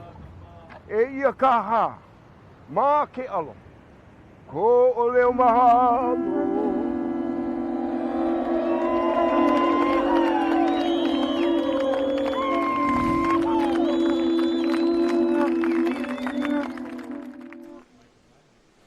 Hey guys, welcome back. This is Ezra Rodriguez along with Rocky Cannon. Welcome back to the 2024 Backdoor Shootout, the Hui Backdoor Shootout, presented by Go Nuts Hawaii and Keiki Beach Bungalows.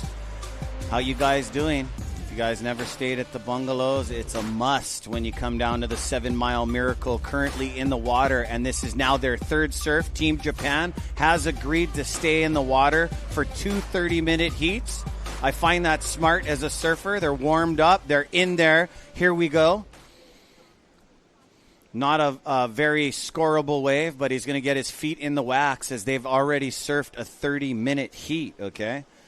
And we're down here. Hui o He'enalu Inc. is a nonprofit organization that educates and coordinates, preserves, and provides the assistance to facilitate the advancement of Hawaii activities and cultures. And thank you. This is the only Hawaiian-run event in the world right here at our backyard, right here, Backdoor, and the infamous Bonsai Pipeline. And what a name, internationally known as Bonsai Pipeline, because we got Team Japan out there for you guys. So out there, Team Japan, you got Gai Sato, Jin Suzuki, Kenshin, Matsunaga, Ryaru, Ito, and Sasuke Kawatani.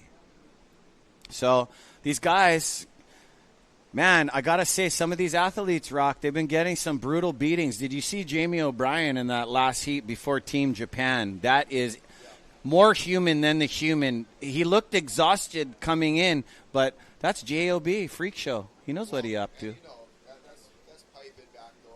It has the ability to make even the most unreal, talented guys look vulnerable at any moment. And that's, I think that's what keeps a lot of the surfers coming back to Pipeline, because, you know, there's nothing like having like the most amazing moment in a barrel, coming out, crowd going wild. It's great. That part of it is addicting, you know, but it's also the humbling moments of, if you did that every time and you're like, oh, just killing it, it would kind of get boring.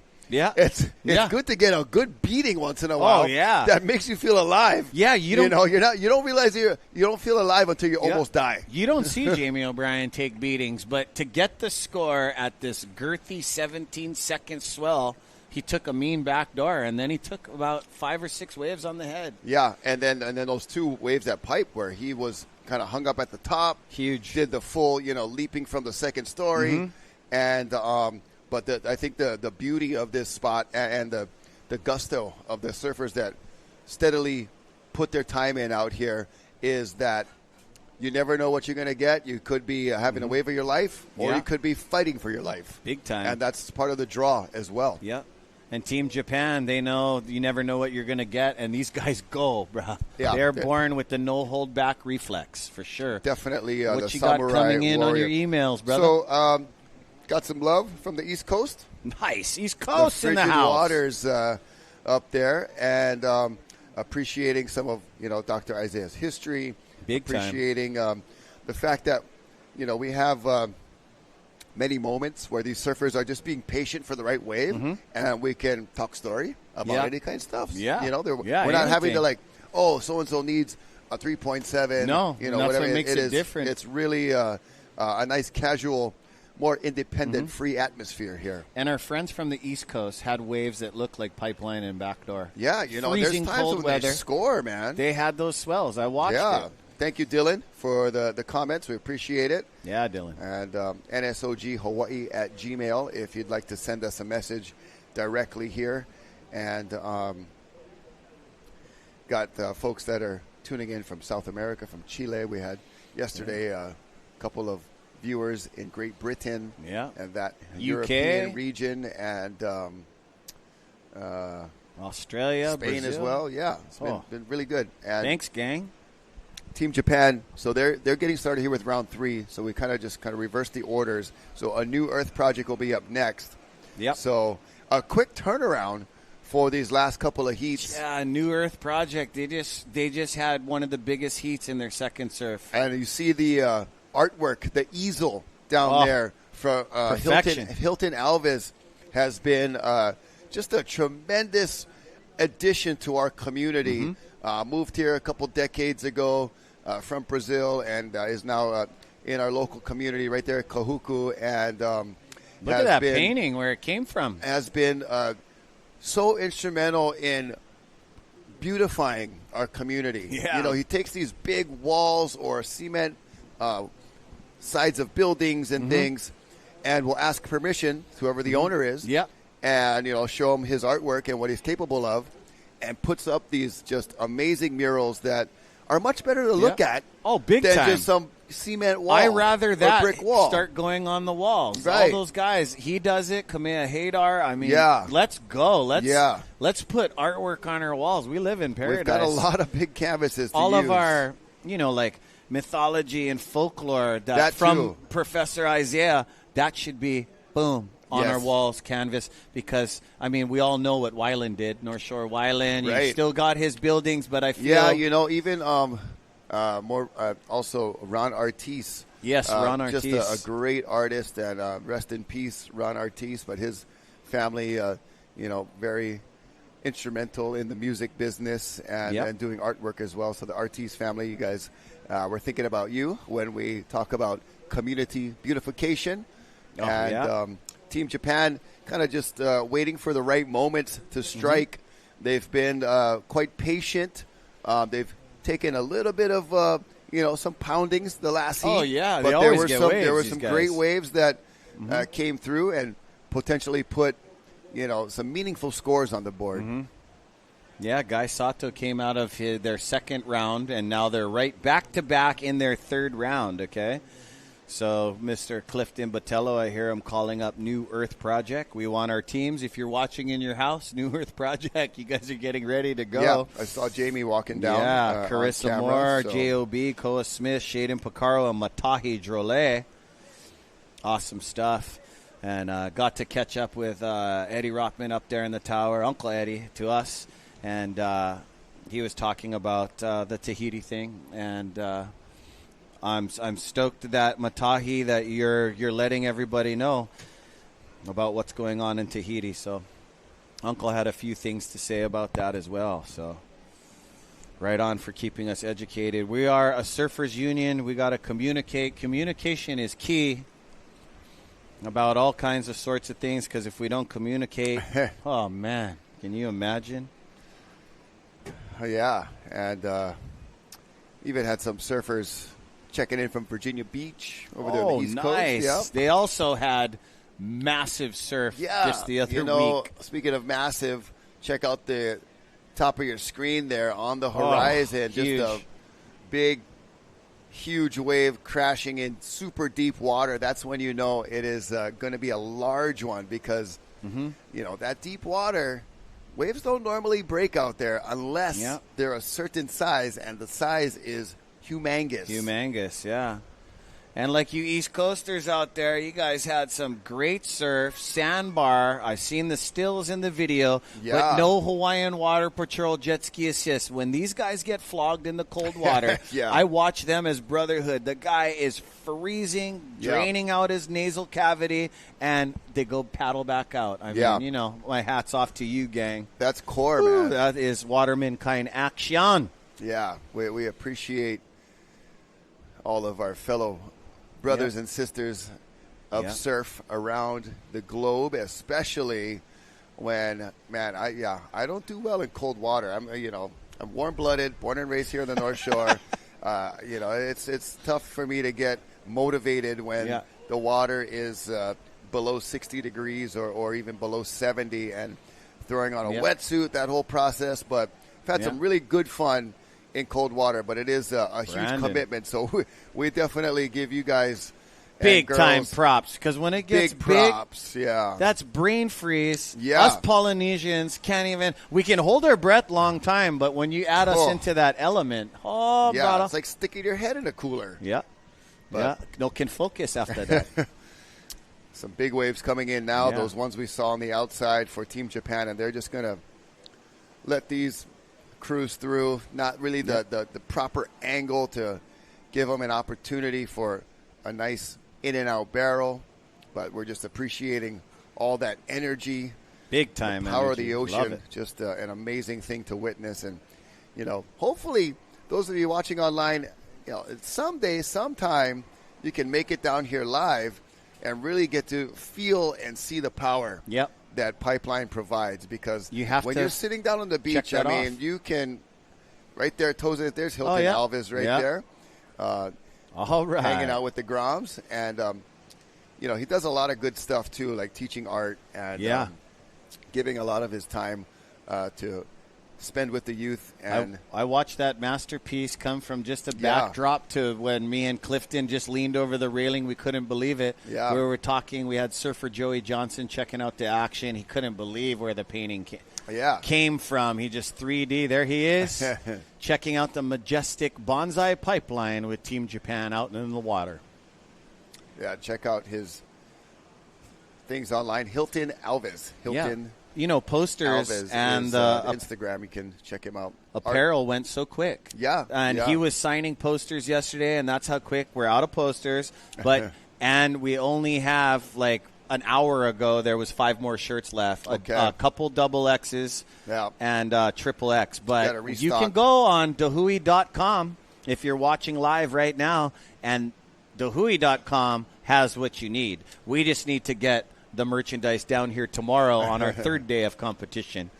So radical stuff here at the Backdoor Shootout. Well, I know people are asking about the hats, too, and I think the hats are like more limited edition. But the hats go so quick. I don't even know if they're even available. These are just like, in-house kind of action. But we do have Aloha J collection. We got my Easy Bra hats, too. On NSOG Designs. Yes, tell me, because I want to support that. I remember when you created, and we're the Easy Bra posse. There's so much that you can iterate as a local boy. Like, it's positive. It's just it's a way that we say you're welcome. Like when you're like, oh, thanks for doing that thing. Oh, easy, bra. Or it's also when you go to Waikiki Shell and you're with your friend and he sees his ex-girlfriend with her new boyfriend. You got to go, whoa, easy, bra. That is awesome. No, I wanted you to explain that, because you're that business that, you're a real popular surfer all around this island. So everybody, when they seen you with your Easy Bra, you had to make that into T-shirts and hats. Aloha, gang. Yeah, that's NSOGdesigns.com. Yes. Go check him out. Ezra Rodriguez, Rocky Cannon. We are right here, second floor of the Volcom House. Mahalo to Team Volcom, providing the venue, and also for Dahui, providing everything else, and all of our great sponsors. We got to say mahalo to Keiki Beach Bungalows, right down the street here. If you have a chance to come out and stay at one of those units, it is North Shore oceanfront. Oh, it's amazing. At its finest. A really kind of an underground spot in the sense that you got to get almost like a bed and breakfast thing. You got to kind of look to find it. But we want to let you guys know Keiki Beach Bungalows is wide open for business. And majestic go check them out. Place. And, a great crew that runs that whole operation there at North Shore Beachfront. And then also to Go Nuts Hawaii. They've been around a long time, and staple here on the North Shore. And also thank you to Sinaloa, the chips and the tortillas that we all purchase and eat all the time. Monster Energy. We're fueled by it. As, Athletic Brewing. Looking forward to some of those Athletic Brewing products later. Odom Hawaii, Waiakea Water with our hydration, Haleiwa Juice. and Two Thumbs Tattoo up in Mililani. If you are really, you want to get a souvenir, get a T-shirt. Mhm. But if you want to get more nuts, go get a permanent souvenir of a tattoo. You got that. in Mililani at Two Thumbs Tattoo. Why, you no more North Shore boys tattooed on you yet? I do. I got it all over me. Yes. Nice. All right. Places that you cannot see. Gotcha. Yeah, so we got so many great partners. Oahu Golf, too. Oh, Tim, thank you. Making us look sharp Oahu Golf is all the time. Some of the most comfortable, Yeah. nice, kind shirts that, us local boys, we don't get dressed up too often. No, but this thing, I'm telling you, because it's Aloha Friday, rock. Yeah. I know, Tim, I love wearing OGA. Good friends of Monster Energy, bro. Kealo, Wohi. I wear this surfing. No joke. It's like a rash guard, little sun UV protection blocker, with and then style. you look straight up, overdressed from the lineup, but you Yeah. look sharp, brah. And I just love it because Aloha Friday, I love to go surfing in my OGA apparel. Yeah. It's not just for golf. OGA is for everything It's under super the sun. comfortable. See that Very current, comfortable. just shredding through that inside section. And it's all timing, but they're going to get out there. There's a lot of ruts now, Rocky, I noticed. Team New Earth Project going out for their round 3 heat. Just about 12 minutes, 20 seconds for Team Japan right now. And we've had a little bit of little slower sets than coming usual. in, but then, the angles that have been a little too straight, when you don't get that nice bend for any opportunity, it gets a little bit tricky out there. Shout out to Daiki Matsunaga, your brother. I believe that's his little brother in there. Because the last 2 years being in the booth with you, Daiki Matsunaga put on a hell of a show. Yeah. Pipe charger, not just pipeline. He had an amazing backdoor last year, too. We could really tell who he was off his excellent posture in the pipe barrel and that yellow on his wetsuit. Yeah, and you see the conditions today. The day itself is just gorgeous. No reason not to be outside today here in Hawaii and on the North Shore. Come and join us. Wiggle off work a little early. I wiggled off work. Wiggle off work. I like that. 11:18.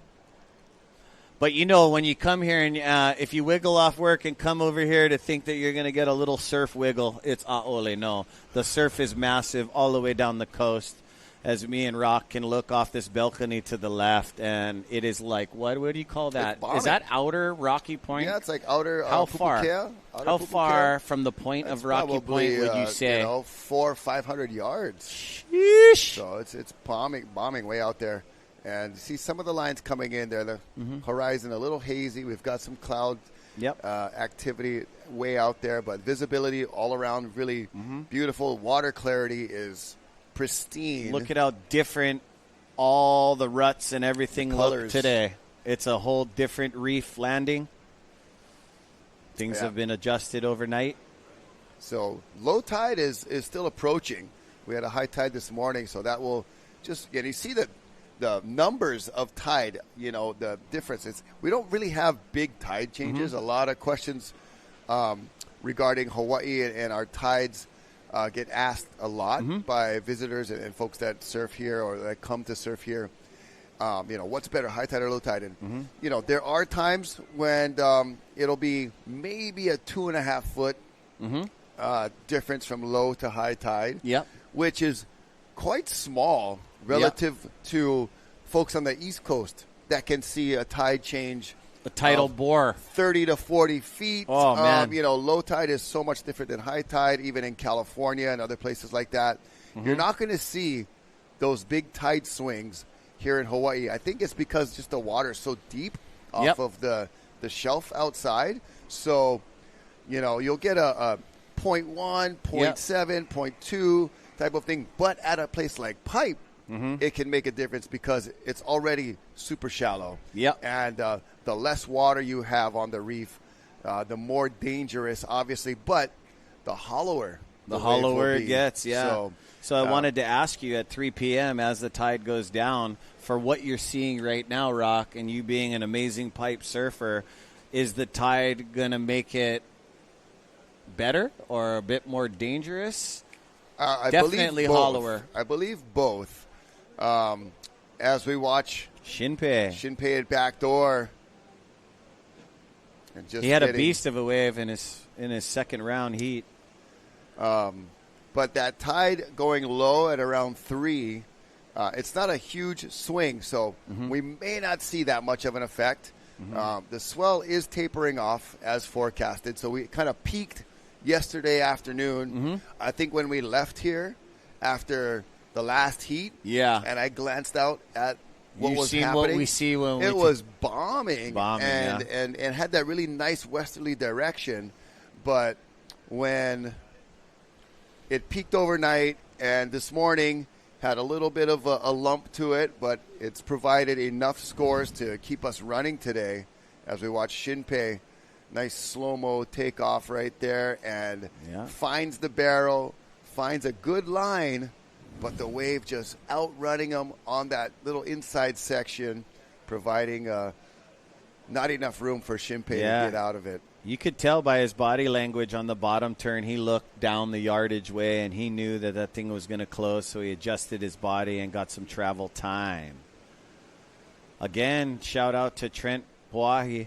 Thank you for all the cow patrol over there, the Huio He'inalu. That was awesome stuff. Yeah. Always making us grinds, taking care, see if we need anything. Got Thank a question coming in about how the pros decide what boards to ride, and there's been a really the thruster, obviously since its inception way back when by Simon Anderson in the early 80s, that thruster design has been pretty much the go-to. Yeah. But I saw Makua's board yesterday. He's Quad. opting for the quad fin. Yep. A lot of quad. And so, the theory. So we have Kyle chiming in with us and asking, how do you decide what to ride, or kind of what are the different dynamics of the. That's a good question. It gives us every surfer anxiety. Yeah. Yes. What do I ride? I've the pros. I think it's depending on their style, because we see still a pretty good even mix. I believe even mix, but they all prepare different. But the quad, will give you that kind of funneling effect of speed, and still has some sort of kind of twin fin maneuverability. Yep. The thruster, I think that's more of just a comfort thing. Yeah, we all raised been on around thrusters. so long. Yeah. We all, nowadays, all of us in this generation raised on thrusters. Yep. And you see the fin options there. Yep. I believe that's Jamie O'Brien's on the left right There's there. Brett Matsumoto, Takaro. So those particular boards going thruster and. That is just, I think, the comfort thing. And quad can feel loose and tight to certain people. Yeah, that is correct. So it kind of depends on the yeah. spacing of the fins and all of that. And I think I'm more like, I'm not going back single fin, like keep it simple. And I've rode a single fin out here. That's a different kind of line. It's crazy, but man. I was so amazed at how it's so hard to hold the line. I was taking off on these perfect pipe waves on a single fin just to try it out and ride an old school board. That I borrowed from Rick Williams way back. Oh, nice. And I thought I was holding the perfect line, and I was sliding down the wave and then getting pummeled by the lip. And so footing. I was like, how are these guys, I need to spend more time on it. It's even your body contortion, too. It was it was like going back in time. Gotcha. It was pretty cool. But I always found the thruster, for me, worked the best, and it's that comfort level. And I felt like I was accomplishing what I had to accomplish, and if it wasn't broke, don't try to fix it. Yeah. And when the quads came out, it was like I tried one time, and it felt like I was going to take a whole nother bit of time to get used to that. Oh, big time. And I just want to surf already. Yeah. So I just went back to the thruster. Plus, you got on the quad, you got the double foils in the back. Makes a huge difference unless it's flat on the inside. You also got, a guy like Nathan Fletcher. I watched him years ago, 15, 20 years ago, sharing his boards with Bruce Irons and the quad and the understanding. I watched Koa Smith out there in his heat. He had an ASIM quad. Yeah, wow. Yeah, awesome. Yeah, the asymmetrical. Yeah. You ever play with the ASIM kind of thing? No, My good friend Harley Ingleby plays with the ASIM. Keone Watson, a local boy over here, loves ASIM.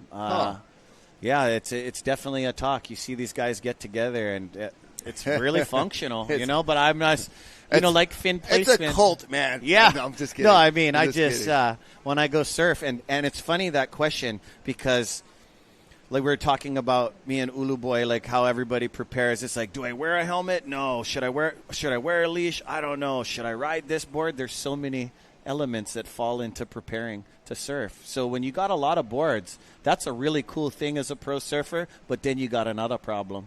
You know what I mean? Yeah. A lot of boards comes with a lot of love with each board. I believe that's a good problem to have. It's a great problem, but it makes you leave the house later. So if if you're married and you have kids, you only have a window, and you're still standing in your boardroom pondering what you're going to ride. And then it's like, do I wear a leash? Dipping into your window. Oh, God, it gets ridiculous how we prepare. And then, that's why I've been kind of more of a traditional guy when it comes to glass-on fins versus getting glass-ons, huh? Versus like FCS or Future or the adjustable fins. If you're going to travel a lot, it makes sense to get the adjustable to remove them. But I want my board intact, and I'll just make it work. When you get to like getting a board of like, oh, try this kind of fin setup, like 2 G4s and 1 G, I'm like, oh, bro, this is like way too much like variation. You get overwhelmed, And so I like you just said, man, I like to just grab my board and go. And whatever I got under my feet, I'm just going to make it work for those conditions, and I'm going to find a way to have fun, and just do it that way. But I understand all of the variations and technology and all the options. So there's kind of to each their own, and that's what's so beautiful about our sport and about surfing is, your own style, your own preference, and that is what how you like, make it work. And how you don't want really, to surf. You don't really like look at another surfer like the grass is greener over there. Or You just hone in to what you got and make yourself happy. And perform at your best and just pour your feelings into the wave. That's what I like to do. Let out your day. Surfing is so, when you connect with the ocean and catch that wave, it's so pure. Yeah, it's and we got to remind ourselves with that too, I want to say aloha to Brother Thomas, Tom, and Clark over in the UK. All right. Promises that he'll pronounce ukulele the right way from now on. My good friends up there watching, Ben Skinner, world champion longboarder, he's also tuned in. Yeah, you guys. UK in the house. And but I guess the way we pronounce Buckingham Palace is not, it's Buckingham. So we don't want to emphasize the ham on Buckingham. Gotcha. It's Buckingham. We add too much ham, huh? Yeah, we add a little too much ham. Well, we eat plenty ham over here. It's called Kalua Pig. Yeah, bro. And looks like Clark, his son, taking a trip to Cornwall, getting the 5mm suit and hood all ready. That place is cold. They got places like the box over there. Much respect to you guys, bro. Molly's. Mad respect for the UK.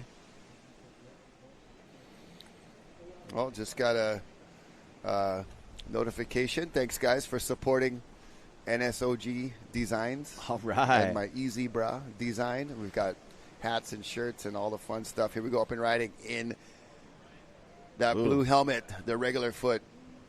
Guy Sato, perhaps? Might be Kenshin Matsunaga, actually. He got the really backdoor good wave in the beginning. Okay, that was Kenson. Yeah. Good job, Kenson. Nice work there. And that is the end of our Heat 1 of Round 3. Getting ready for Heat number 2. We're going to take a short commercial break. We'll bring back Dr. Isaiah. He'll be with Ezra, and they'll take it to Heat number 2. More Backdoor Shootout on the way. Stay tuned. We'll be right back.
Snap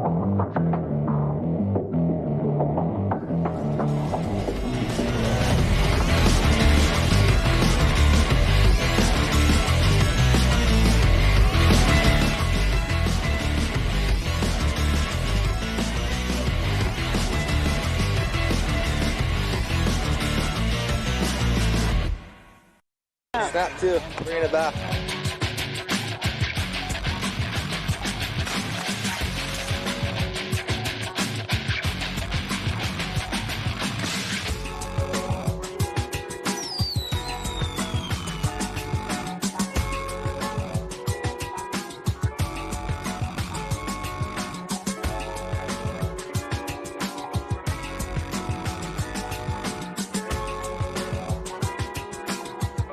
The Hui Backdoor Shootout 2024 is presented by Go Nuts Hawaii and Keiki Beach Bungalows. Special mahalos to the members of the Hui o He'enalu, Monster Energy, Athletic Brewing, Sinaloa Tortillas, Odom Water, Waiakea Water, Saltwater Society, Haleiwa Juice. This live presentation is produced by Zone Media, creators of Ocean Paddler TV, Hawaiian Extreme Sports TV, and In the Zone.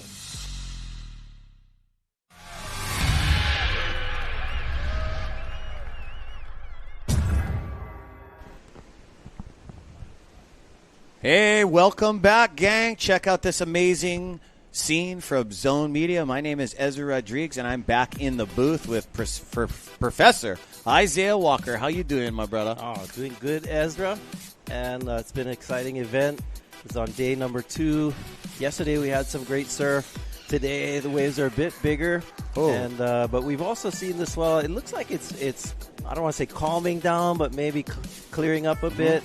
And we have the New Earth Project back again. We see Carissa Moore back in the water, Jamie O'Brien, Koa Smith, Shaden Picaro, and Matahi Drole from Tahiti. Yep. And they were just in the water an hour ago. They were. So we're going right back. This is their third surf. Like we've been telling you guys, you get more of your favorite surfers on big barrels. So these guys, this is their third surf.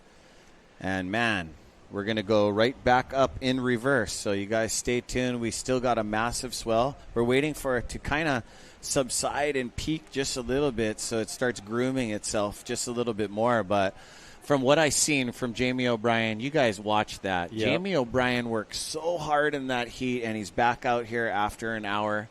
Regular humans wouldn't be able to handle that kind of abuse. He was in front of his house on dry rock. And we have a replay here from while we're on the break. This looks like Koa Smith just getting up and out. Oh. Yeah, Koa Smith up and out. But you know what he was riding? Did you notice he's riding a fishier-looking board, but it's an ASIM. Matahi Drole. Beautiful. Tahitian mana. Yorana Tahiti. I know you guys are tuning in. We were talking about Tahiti on the live mic and the situation up there. Also at Rocky earlier, we're talking about fin design and all kinds of stuff. So, yeah, for when do in Hawaiian culture, when did they start changing their equipment and contours and concaves and a little harder edge? Because I know they were progressing their wave sliding back then. Yep, that was Matahi back to back. No, that was Shaden. Okay, Shado yeah, from Big Island. Stoked you got in. This is Jamie O'Brien doing the pig dog. Stays deep in the barrel, comes out clean. Textbook freak J.O.B. doing his thing. Oh, look at the Grom psyching. He's psyching for Uncle James. Wow, man, Jamie flurry. doesn't even look that he got abused in his second heat. He just looks like he's ready to get barreled. Watch him do a backdoor on a hole. Oh, Jamie lives right here, right next door to where we're at, and so he knows this wave. It's literally his backyard. Here is Shaden Picaro slowing down, getting covered. Quick one at backdoor and realizes, woo, I got to get out of this. Shado P, he's got a beautiful backside. And Jamie O'Brien doing what he does best. He has put a lot of generations look up to him and, try to copycat him. He does have one of the best barrel rides. And don't forget, when the waves are medium, the guy just throws tail. He's got all the bag of tricks, mute grabs, you name it. And just lucky that these guys like Makua Kai Rothman, Jamie O'Brien's one of them, lucky they don't compete in the longboard. These guys can also ride anything at any time.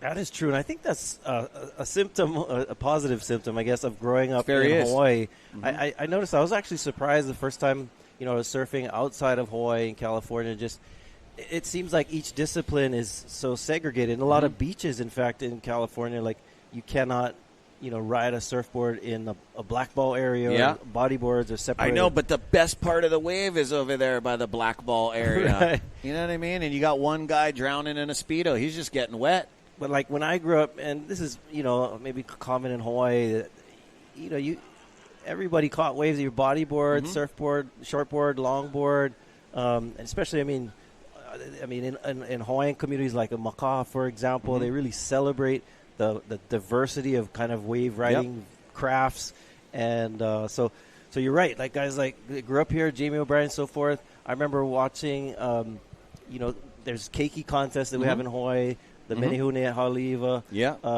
and also the at Rel Sun's competition at Makaha. These guys would enter all the divisions: bodyboard, longboard, shortboard, and we were mentioning yesterday. Bonga Perkins is a perfect example of many of these athletes. And when I jumped off the shortboard and fell in love with longboarding, when Dwayne DeSoto showed me, and I started competing. All longboard, these guys showed up in my heat. Guys like Jason Shibata, J.O.B., even Rory Parker a couple times, and Makua Kai Rotman. And you know what? They're good. They're good. Another guy, and I was shouting out to him earlier, was Bruce Irons took my longboard at Oceanside, and I looked at my coach, and he's all, whew, look at this guy going. I was like, damn, he's pretty good. Awesome stuff. Yeah, that's where, Jamie's pretty notorious for riding his 8-foot catch surf foam boards and doing it well. Doing it well. Pig dogging well. barrels. You got it. Look at that outer Rockies. Rocky was saying that's like 500 yards out from Rocky Point, so that's pretty far out there. Another all-around, watercraft expert would be Kai Lenny, who was slated to be in this heat. But he actually in the first day here at the Backdoor Shootout, he was in the stand-up division. I watched that with you, but I didn't know he was hurt. I thought he just got called in because you're supposed to do one division this year. But so how's he doing? I just saw he posted on Instagram that he had a concussion, and luckily he's wearing his helmet. You can see the helmet's cracked, big gap in it. But Godspeed, Kai. That he's trained so much for those situations, and accidents happen that fast. Especially here at Pipeline. You got somebody like Kai Lenny who, you watch his videos of surfing Nazare, massive Nazare, of course, Peahi. Yeah. And but here at Pipeline, just the mixture of the power and the bottom, like the contour of the bottom and the shallowness and the shape of it, just, it is the, most devastating, You deadly watch all wave. these guys, huge waves, like you said, Nazare everywhere, but then you can even have small pipeline at 4 feet, 6 feet. Well, 6 feet is not small, Hawaiian by any means, but to what these athletes charge on, just shout out to Malik. I remember Malik, Oxbow days, the guy charged, and it wasn't a very big day at Pipe, and it can take your life that quick. But watching that guy at Chopo and everywhere else around the world, just animal kind waves, and that's how fast things happen. So, yeah, we're grateful and to have the Hawaiian Water Patrol with us. They are the best of the best. Not only do they take care of us here at the Backdoor Shootout, but other events worldwide. They're also they do watercraft safety for a lot of the movie sets that are here on island. Yep, like Uncle Brian, they all collaborate. Stunts Unlimited, and so it's a real art and a talent that these guys train for, and we're just so blessed to have them here, making sure our athletes are safe, and they do save lives. We've seen it almost every year. They innovate the structure. After every water rescue, they want to see how they can do it better, faster, more sufficient, and that kind of care. Right, and I was talking yesterday a bit about how Duka Hanamoku was also a pioneer in life-saving rescue, and he used the surfboard to rescue people, and because of his innovative use of the surfboard in rescue, the rest of the world adopted that. So before, like now, the modern version of life safety is with a watercraft like a jet ski with a sled attached to it. But before, for decades prior to that, the surfboard, a longboard with straps on it, you rescue people that way. And so Duke Kahanamoku was really the pioneer of that kind of safety. Counterbalanced and did it for the first time, and he did it, and he was out there to do it, and then he started teaching others to do it. Teaching others, but after he did it, like talk about on the Waterman. All you guys starred in the Waterman movie. Oh, here we go, Matahi Jole slowing down, getting that barrel, getting spit out. Beautiful wave. Nice, getting on the scoreboard. This Tahitian, if you guys don't know him, hard charger. Look at this. Koa Smith. Beautiful backside pumps. He's going to go past this chandelier and eject button. This guy's been having an amazing winter. So in the Waterman, they talk about when he did all those rescues. Right. And he rescued how many people? I know you probably got the number. Yeah, that is amazing. Was that one of his first times rescuing? No. In the mainland, yes. Yeah, so he was he trained other people how to be lifeguards. Red Cross hired him. Look at this. Jamie O'Brien, late drop, makes it, pulls up his rail over the foam ball, comes out with a gosh, spit. Over the pipe rut, right out into the channel.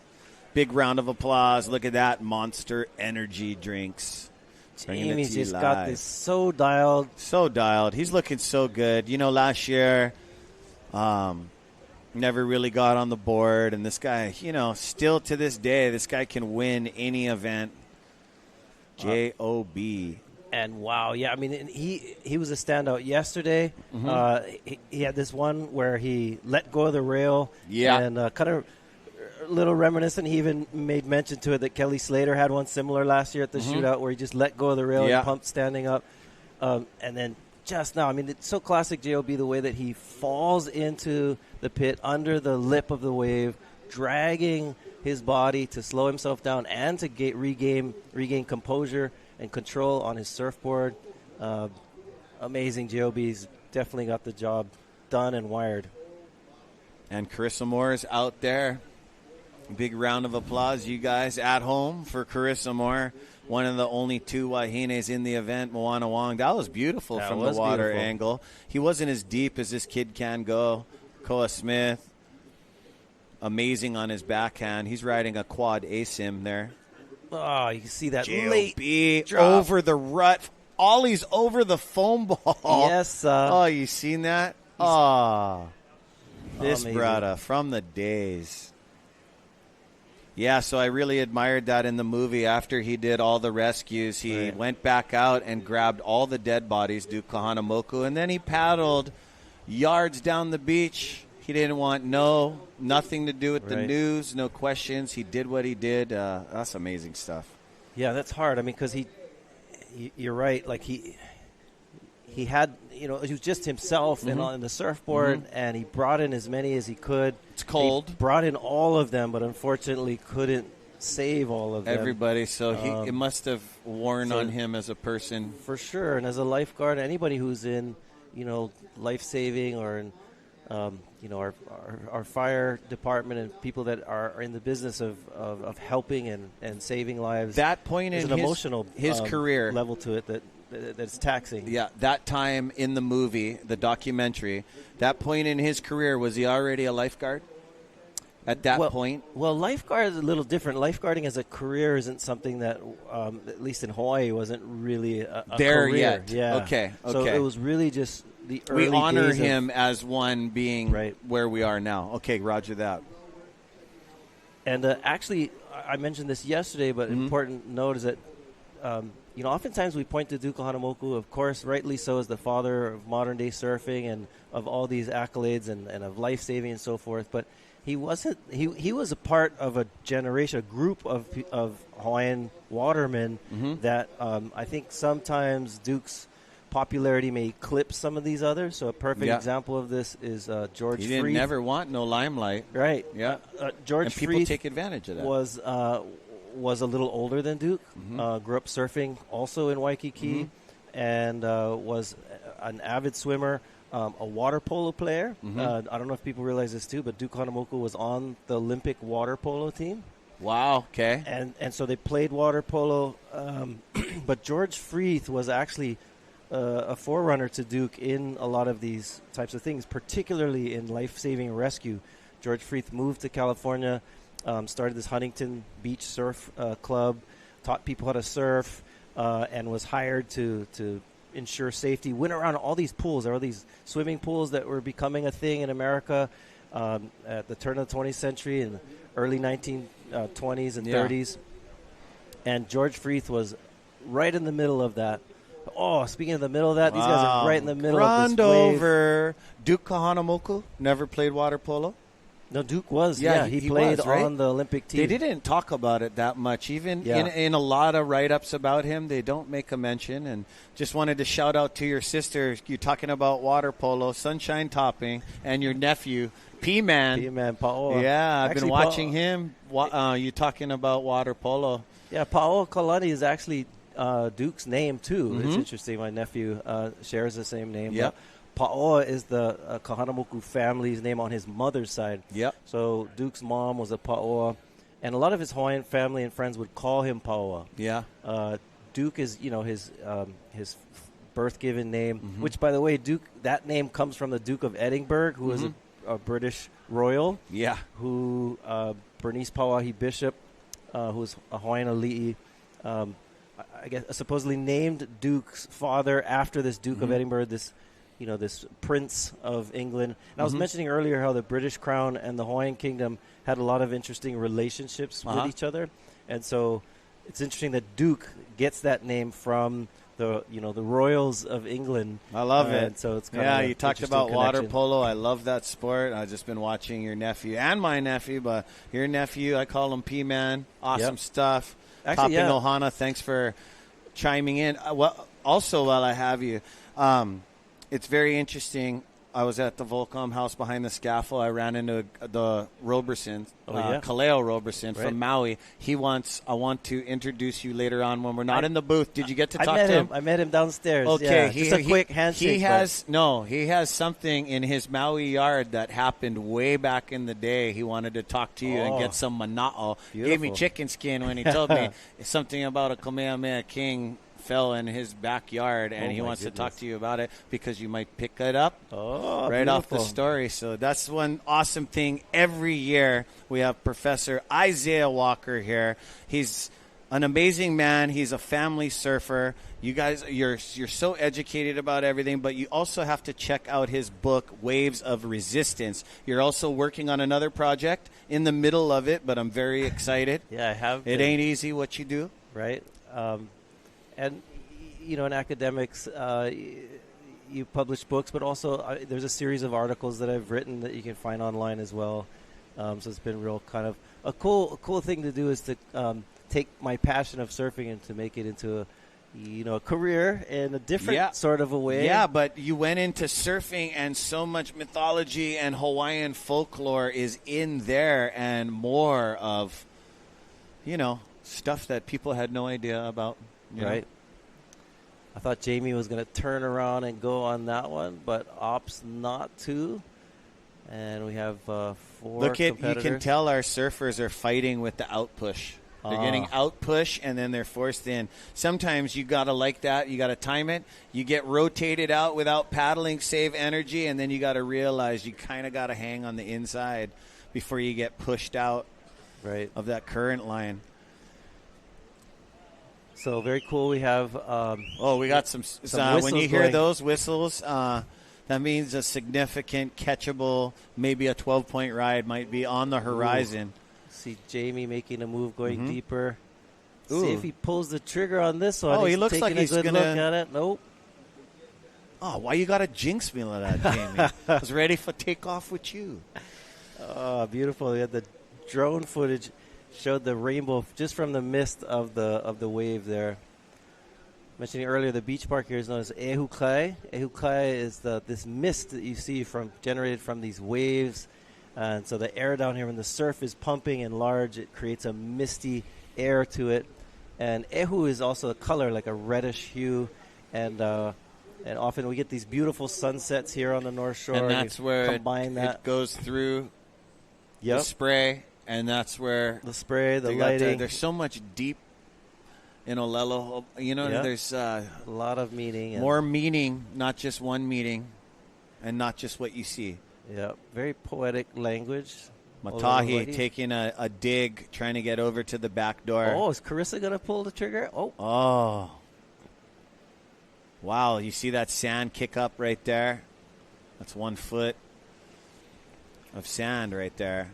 And right underneath that sand is just straight sheer rock. Right. A lot of pounded dead coral, but as you move along the backdoor area, there is a colony, a lane, and over towards where you exit at Pipe, there's a couple healthy coral heads as well. Yeah, so I do want to, reiterate that Duke was an incredible ambassador of Aloha for sport. Mm-hmm. However, there were also, like I said earlier, there was a generation of them that hung out together. In fact, Duke had a very large family. He had several brothers. Mm-hmm. He had another brother that was in the Olympics with him that also swam, and he also had brothers that surfed, and then he had a bunch of cousins, of course, that surfed. And are you telling me one of his brothers would rip harder than him? Because there is that in our Hawaiian culture. One brother gets more limelight than the other. Oh, looking at that one. Who was that? I think that was Shaden. Shaden, yeah, with the green rail. Whoa. That little wave, that wave barreled all the way across. Yeah, but still tricky. Barrel riding is a very difficult thing to do. These guys make it look super easy, but it's super sensitive. There's a lot of stuff that goes into it to even catch a wave at this magnitude. And look at that beauty. I bet you Shado P was just beating himself in the brain because that is a great left. You know how Shado P surfs. Shado charges. And here he goes. Matahi pumping, trying to make it through that next section, but unfortunately too fast. I'm really rooting for this Tahitian. He hasn't really grabbed onto a wave that he really loves. Like and Rocky was saying, more donuts, but no problem. I've watched this kid at his Tahiti spots, and it's just breathtaking. It's like a fish. He just plays with it. I almost feel guilty, watching from he's okay. Yeah, I love. Yeah, there's Brandon Martin Kialana checking him up, and you guys seen the tap on the head. That means he's okay. If you can tap your head like that means you are A-okay. Yeah, it's great with the water rescue and the training that we have. A lot of our surfers go through. They have sign language they do. If he never tapped his head more than 3 times, Brandon would his grabber would rip him on that ski, and they'd take him straight to the beach. That's how quick they are. 5 minutes remaining. How's the back drag? Yeah. I always watch with all my brothers that I've grown up with. When you're duck diving next to each other, you know what I mean? It's almost like a little competitive thing, how fast you can shoot past and maybe get 5 more yards past them. But, when you get drugged back, that's something. That means you duck dive wrong, bro. I mean, there is sort of a guilty pleasure here that we're experiencing. Like, we're in the drone watching him get annihilated. I know. We're, 10 feet above his head, and here he is trying to, survive, and we're just, watching. Hey, and then, how's it going? Yeah, how's it going? And then you got to account when they finally get a sip of air, right? And I know you've done this. Sometimes when the waves are big, you got all this foam around your face, and you suck in a little foam, and then you're like, then you can't breathe at all. Then you see Hawaiian Water Patrol look at you, and then you're like, am I okay? Let the salt clear my throat. That's one of the scariest things there. Yeah, when you swallow water. It's hard to come back from. Because you don't get to take a significant breath for the next hold down. Oh. Yeah, our surfers, you do have to be selective here at Pipeline. Like we said earlier, it's Well, it is the deadliest wave in the surfing world. And so you got to be mindful which wave to catch and not to catch. Looks like we've got a rider here. Looks like Koa Smith in the barrel. Beauty. Smart that he didn't get greedy and try to hang on to it. You know what I mean? He actually got in and out. Right. You know what I mean? And that's what it's about. Team format, putting as best scores as you can. This is New Earth Project's third surf of the heat with 3:17 remaining. Carissa Moore, Jamie O'Brien, Koa Smith, Shado P, Picaro, and Matahi Drole. Moana Drole must be still ripping, doing his thing. I noticed him on the jet ski, Manoa. Oh, there's the replay of Koa Smith's last wave. Gets Matia under David. All you guys turning in. Arson Ho. Oh, wow. Oh, amazing. Tahitian Ohana Abdel. Here we go. Looks like J.O.B. is looking at a backdoor wave. He's eyeing it up. See if he can pull into this. Standing tall. Such an expert. Slows down. Comes out. Beautiful timing of the hand drag. Likes what he's feeling because this guy has been doing some deep man work the last couple of heats. Checking out his board, his black rail and hot pink Tokoro surfboards. A replay here where he's eyeing it up, making sure he makes the section at the same time wants to be deep. That's where he slows down right there. Comes out in the frothy foam, kicks out with a little wha. Yeah, he's got rhythm of this wave, man, let me tell you. I don't know if I've never seen him dance, if he's got rhythm of the dance, but he must be because he's got so much rhythm on the waves. That's the name of the game. Get barreled today. Jamie O'Brien on the New Earth Project, filling in for Mr. Kelly Slater, who I understand had some hip issues, but he's going to be back in the water soon, and apparently he's doing all right. Kelly knows what's up. Right. His replacement is J.O.B. Yeah, so Kelly, hope you get a speedy recovery. I was wondering what happened to you. I haven't seen you playing like the Grom you are out here in the last few weeks. So, Kelly, heal up. I know you're joining us. So, one serious master. Yeah, so New Earth Project, putting together a pretty star-studded team here. And only 1 minute and 10 seconds left in this heat. Hopefully be time for another one. Looks like Jamie's eyeing up another medium wave, as you would say, but decides not to pull the trigger on that one. A lot of clouds, a lot of thick 4-foot lips clamping down on that 1 foot of dry rock and sand. Love these drone shots. You get a view of the island here of Oahu. And right where we're looking now is the island of Kauai. You can't see it. But I tell you what, there was about 3 weeks ago, first time I've ever seen this in my life. Kauai. I was driving. You can see Kauai from. I went up and got a Christmas tree from Helemano Farms in Wahiawa. Beautiful tree, by the way. I highly recommend Noble it. Fir or Douglas? I forget the name of it, but it was a beautiful tree and 10 feet tall. And it was gorgeous. Yeah. Oh, you didn't spend some ducats then. 10-foot tall tree is woohoo. But anyway, after going up there and driving down, and it was there was a storm that was coming over, so a pressure system was coming over us, and you could see Kauai as clear as I've ever seen it, and so that means incredible. That was around the time that you could see all the islands, I believe. Yep. Well, that's it for New Earth Project, gang. We're going to get the next team coming up, the last team. So you guys, look at this. Right at the end of the heat, J.O.B. comes flying out. We'll be right back, gang. This is Ezra Rodriguez with Isaiah Walker. Come back and join us in a few minutes. Aloha. Aloha.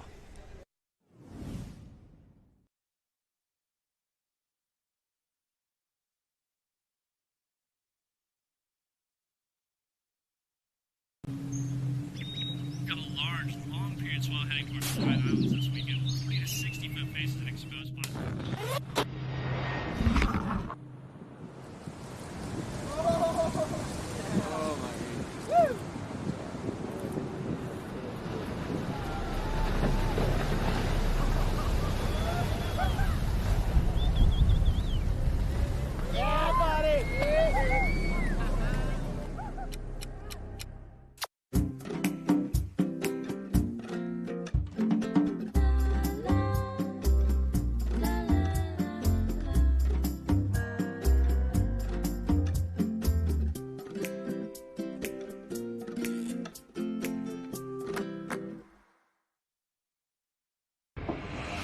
Allow us to help you grow your brand and expand your business by reaching Hawaii's giant outdoor sports and ocean enthusiast demographic. Zone Media Advertising specializes in television commercial production and campaigns, social media content production and distribution, drone and video production, cutting-edge live productions, and more.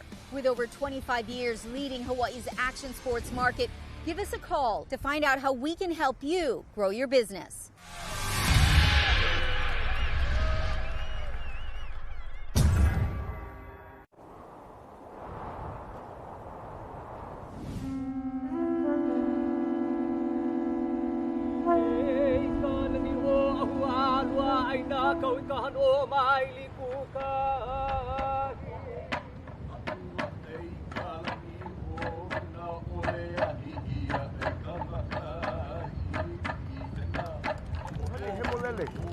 E ihu mai pu. E ia kaha. Ma ke alo. Ko o leo mahalo.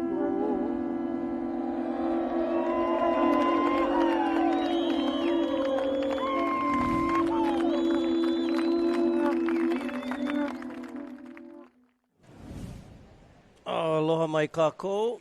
Welcome to the 2024 Dahui Backdoor Shootout. We're here at Bonsai Pipeline. A lot of families down on the beach here today checking out the action. We've got really big surf here at Pipeline. We have some amazing competitors, some professional surfing going on. In this heat, we have Team Nave, a group of surfers primarily from Brazil. We have Bruno Santos, Ian Gouveia, Kona Oliveira, Lucas Silveira, and Joey Johnson jumping on the crew on this round 3. So we're into round number 3.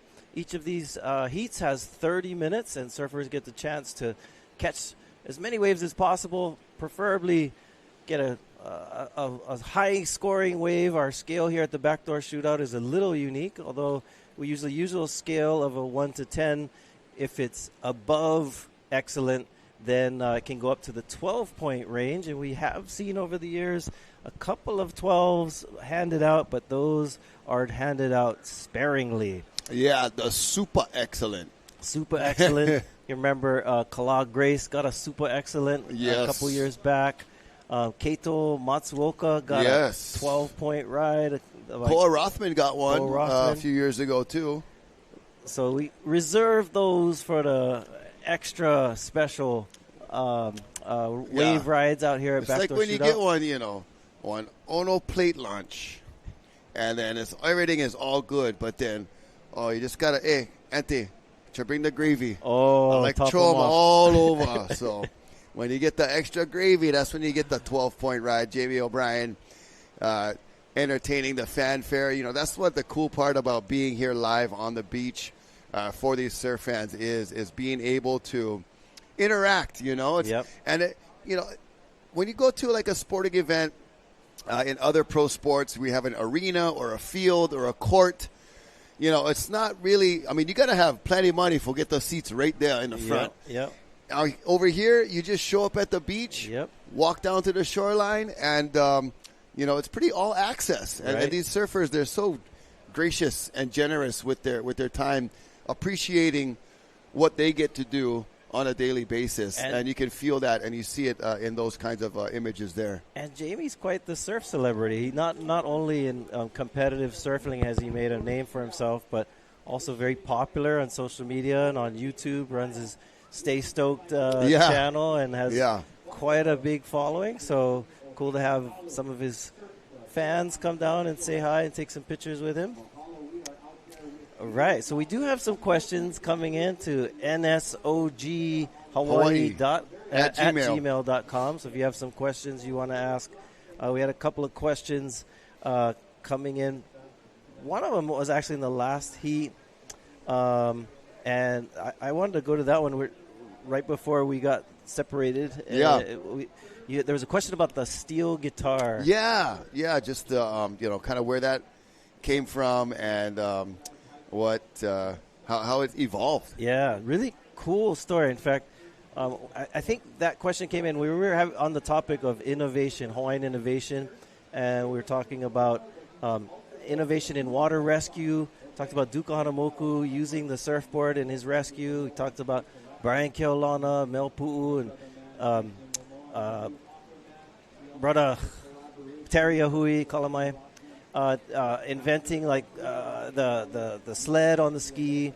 Well, we were also talking about music and culture, and it is pretty impressive if you think of, Hawaii, the population of Hawaii is pretty small in relation to other countries and nations, but the amount of innovative and popular things that have come out of Hawaii and the impact that it's had on the world is pretty impressive if you think about it. Yeah, kind of a per capita thing. Right. Yeah, for being how small we are and the things that we've put out that really catch on a global scale. Yep, surfing, and also, within athletics as well. You're a football fan, the Jaguars, yes, sir, team and stuff. But we actually, Hawaii does produce a lot of athletes, famous people, actors, from The Rock, who grew up here in Hawaii, to Jason Momoa. Yeah. It seems like there's just a lot of cool things that come from Hawaii that have proliferated out to the world, and the shaka is definitely one of those. We'll talk about that. Was another question. Yeah. We'll get to that in a second.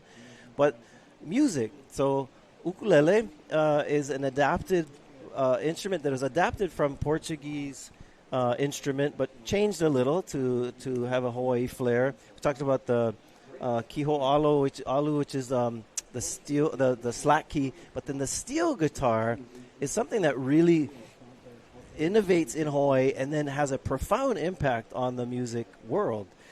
So essentially, there's a story of a guy named Joseph Kekuku, who lived here on the North Shore from Laie and Kahuku side.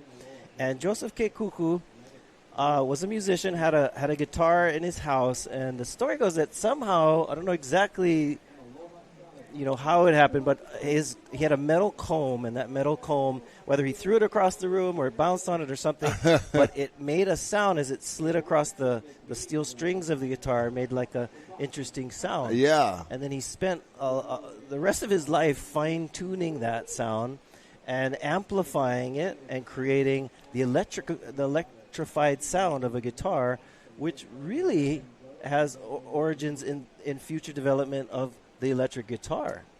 So the impact of the steel guitar coming from Hawaii, Joseph Kekuku, and here we go, Rider Up. Oh, beautiful image, and that is Lucas Silveira. Just a golden shot from the jet ski camera, looking right in. Here we go. Oh, my gosh. Obliterated. Man. Wow. That was a massive drop. Just courageous effort. He's alive. Still alive and up and paddling. But, oh, man, I thought he was going to be able to sneak under that huge lip. Wow. That's one thing about Pipeline. The wave pitches out so far that even when you straighten out and try and avoid it, here's a replay of this barrel. Successful. Lucas Silveira comes out. That was not easy navigating. There was a lot of movement. Look at this. Big. He tries to get away from it and blows up. I think that was either Bruno Santos or Ian Govea. A goofy footer. Because the rest of the guys, Oli Kona, Lucas, and Joey, are regular foot. So, and we're going to take you down beachside right now. We've got J.O.B. standing by. So let's hear from the man himself.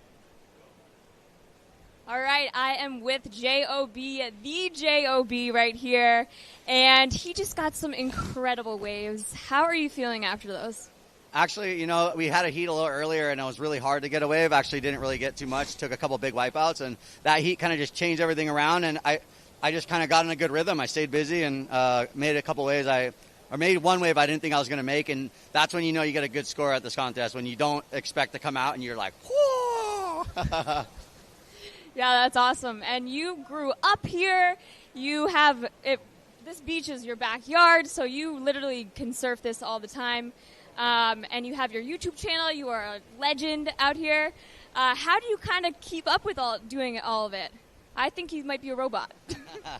Yeah, I just like to stay busy, you know. I mean, I never thought or dreamt that this would be a reality when I was younger. My dad saw the vision, you know, and you just kind of, you know, he just pressed play and everything kind of worked out. I'm blessed to be born and raised in Hawaii and have a bunch of great friends here on the North Shore and all around the world. Hi to everyone out there in the world, and my fiance watching this, and my dad's watching. Yeah, I mean, it's just incredible. The Hui Backdoor Shootout's a special event. It's put on by the Hawaiians and for the people, and there's nothing better than that. So thank you to the Hui and the New Earth Project for putting me in the event. Yeah, and congratulations on your recent engagement as well. Yeah, thank you so much. And yeah, there's going to be so much more epic rides, so you guys stay tuned and enjoy the show. Thank you. All right. Well spoken by JOB. Thank you, Casey, getting all of the perspectives down there at the beach level. And I loved he hit a little note for us there. We were talking about music, and he talked about coming out of the barrel. I was like, woo! Yeah. And definitely, I mean, Jamie O'Brien has made an awesome career out of surfing, and in some ways unconventionally, right? Yeah. Like we, as kids, you just felt like the only way you could do that was through, you know, getting sponsors and getting making on the tour. Yep, and competition. But to make a career out of, you know, his YouTube channel and having a lot of followers. And here we go, live action. Ian Govea. And nice 2-for-1 special right there. So gets 2 barrels, 1 wave. And the conditions seem to be lining up a little bit better. Yep. Opening up a little bit. The waves and swell maybe tapering a little bit helps for pipe to organize itself a little better as we watch Ian just do that nice forehand stall and then comes right out of one immediately into another. A little bit chandelier-y on that exit of the second one, but nonetheless, a very strong performance there from Ian Govea. Awesome job, Ian Govea. I loved how he really used 2 hands to slow down. Yeah. Which is interesting because you would think that you need to speed up when you're on a big wave, but in a competition where you want to get in the barrel, you're going so fast from the drop. The trick is to slow yourself down as you're racing down the face of the wave. We saw Jamie O'Brien, his technique, that many others who are regular-footed or their left foot is forward, they drag that front left foot in their elevo or their thigh or their backside and just to do everything to hit the brakes. Whereas Ian chose to stay really low and drag both hands. Awesome job. Yeah, look at those sets on the outside. Ooh. Just horizon ticklers, I call them. Just right there below the horizon, so big that they almost look like clouds when they're having all that white water. Some of the spectators on shore looking on, and they're seeing those monster waves come in from the outside. There's Lucas Silvera catching up with him at Backdoor on a smaller one further in, just trying to get some tube time in there. And, when you're in a heat like this, I could tell Lucas, he's a younger guy, kind of frothing, and not able to always surf pipeline with only a few guys out. He's going for his wave count, bro. Yeah. It's like, I've got half an hour. Yeah. I've got to make the most of this. Yeah. You could sit there and wait for the gem or stay busy like Lucas, and he seems to be frothing. Excited to be out there. Awesome. Yep. There's that innovation we were talking about earlier, that sled that's on the back of the ski. Such a useful tool. It's so important, and for Terry Ahui, Brian Keolana, Melvin Pu'u, Dennis Govea, for them to see that necessity of, the speed and the power of the jet ski, definitely something that you could use and take advantage of, or at least maximize to create the best situation for saving a person.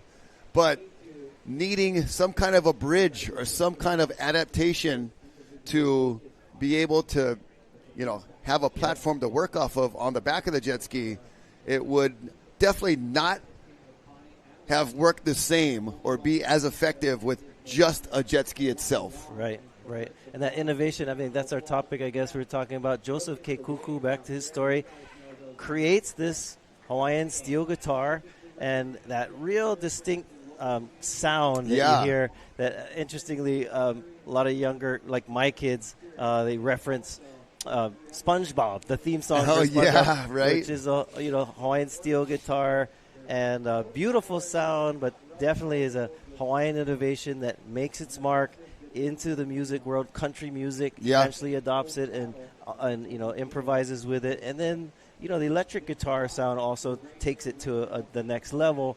But really cool that comes from the North Shore here in Hawaii. Yeah, even we were just gonna talk story a little bit about the Shaka, the new documentary that's out. We talked a little bit about that yesterday, but we did have a specific question referring to it today. That even that is from this community, right? So Spread we throughout talked the about world. Hawaii having things that have taken on worldwide. Right. Narrow it down even more, like this little North Shore. Yep. For per capita has produced some pretty amazing worldwide phenomenons. Very true. Yeah, so the Shaka, as you know, is something that a lot of surfers have been flying the Shaka for many, many decades, and does originate here in Hawaii and develops over the years, and so you have celebrities doing it. And there is a documentary coming out, and when that comes out, I highly recommend it. It's a great film that talks about how it's more than just a hand gesture. It's spreading aloha.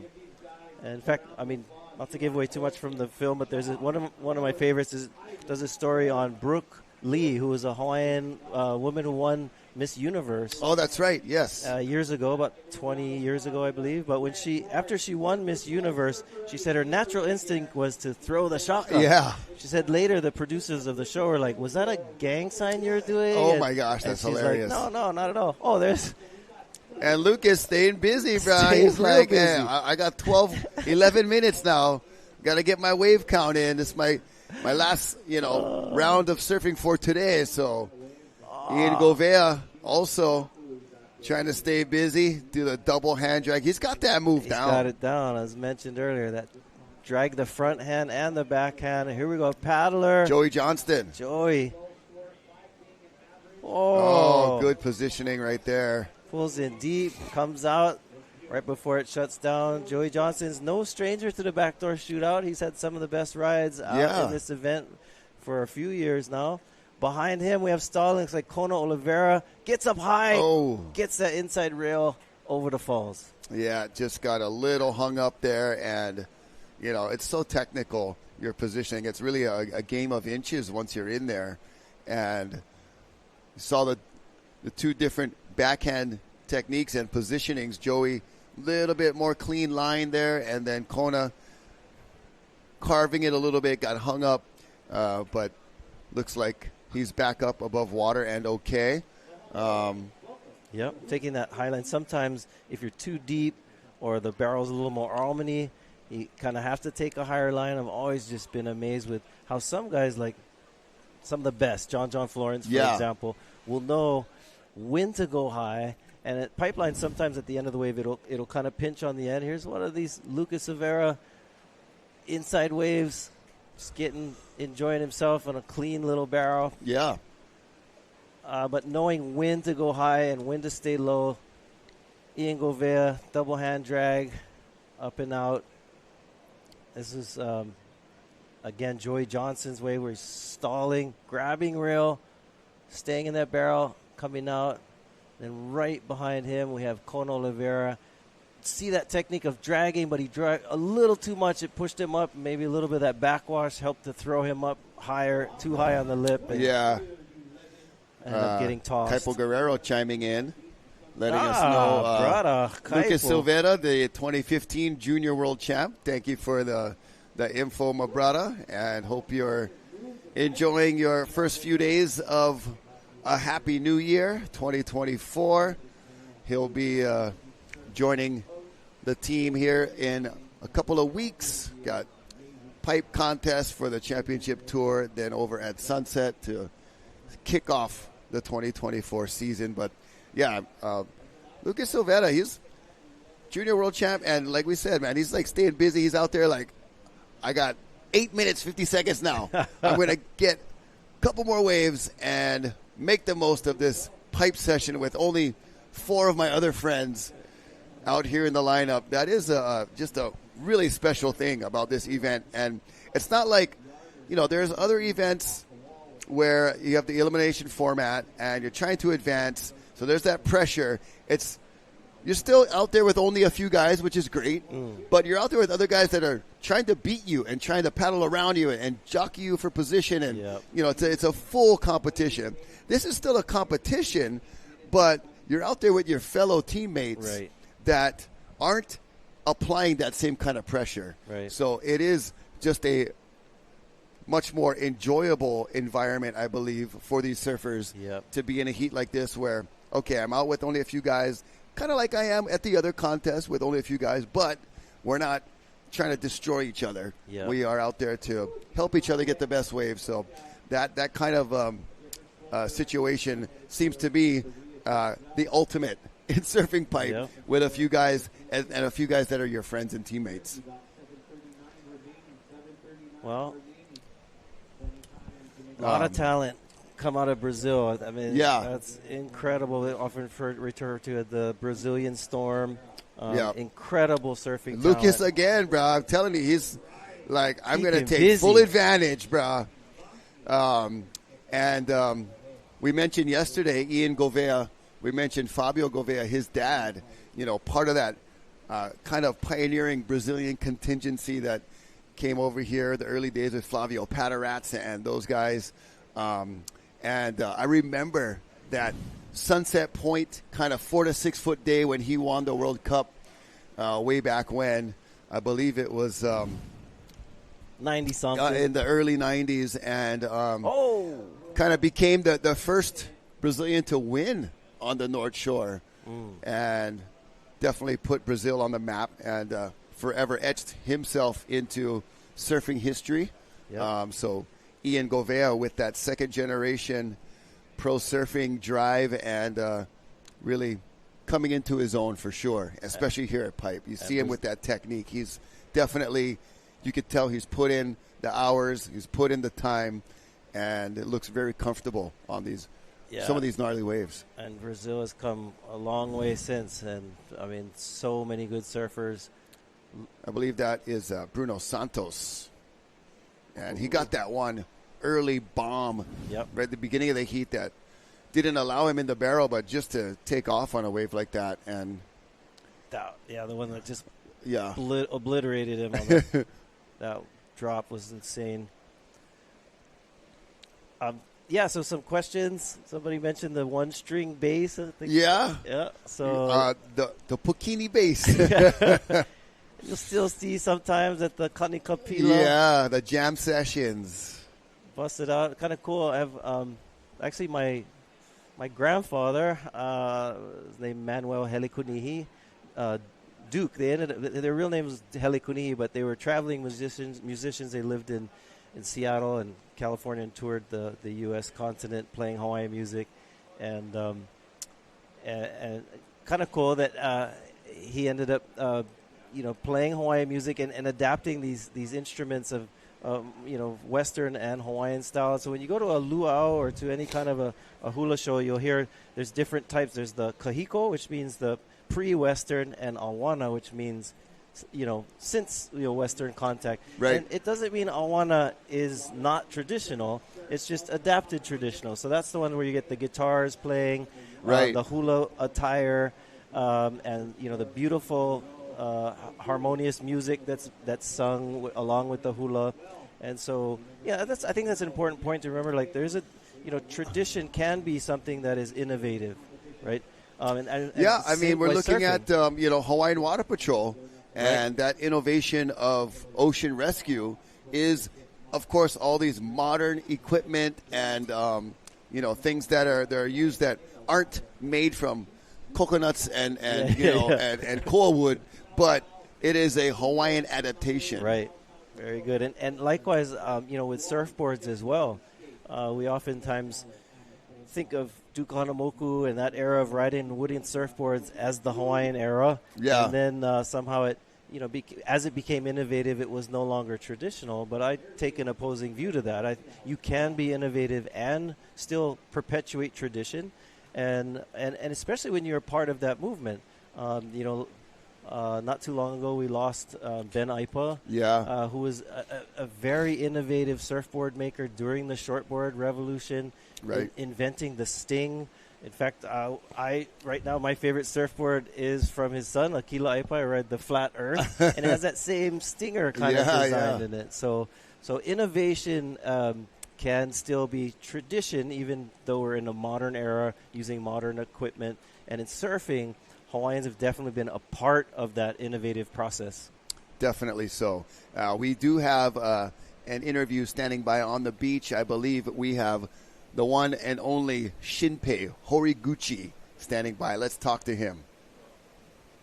All right, I am with Horiguchi, and he just got an amazing wave last heat. He lives here, and he also owns a shop here. How are you feeling after getting that wave? So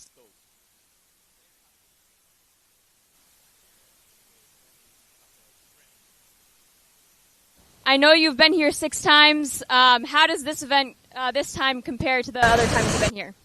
always they try to be biggest, hardest, the sickest wave. But today it's this. Yeah, you can see it. Yeah. And is your family here supporting you on? Yep, they all surf. So yeah, happy to be here, Hawaii. Love it. Awesome, great job.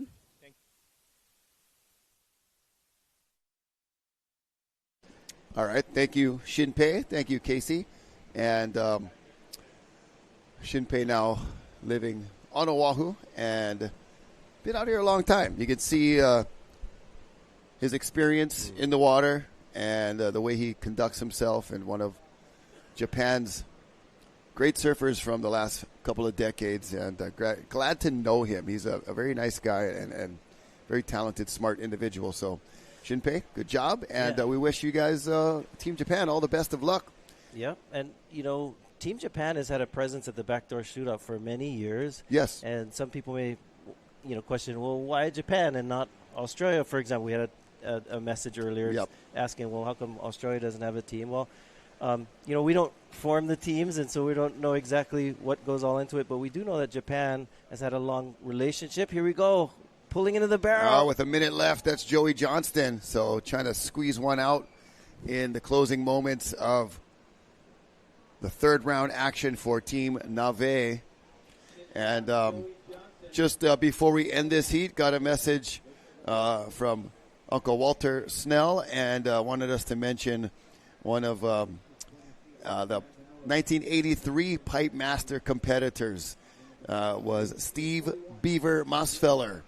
And he just passed away this past November, so I want to remember him, and just some kind words from Walter about one of our former Pipe Master surfers. And, we've got a pretty ominous plaque and board, piece of wood over here by the pipeline right away that has all the names of the folks that have passed away surfing at Pipeline, and then some of the other legends that were amazing at Pipe but no longer with us, passing for different reasons. So definitely want to keep that alive as far as memories and things about our friends and family that have gone on to the next phase of this wonderful life we live. And we're going to take a short break, and we'll come back with our next heat. It will be Team 96712 when we return.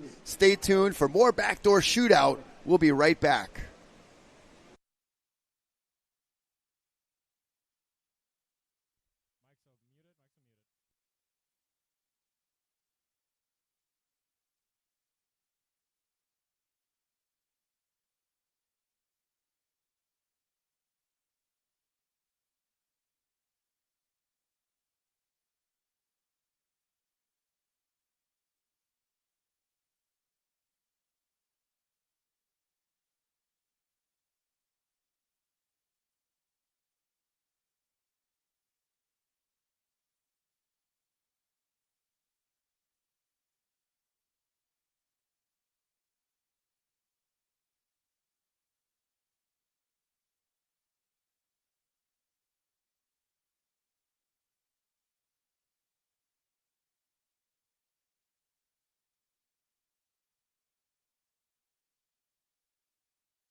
Allow us to help you grow your brand and expand your business by reaching Hawaii's giant outdoor sports and ocean enthusiast demographic. Zone Media Advertising specializes in television commercial production and campaigns, social media content production and distribution, drone and video production, cutting-edge live productions, and more. With over 25 years leading Hawaii's action sports market, give us a call to find out how we can help you grow your business.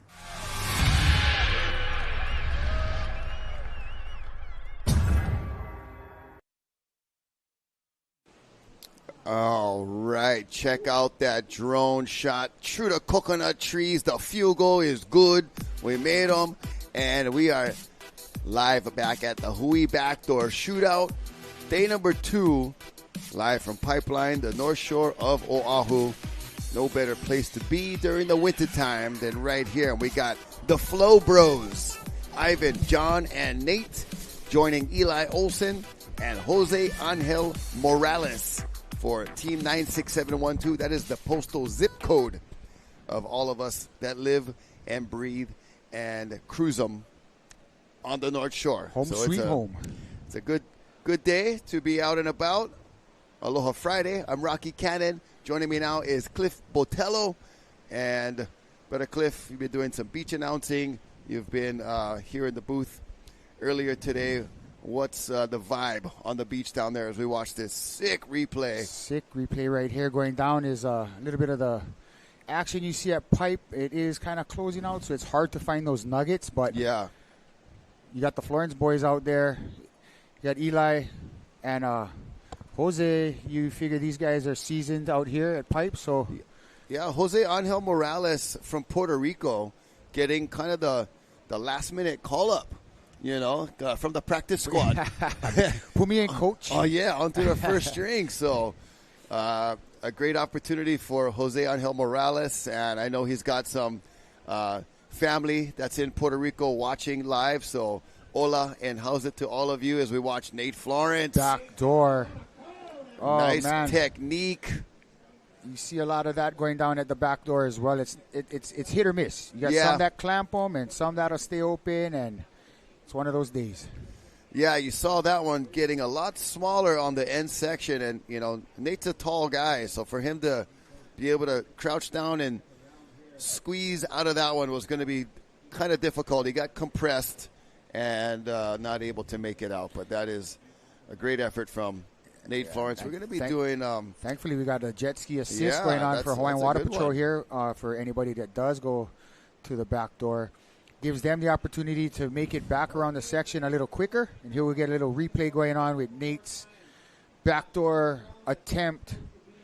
And just doesn't quite make it out of that. But, yeah, Hawaiian Water Patrol taking him back around a little quicker. Get him back into the lineup so he'll have more opportunity to hopefully find a diamond in the rough. As you see that wave breaking outside. Third reef action. Oh, yeah, bro. That's way, way out there. So that wave is huge. I call it the horizon tickler. Yeah, that's definitely a tickler, all right. And hopefully it doesn't tickle them too much there in the lineup. With Team 96712. Yeah, they had some pretty good scores yesterday. And I know... Eli had a few. John and Ivan and Nate were putting together some decent rides. Here we go. Oh, his foot came off on that one a little. Yeah. Okole ride. He was sitting with one leg off the board, not the ideal position, and everybody else getting pounded right now. That's the tickling you're talking about right there. Yeah, that's definitely a little bit more jostling. Yeah, Water Patrol keeping an eye on those guys. It's a bit tricky in this situation. There's a lot of water moving, a lot of sand still there. And with the sets, it just adds a real degree of difficulty in order to come and pick these guys up. It's super tricky. And job well done by the Hawaiian Water Patrol. Yeah, so we've got 22 minutes, 40 seconds for this third round for Team 96712. We're going to go to Team Snapped 5 after this. The North Shore boys will come up in Heat 6. Heat 7 will be the Groovin' Peruvians. The Peruvians. Tubos Rocky Peru. And then finally we'll end this day number 2 with Team Volcom. So that'll be the lineup from here on out. And then after this, I got a jam over to Turtle Bay Resort. I'm hosting a talk story. Oh, nice. About 5 o'clock. If you guys are around and in the area, want to come check out a fun interview. I'll be talking with Brent Beelman. Oh, there you go. Krista Funk. Oh, yeah. You mentioned her and her skills out in the water, shooting photos. And Brown Cannon, who's also been doing some great photo work here on the North Shore. So, no relation. Yeah, he spells his name with. I He spells his name with. I am a brown cannon also. I have some pigment, melanin content, and my last name is Cannon. But I spell my last name with the one N, kind of like the camera, Canon. I'm not relation to the brand either. But Mr. Brown Cannon spells his name with the two N's, Cannon. So no relation, but looking forward to catching up with those great, talented photographers at Turtle Bay Resort. This evening around 5 o'clock, I'm going to jam out of here and head over there. So if you guys are in the area. By the pool? It'll be, I believe, up by the surf house, up by the lobby. Oh, okay, nice. And we'll enjoy some great scenery, some good conversation, and mahalo for the opportunity to go host some stuff over there. But definitely some very talented photographers, those three. So that should be a pretty interesting event there, Rocky. Congratulations, some talk story action. Check this out. Look at these sets approaching Motown. for Team 96712.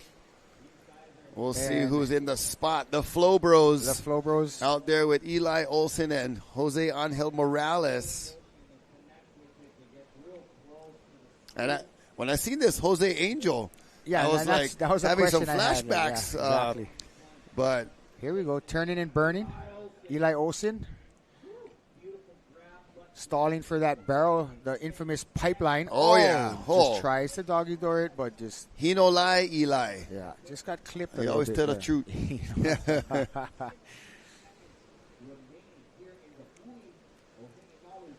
Oh man, there is definitely some action. Swell kind of seems to be getting a little bit better. I know there was some difficulty earlier with this replay to show you how the pipe is actually trying to come alive, and he just had a nice little bit of a roll in. The drop was quite smooth, but then it was that last corner, that end section, that really was tricky about that one, and couldn't quite punch through. He had the right idea. Was, usually we think of doggy doors being small. Yeah, that was a very large doggy door he was trying to the Great Dane door bust through. Yeah, that was a big one, and had the right idea, just couldn't quite get out in front of it. So Eli will head back out for more with 19 minutes. Here. Who's this on this? Oh no, decides not to go.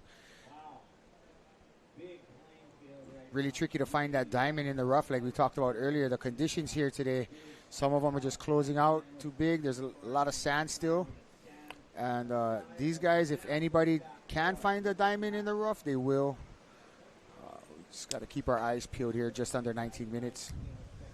Yeah, we've seen a few gems pop up a little bit more frequent in the last couple of heats. There was about that, right before midday time where the wind looked like it was going to turn with that sea breeze, a little onshore, ruffling up the face of the wave a little bit, but the trade winds have kind of repositioned and, not blowing super hard right now as I'm looking at our local style island weather indicators in the form of coconut trees, and they're just lightly fluttering. That's a good so not really a strong wind right now, but at least it has turned back from the right direction, the correct direction. You are very correct in that. And earlier today, I know we were getting kind of worried up in the judges' booth. It started to get pretty breezy. We were thinking it's going to turn on shore, and then it kind of lucked out for us for sure. Yeah, I want to say thank you to Keiki Beach Bungalows as you see the Rothman brothers. Checking out the conditions, and hopefully Koa's feeling okay. I know he had a injury and had a pretty good bonk off the reef, and seems to be okay now, but no, permanent scarring on that very boyish looking He's face still of handsome. his. Still handsome yet, but you see, who was that? Just got sucked back oh over the man, falls. teetering on the top. Drone shot, got all the action, nowhere to hide. Oh man, and has to stay off the board, Oh. bailing under some treacherous white water. You see the surfer now Here able we to got come it. up. There's Ivan Florence. Ivan getting barreled, sending it on a little suicide mission out the back. Yeah, the Superman kick out, and I just heard the crowd. Whoa! Yeah. It just never fails. Yeah. Those That flyaway dismount. kickouts get the crowd going. I mean, it's like I said yesterday. It's as guaranteed as a Japanese person is going to throw a peace sign when they're getting their picture taken. That's the guarantee. To the replay we go. Right there, the Superman. Yeah, Degree that's of so much difficulty. fun. Catching air like that. Yeah. Even when it's just a kick out. Definitely the closest feeling, without jumping out of a plane or bungee jumping, the closest feeling to flying.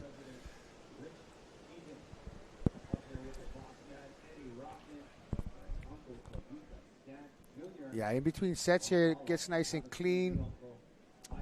And then it just starts to hit or miss on the size. And if it's a cleanup on aisle 3 or if they'll be able to turn and burn on one of these nuggets. But one of the more exciting heats here, I believe, for the day of these guys. Japanese were charging too. The Japan heat. Yeah, there was some decent rides. That's when it just started to kind of get a little cleaner. As we see the, I think that was Jose Angel Morales and absolutely sucked over the falls. Trying desperately not to get too sucked over the falls. Not to check for lobsters in the bottom of the ocean. Looking for the head down there. He's back out there. Shake that one off and hopefully find that gem. It's definitely a good vibe on the beach, as it is in the lineup, as we said, with the team surfing. You got all your friends out there.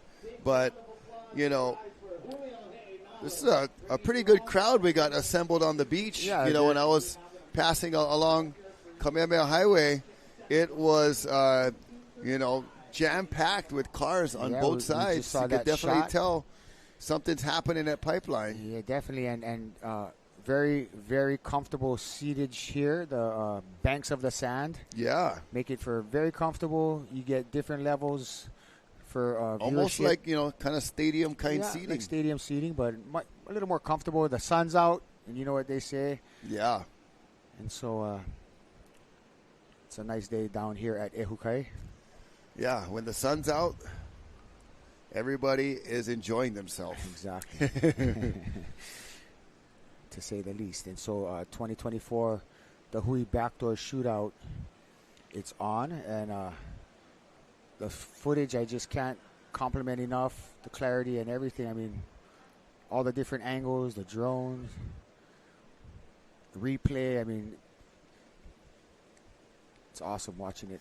Yeah, when you get those beautiful angles from the jet ski looking inside the barrel, that to me is just, and the way we've been able to really make use of the technology, improve the technology, to be able to, because we've seen so many recorded images, like they're shooting the video and, they'll record it and play it later, or you see a still photo from the side as you look at Team Snapped 5. You see Mason Ho. We got Logan, Chucky Dooley, team captain, heading up the boys. And then Seth and Josh, less ankles, more knees. Less ankles, more knees is a classic one. Rocky the one-liner. Cannon? But Seth, yesterday, his 2 backdoor back-to-back beautiful barrels really set the tone for Team Snapped 5, and we'll see more of those guys coming up.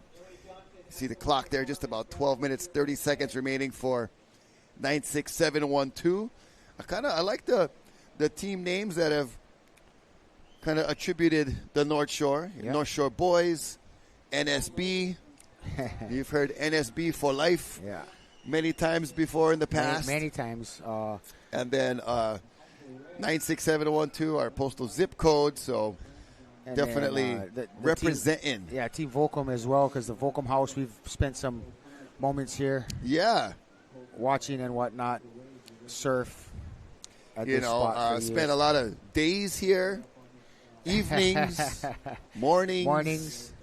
You name it. It has been a hub of really great surfing, good camaraderie, and all kinds of good fun. As you look at that set. As we see the third reefer just peeling across there. Definitely a lot of energy still. Saw sand on the road this morning, so the swell's been pulsing since late yesterday. We were able to cruise at the beach park yesterday after we got the skis up and everything, and we got to watch the sunset, beautiful sunset, and it kind of gave an idea of what Ehukai, why this place is named that. You know, it's not just a sea spray, but it's that color, that sea spray you see when the sun is kind of going down. It's got a little bit of a reddish. Yeah, kind of like a reddish hue. Little Ehu sea spray. And so that was pretty awesome watching it yesterday. You could kind of see the waves start to turn on in the late afternoon. Yeah, I think it kind of peaked yesterday afternoon into the evening and was pretty bombing. When I left here and I looked off the balcony, it was looking prime time. And then I'm sure with that afternoon sunlight, those silhouettes must have been very aesthetically pleasing. Very hard to leave. Yeah. Well, tightly packed is Team 96712. And talking shop. Trying to decide who's going to get the next right, the next left, backdoor, pipe, who's going where. There is some energy on its way towards them. Those third reefers are starting to make their way to pipe. And we'll see what it brings our surfers here.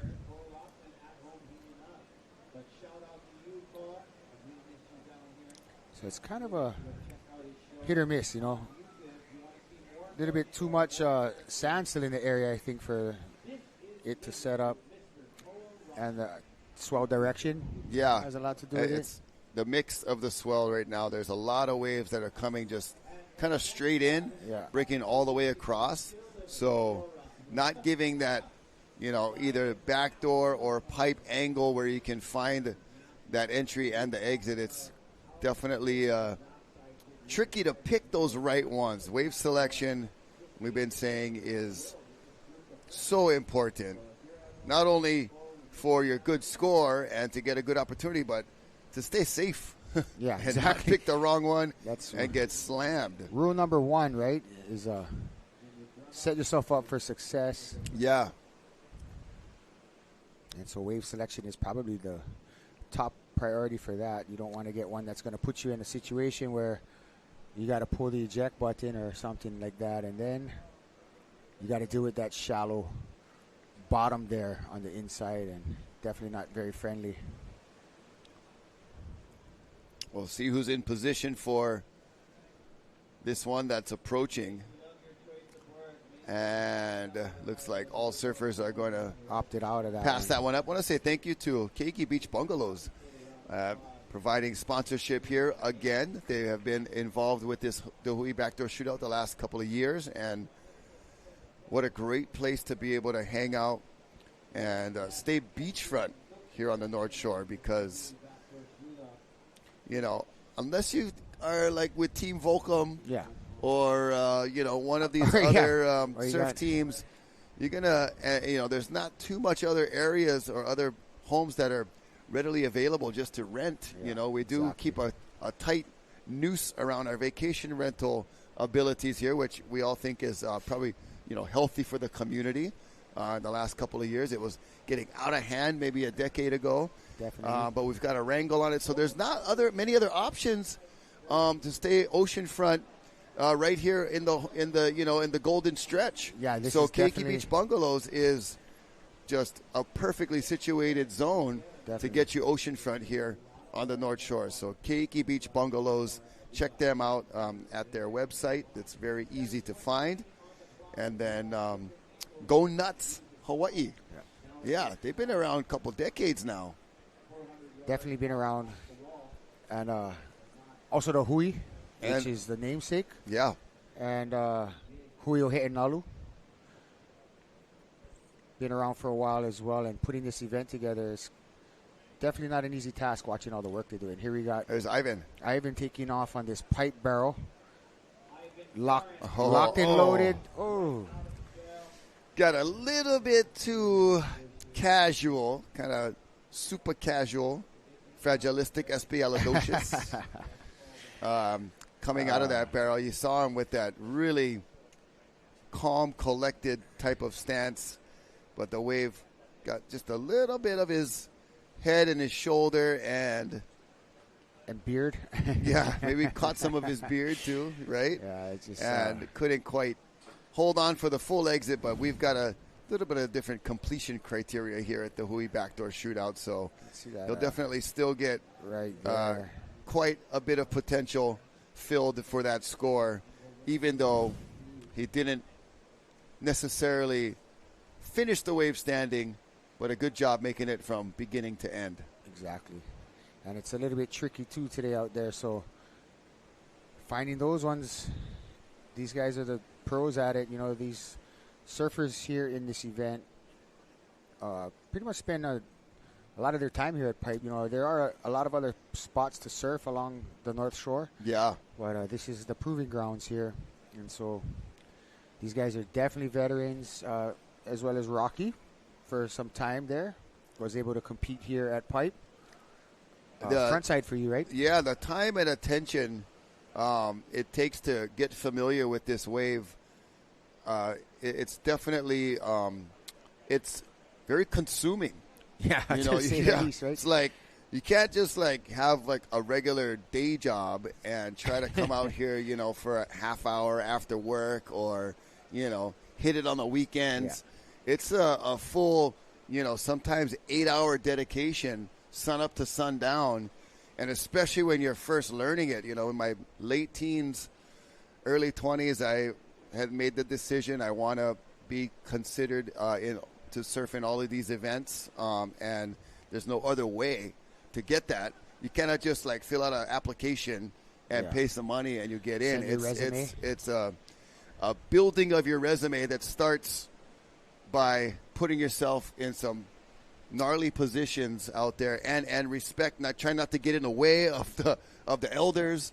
So navigating through the crowd is a huge part of it. You've got the crowd, the wave itself, you know, all of the attention and media focus. You see the beach crowd on any given day here at Pipe. It's, you know, all systems go. Yeah, a lot of elements to deal with for sure. You know, all those variables, all those dynamics. And then, you know, you got to have access to boards, because if you're charging out here on a daily basis, you're going to mow through some boards. Yeah. And there's a strong possibility. Yeah, you're going to spend some time on the sideline, too. Oh, my gosh, look at Pipeline right there grabbing the rail. Oh. That was amazing. So, Flow Bros, like you called them. Yeah. It looked like that was John on the left. Didn't quite catch the right, but is that Nate? And then Nathan was at Backdoor, so it was Flow Bro, John and Nate, Pipe and Backdoor, split of the peak. Two-piece combo, is that how we roll here, Rocky? Yeah. The Flow Bro two-piece combo. That was a pretty sick pipe wave. I'm sure we're going to get Backdoor replay or strong possibility if you're watching. 2 minutes and 50 seconds remaining, and here we go. Oh, he And straightened out. So we Nathan didn't get wasn't able to see get it. in there. Okay. Just bombed. And then John just got the absolutely drone barreled shot, that was just textbook. with a little air attempt. That's the ultimate, pipe or backdoor combo is the burial. Burial. Get barreled and then come out and land an aerial. I coined that one a few years ago, but when you can pull off the burial, that's when you've got this wave mastered. Oh. And, of See, course, this is when you're issues we got operating here. jet skis in these rough conditions, that kind of situation is virtually inevitable. Yeah, it's definitely not an if, it's when it happens. And Yeah. And you've been underneath that jet ski before. I've Yeah. been upside down before. And It's like riding a the bull. jet ski itself is super resilient. And, of course, our personnel are prepared and ready for these types of situations. I believe somebody's on it. I don't know who's Yep, trying yep, to operate. holding on. Is that Brandon? Holding on. Yep. Yeah, And coming Brandon right Martin. back on. He's an And absolute bull. The crowd does the applause, which is Absolute bull. This still guy. going. And that's like, trying to ride a 2,000-pound bull Yes, definitely. in the ocean. And if anybody can ride a bull that size, it would be Brandon Martin here. One of the best watermen from Makaha. Here working with us at Hawaiian Water Patrol. And so things will go wrong. It's not how it happens. It's how you recover Yeah. from it. And awesome job there by Brandon.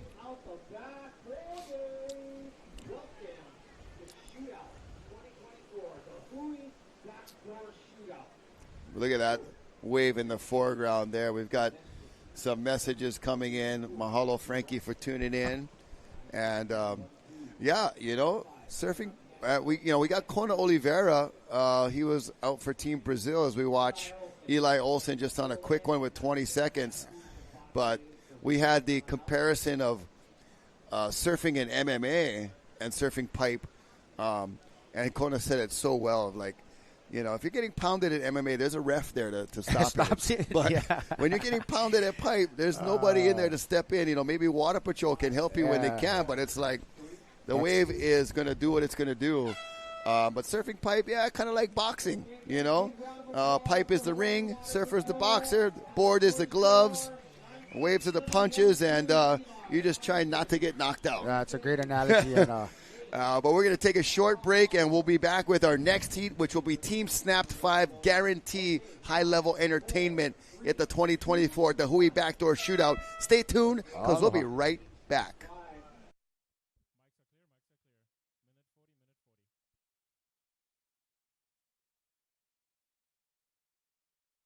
Snap 2, bringing it back.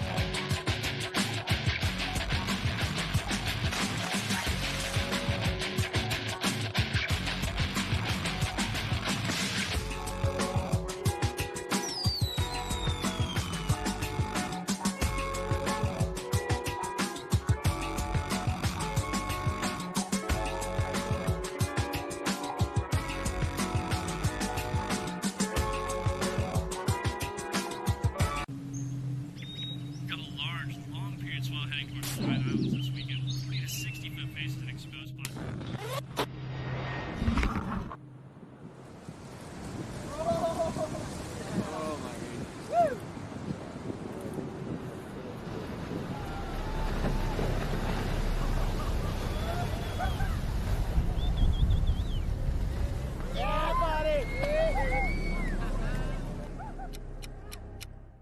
The Hui Backdoor Shootout 2024 is presented by Go Nuts Hawaii and Keiki Beach Bungalows. Special mahalos to the members of the Hui o He'enalu, Monster Energy, Athletic Brewing, Sinaloa Tortillas, Odom Water, Waiakea Water, Saltwater Society, Haleiwa Juice. This live presentation is produced by Zone Media, creators of Ocean Paddler TV, Hawaiian Extreme Sports TV, and In the Zone.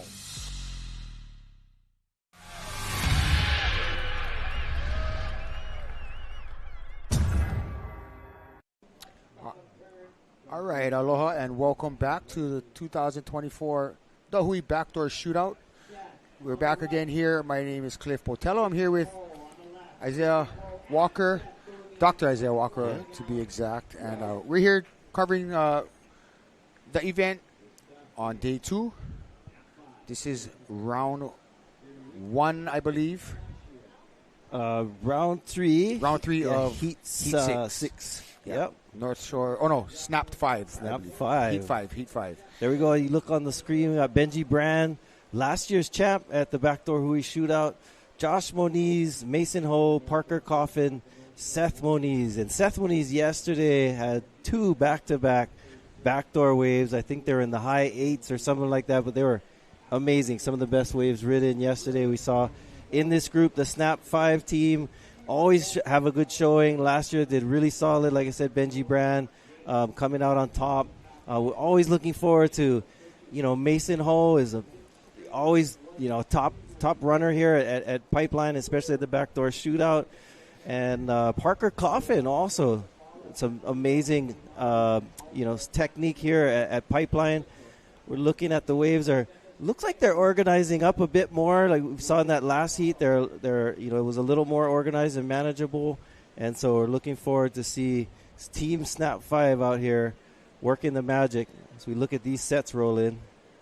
Yeah, we don't have any takers on these, but like you said, the swell looks like it's starting to fill in nicely. I mean, it did fill in through the evening, but now it seems like it's kind of settling in a bit better here later in the day and giving the competitors a lot more opportunity to find those diamonds in the rough, like we were talking about earlier.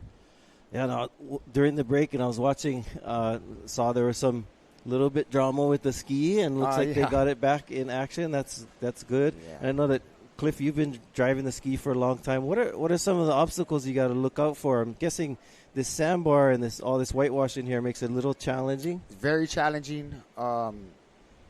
With the sandbar and stuff of that nature. And then the ski itself, it is man-made.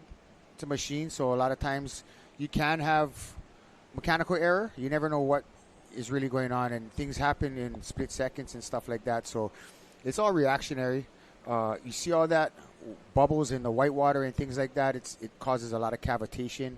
A lot of times the current can actually flip the ski over, and then you'll be in that situation. So I'm not too sure what happened with that. But Brandon Martin, being the awesome waterman, he's been there a time or two. He was able to correct it, and it's basically how you recover is what we look at. Right. And he did a great job. Yeah, mahalo to you guys and to Hawaiian Water Patrol, keeping the competitors safe and showing everybody how to do it best in the business for sure. I think we're going to take a look at that ski flipping that we were talking about just now. There you go. So you see all that white water, and you see Brandon just riding the bull right now. He's actually holding onto the handlebars. Thankfully, nobody's hurt, but in those situations, a lot of times our pride is mostly hurt, but recovered well, was able to get it started, and that's why they're the best. Here awesome. We have Mason just a little up and out. It's always exciting to watch what board Mason's going to ride. It could be a 5.2, it could be a 10.0, but he rips on all kinds of riding vehicles.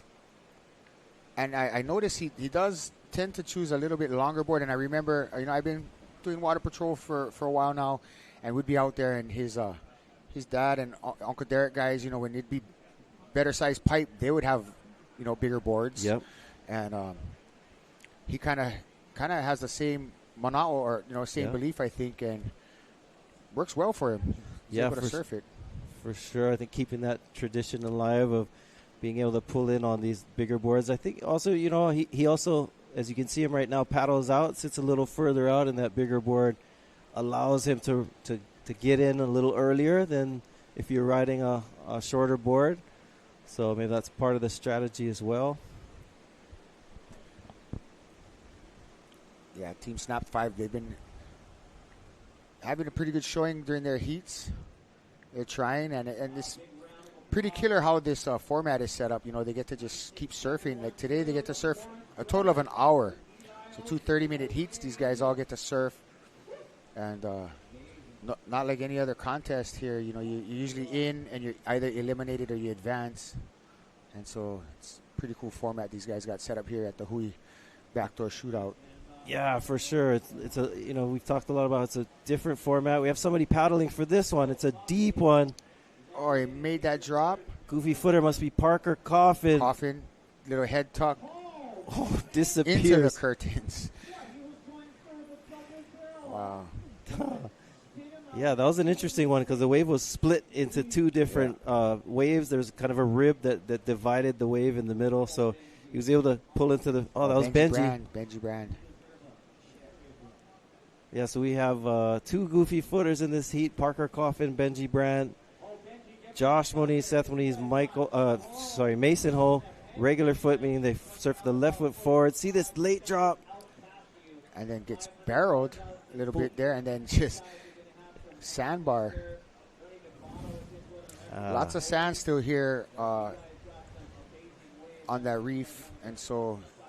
So what are we looking for to move that sand? Is that just a lot more like a big west swell to push it away? A big west will move it. But there looks like there's still a lot of north, actually, not a little, but... And that's just kind of, it's like a tug of war going on here at Pipe with the sand. It's amazing from this drone view. You can see kind of the way that the swell bends around. You can see the different angles as it hits the reef here. Well, that last heat was a awesome heat with the John Florence and his brothers. And we have actually, I think, John Florence waiting down on the beach, ready to talk to us. We'll throw it down to them now. All right, we're here with John, a legend out here, and I just wanted to ask you, so when you're paddling out with your brothers, how do you kind of decide who gets priority? We don't decide on priority, actually. We just kind of go out there and we kind of just like, everyone kind of finds their spot in the lineup, and I feel like whoever's kind of in the spot for that first set goes, and then we kind of start our priority from there.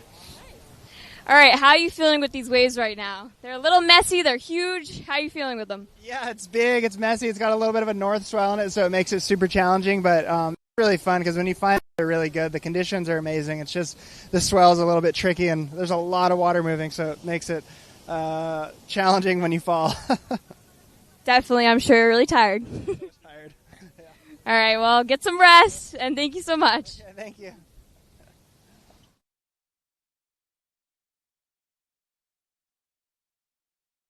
Last heat, and it's nice to hear from John Florence there on the beach. Had a great opportunity to surf Pipeline with just him, his 2 brothers, and his friends at the Backdoor Shootout. As he explained, that the swell seems to have a bit more north than if there's a lot more west, then it's not closing out as much.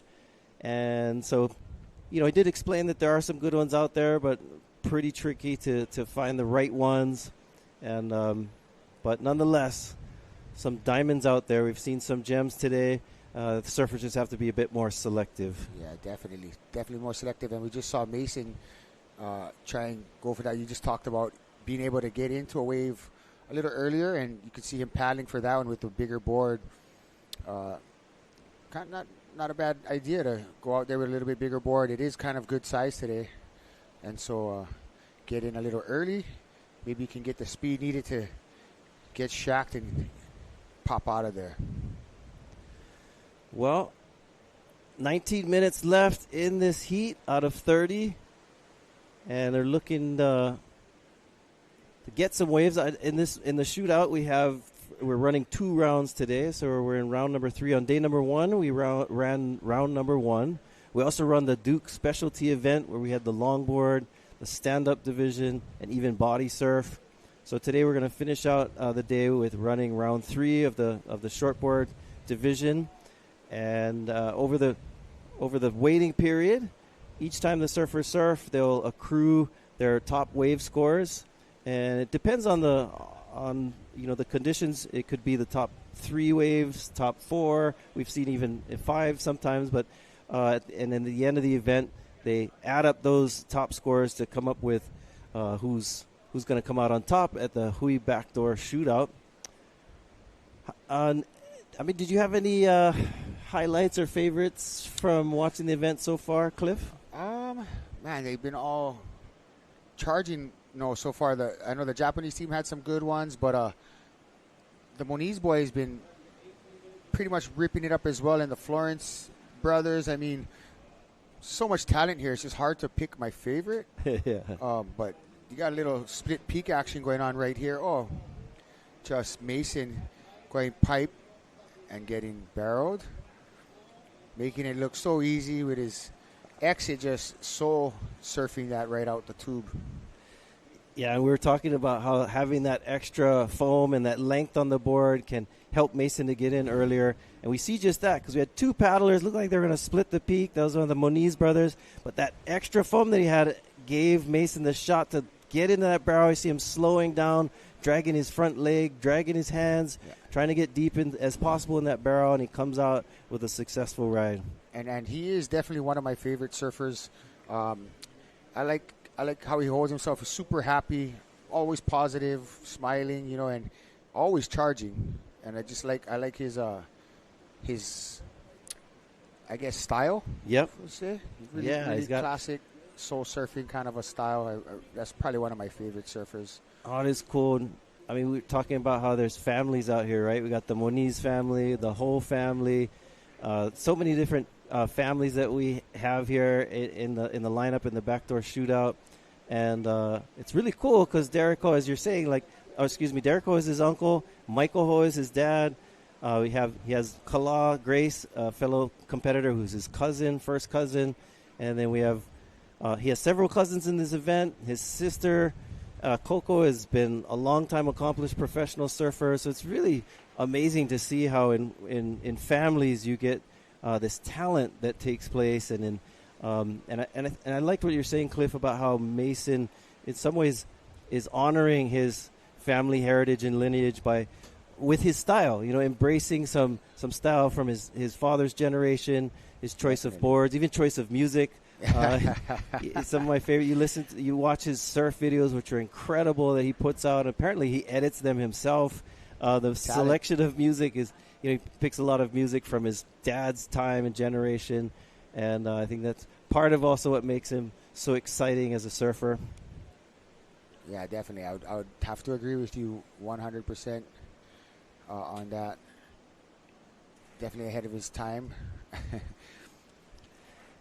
Yeah, and he's also known for just, riding like weird and somewhat dangerous the graphics. waves. Well, yeah, I thought you were gonna go with the surfboards because his graphics on his boards as well, like the colors are classic. Yeah, but I don't know if you had the chance to see the movie that came out recently about Sheldon Paishan and Mason Ho. Oh yeah, I did watch Through that. the Doggy Door. Yeah, we did get to. I did get to watch that at home, and a really incredible story. Actually, Right. if you haven't been able to check it out, I do recommend it. It's a pretty killer story, and it's a lot of it is not just with Sheldon and Mason, but with a lot of folks here in Hawaii. It's true. Right. I won't give it away, but definitely check it out. Yeah, I think you can watch that on Snap. They're streaming it there. And so that's a really cool movie. Through the Doggy Door follows Sheldon Paishan, but also with Mason Ho, and it's a great film. Check it out. Up next, as you can see, the team North Shore Boys. They're getting ready to paddle back out. Makuakai Rothman looked like he was getting ready to paddle out there, wearing that helmet, which is definitely a very good idea out here.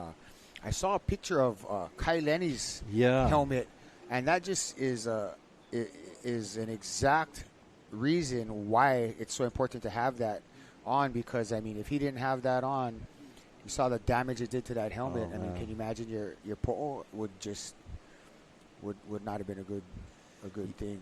Yeah, that helmet itself, you can see, and I saw the picture earlier today too, where it's like cracked in half, just literally crazy. cracked. And so that's where you'll see a lot of our competitors. I think it's a really smart idea to wear the helmet to protect you from hitting the bottom. Would you say that's pretty much the formula for getting drowning out here is hit your head and you're out. knock out.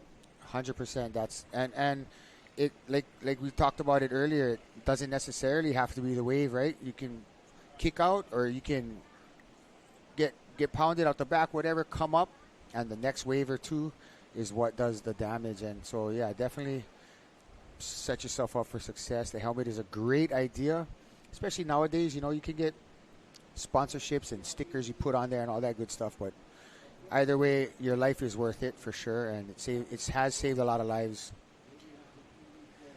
Well, there you heard it from an accomplished rescue lifeguard, fireman too. Fireman now, yes. And so, don't worry if you look cool or not.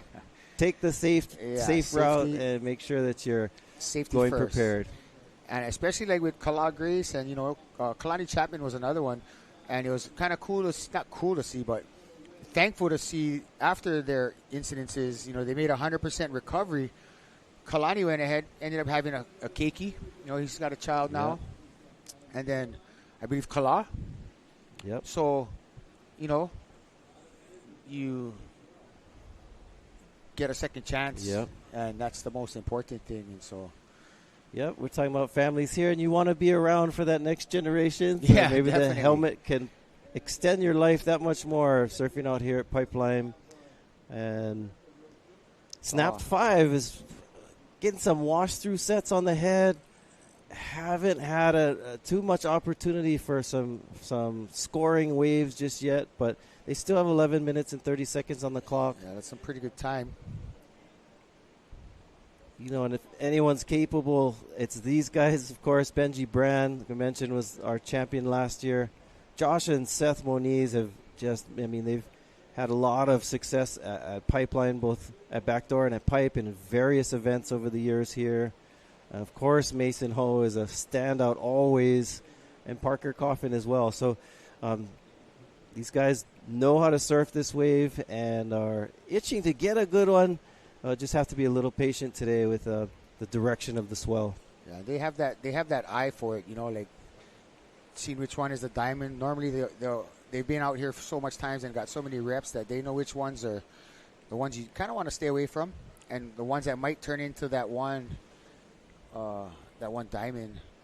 And so it'd be exciting to watch these guys and see how they finish up with just over 10 minutes remaining in their heat. There we have Ayala Stewart. Ayala Stewart, here we go. His brother, Kaniela Stewart, on the longboard tour, has done really well, winning many events. Last year he was in this event, his brother in the longboard division, but Ayala Stewart has been, even though he was originally from town, came out here and lived out on the North Shore and made a name for himself at Pipeline. He's an incredible Pipeline surfer. It's awesome to see him here today.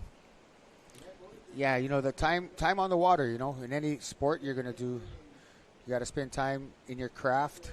And, these guys you want to be anything of a charger here at Pipe, you got to spend time out there. And you actually got to take some lickings too, which is, part of the pay-to-play program here at the Hui Backdoor Shootout and at the Bonsai Pipeline. Well, you can see our tides on your screen there. At 3 o'clock p.m., low tide at 0.1 feet. That's not a real big difference in tide. In fact, one thing unique about Hawaii is that our tides, in comparison to other places, especially places like California or on the west coast in northern parts of the Pacific Northwest, or even down south in New Zealand and elsewhere, if closer you get to the poles, the more extreme the tides get. So in Hawaii here, our tides aren't that extreme, but look at this one, Mason Ho. Mason punted on that one. And those are the ones we got to keep an eye on, but, he's seasoned, he's up. That's the main thing. Knowing him, he's got a big smile on his face. I'm always surprised how he seems to go unscathed with a lot of these waves. You watch his, his YouTube and his social media accounts, and a lot of the films that he's in. He rides like these very, shallow, reefy waves where he's literally riding over dry rocks. and seemingly going unscathed. I remember once I was talking to him, I was like, "How is it that you don't get hurt on these rocks?" And he goes, "No, I do." Yeah, he's just pay to play, right? Yeah. Yeah, I watched that one we were talking about earlier, doggy door, and they throw their shoes on. Oh man, did you see them eject? They throw their shoes on to walk up and down the rocks, right? This is classic. And so what he was doing there was actually a preventative move they call it the pencil dive, right? Oh, yeah. So Yeah. trying to get your feet and penetrate that water so you don't get thrown back into the whitewash. With the potential, if you do get thrown back into the whitewash, you're potentially going to go back over. Right. And that's where a lot of the damage happens too, like we talked about earlier. You make the ejection, but then and he's taking a moment there, collect himself, checking on him with the ski, making sure he's okay. These waves, they're definitely not something to play lightly with, and so somebody like Mason potentially got rattled. He's taking a little break, thanking the elements for allowing him to catch another wave, most likely. Yep. He's going to make his way back out there. Looks like one of the Monizes looks like Seth, the end of his Backdoor. wave. Now that decision, Seth here is at the back door. You can see the sets coming in. And you see him spin around and paddle back in. He's been there before. It's like, yeah, I'm going to go in. And we actually do have a watercraft or jet ski assist. And so with 6:30 remaining, the jet ski can zip into the backdoor area, grab him, because that area is super shallow, a lot of rocks, not a fun place to be. And it does take a moment to paddle back around, but the jet ski can come in, grab you, and zip you back out to the channel. Yep. See a replay here. That's Mason that's the hitting pencil dive you're talking about. Yep. Hitting the eject button. This is a Seth Moniz, that last one he caught. Looked like it didn't work out for him. Decides to go around. Smart choice, especially with these sets coming in. There really isn't a channel, especially out at Backdoor. Yeah. So you have to kind of pull the trigger, like, okay, yes or no. Channel. The only channel at Backdoor is when you get blown all the way to the shoreline and dragged back out the rip is the channel. Yeah.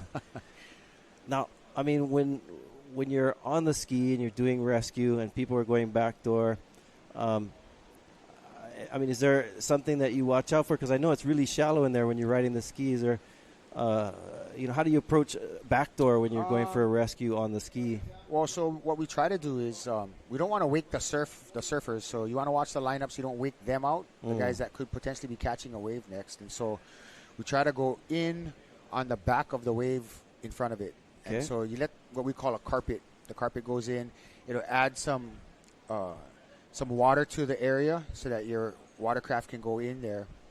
And then you know where that big tabletop is in front of where Jamie O'Brien grew up, that house right there. Yep. Used to be there. I don't know if it's a Red Bull house still, but right in front of there's a big tabletop you want to stay away from. But if you go inside, you grab their rider and go inside of that, you can actually use the carpet that comes in and ride that along the shoreline, come right back out the channel to pipe. And so that's kind of like the highway we use.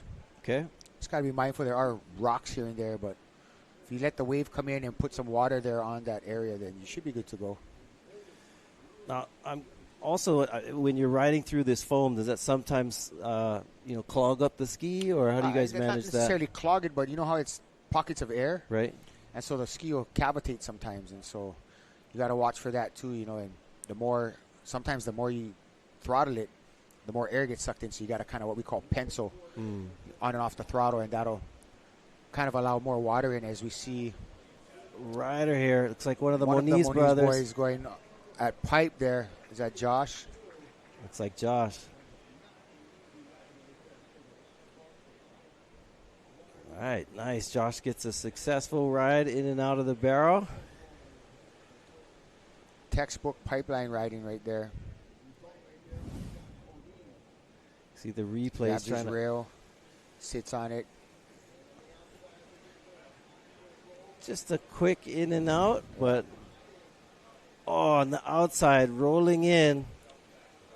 Is this Connor Coffin? Does look Or like Parker? Parker Coffin comes out. Parker Coffin, yeah. Yeah, Parker, brother Connor Coffin has been on the tour for many years. Yeah. You know, we're talking about families and surfing, and so Parker's part of that as well. Him and his brother spend a lot of time surfing together. You wonder too, and I think there's truth to this. When you have brothers that surf, they end up pushing each other. Yeah, you it's know? kind of like your own in-house competition, right? There's a replay where he's looking to fade, taking his time to wait to win the Sets his pull up. line nicely. Stays high at the end, comes out, and then just trips on that exit. But that chop right there at the end. we'll count it. I mean, he's stoked on that for sure. Yep. All right, 2 minutes and 30 seconds in round 3, and this is Team Snap 5. And if you're not familiar with that, that's surf film, the Snap series, and Snap 5 is the number of the film. And each of those Snap movies are really high quality, amazing surfing. You want to check out amazing surf movies, please go and check out the Snap series, Snap 5. Have all of these individuals in this heat here are some of the performers in the Snap 5 series. So some definitely worth watching. Yeah, check them out. The quality is there, you know. Technology is getting it to where it just almost like better than being there almost. Here we go, rider up, goofy footer. Benji Brown getting a nice pipe Oh, barrel come on. pumping. There and you coming out go. Nice. And now that's an example of the type of waves you can get here and shows you his pipe knowledge and why he did get the W last year at this event. Yeah, that was incredible. And sometimes you'll see that at Pipeline where the wave starts off 10 feet and then it ends up tapering down to smaller. Yeah, and but you he just still gotta- managed to get out of that smaller barrel at the end. Yoga. Yoga. We got some sets rolling through here. Props to our camera guys over there, too. When you're with the Water Patrol, you got to keep an eye out on our photographers as well. Yes, sir. Everybody that's part of this competition, Hawaiian Water Patrol is responsible for the safety of, and it's just a matter of. It's also a matter of kind of like an unsaid rule. Like if you're out there in the water, whether you're part of the competition or not, we're gonna play, or I should say, err on the side of safety. If you need help, we're there. We've also had moments where, ocean safety will flag us down. We already have a ski out there. We'll zip down and help them with a rescue or whatnot. But primarily, we're here for the competition for sure. Hats off to Ocean Safety, City County of Honolulu as well. Those guys and gals of Ocean Safety do an amazing job protecting our beaches. But yeah, Awesome. kind of like anybody needing help, we're there. Yep. For sure. Awesome. Well, that's the end of this heat for Team Snap 5. We'll be back soon. We're going to go for a quick break. And we come back, we'll see the North Shore boys having that at Pipeline. Stay with us. The 2024 Backdoor Shootout. We'll be right back. Aloha.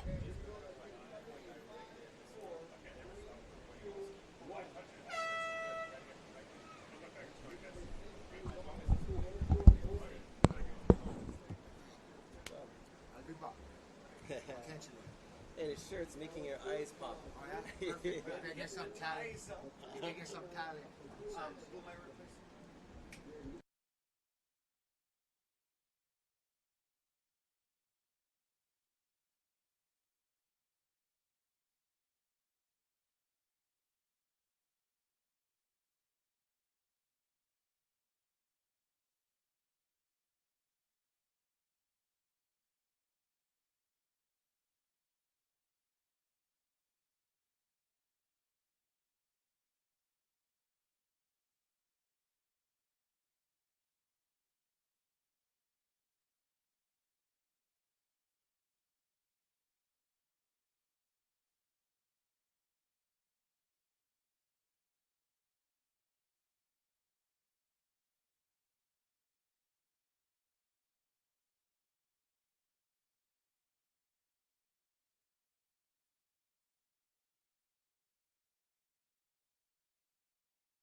Snap two. Bring it back.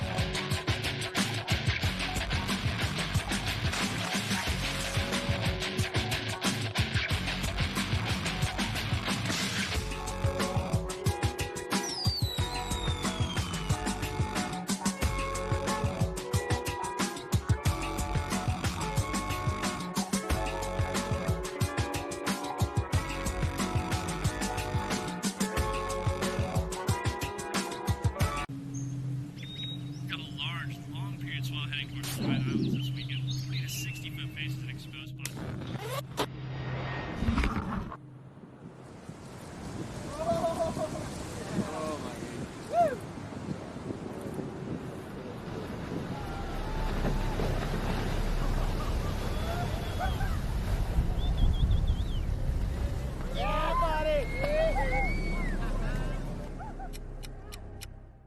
The Hui Backdoor Shootout 2024 is presented by Go Nuts Hawaii and Keiki Beach Bungalows. Special mahalos to the members of the Hui o He'enalu, Monster Energy, Athletic Brewing, Sinaloa Tortillas, Odom Water, Waiakea Water, Saltwater Society, Haleiwa Juice. This live presentation is produced by Zone Media, creators of Ocean Paddler TV, Hawaiian Extreme Sports TV, and In the Zone.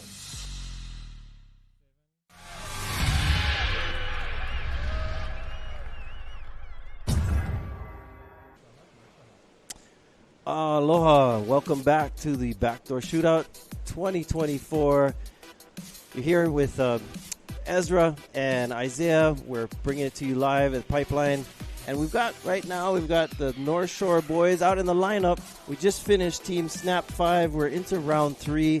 We just have 3 more heats in this round, and then we'll call it a day. As you can see on the screen here, the North Shore boys team, Ayala Stewart, Kala Grace, Legend Chandler, Makayan McNamara, and Makuakai Rothman. Ooh, what a team that is. And in their second round, the ocean was slow. So these guys are frothing at the bit. North Shore Surf Shop, Ayala Stewart, Kala Grace, man, these guys are ready to get on the board. They do have a few scores, like Makua's first surf in this heat was amazing. This was during the break. We had a rider up, bottom turning. Holy smokes, look at that sandbar. Oh, that looked like Legend Oh, Chandler. my goodness. Whoa, that sandbar was about 4 foot thick. The Holy lip smokes. was 4 foot thick. Yeah, wise choice by a young Legend Chandler to kick out of that one, because that had all the makings of a very bad situation. Big time. And, these guys being their third surf, if you guys were joining us for their second time surfing earlier, about an hour or two ago, man, Makai McNamara got an amazing thread the needle, just a beautiful one. As I was talking with Ulu Boy, he said nothing could have went more perfect. It wasn't giant, but out of the team, Makuakai and Makai McNamara have some of the better waves as a team right now. Yep, and we've seen Kala Grace in this event for a few years now. A couple years back, he got a 12-point ride, stole the day with a bomb, and they're saying those 12-point waves are pretty rare. They hand them out sparingly. Yeah. We usually get them once every other year, but it's not something that is handed out very often. But, it's like the extra factor, the extra X factor. So if you can get a 10-point ride, and that's amazing, but there's that extra room for if there's a wave that's just incredible that deserves more than a 10. Oh, it yeah. can go up to 12. And it is. It's the rumble on the beach. Absolutely every house, every visitor, every kama'aina, you can hear it on the beach, and everybody's felt it watching it together. All right, now we did see in that last heat some good waves. That last wave of Benji Brand where he pulled in for a long time, traveled, came out. I think we've got our folks down on the beach who are ready to talk to Benji and see what he has to say about that last heat. Good job, Benji. All right, we're here with Benji Brand. He won last year, and he just got a great wave. How are you feeling out there, Benji? It was pretty chaotic out there. I don't know. I was just trying to just trying to pick and choose and like make all these micro decisions and like a pretty crazy lineup, like a lot of stimulus, and I don't know, if you just find one tube out there, it's pretty much a win. And I don't know, just like we're all safe, so that's a win. Yeah, it's a bit of a blur, I'm sure, getting in those waves and then coming back on land. It's kind of probably a little confusing. So I saw that amazing wave. It was about to crash down on you, and you pumped and you got right out. How did that feel? Yeah, I don't know. I felt like when I was paddling into that wave, I was a little bit on the shoulder, actually, and I was like, oh, I got to really like delay my bottom turn, and then I felt like I delayed it a bit too much, and I might have looked ugly like pulling up under it, because I was like, oh, I gotta pull up, and then I was like, oh, maybe it kind of looks like a closeout, but maybe I'll just keep traveling and see what happens, and it just let me squeak out right at the end. So that was a fun wave. Yeah. And do you think it'll be enough for Snap 5 to win again, maybe 3 times in a row? I don't know. I hope so. I mean, it's just kind of luck of the draw with what waves each team gets in their window, and yeah, I think we've had a couple windows. Seth's had some crazy waves, so Seth's holding it down for us. I haven't been doing too good, and then got one wave just now, so hopefully it's enough. All right, great job. Thank you so much. Thank you. Yeah, Benji Brand did a good job in that last heat, and it's interesting to say, that it is a little tricky out there. You have to pick the right ones, and there's a lot of stimulus, so there's a lot of energy swirling around. Looks like a paddle here. Looks like Kala Grace. Oh, hits the eject button as that thing just straight out, bottoms out to a foot deep of water. Underneath that sand is just straight up dead coral reef and rock with some coral reef too. Kala Grace, man. He definitely wants to get on the board. The guy has tasted a 12 in other years. Hard charging Kala. Give him a round of applause. This kid always slows down in the barrel. Related to Uncle Derek Ho. Rest in love, brother. And what a great negotiation. He's seen that chandelier. He would have ran over it, and there would have been a wipeout for Kala Grace. So that was a smart smart decision making. Yeah. Yep, he navigated that at the last second and decided this is a no-go eject.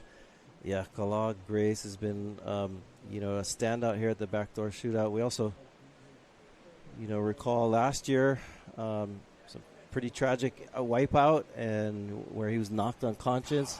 Yeah. And Nolan Keolana and the water safety crew went to his aid quickly, and fortunately things went well. He was revived and spent some time in the hospital. Yeah.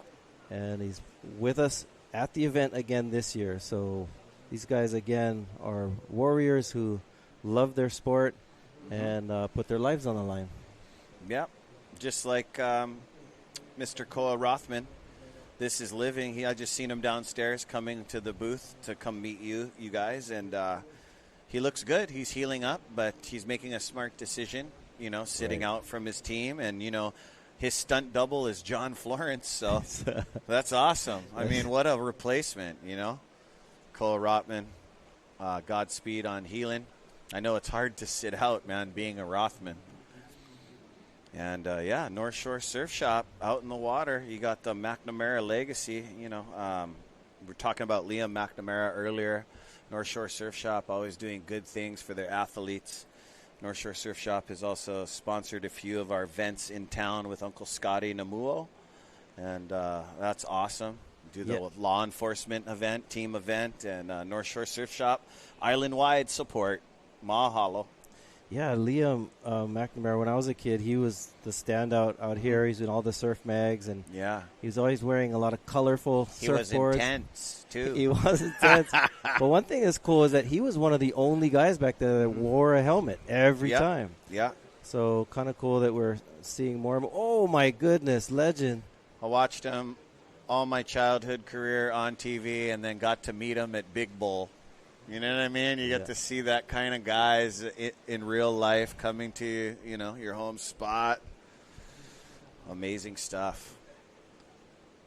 Yeah. So these guys are definitely not in a rush, but their second surf was slow, Isaiah. Right. So this third surf is pretty meaningful for them.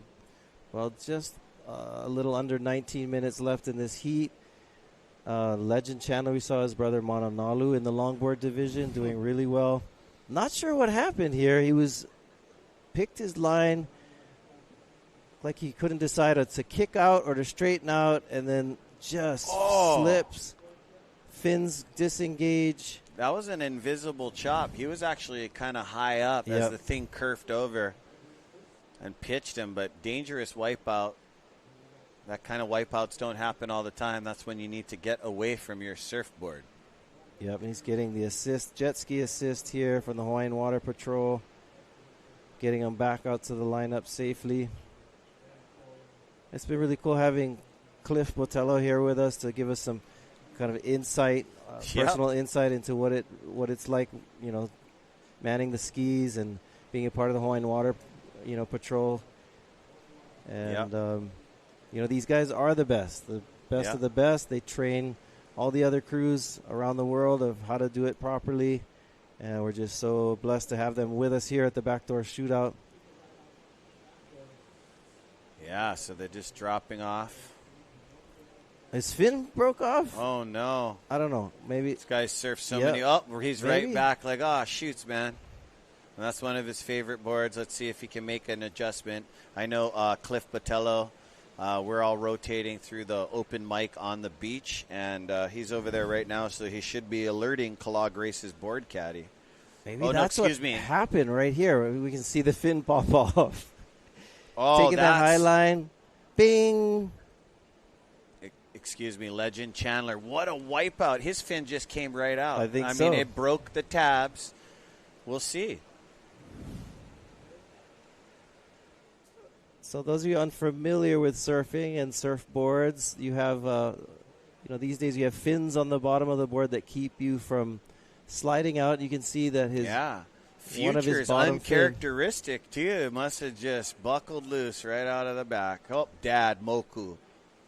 Ohana Shop, Kauai bloodline, Oahu bloodline. Love to see these guys. He's raising legacy in his backyard.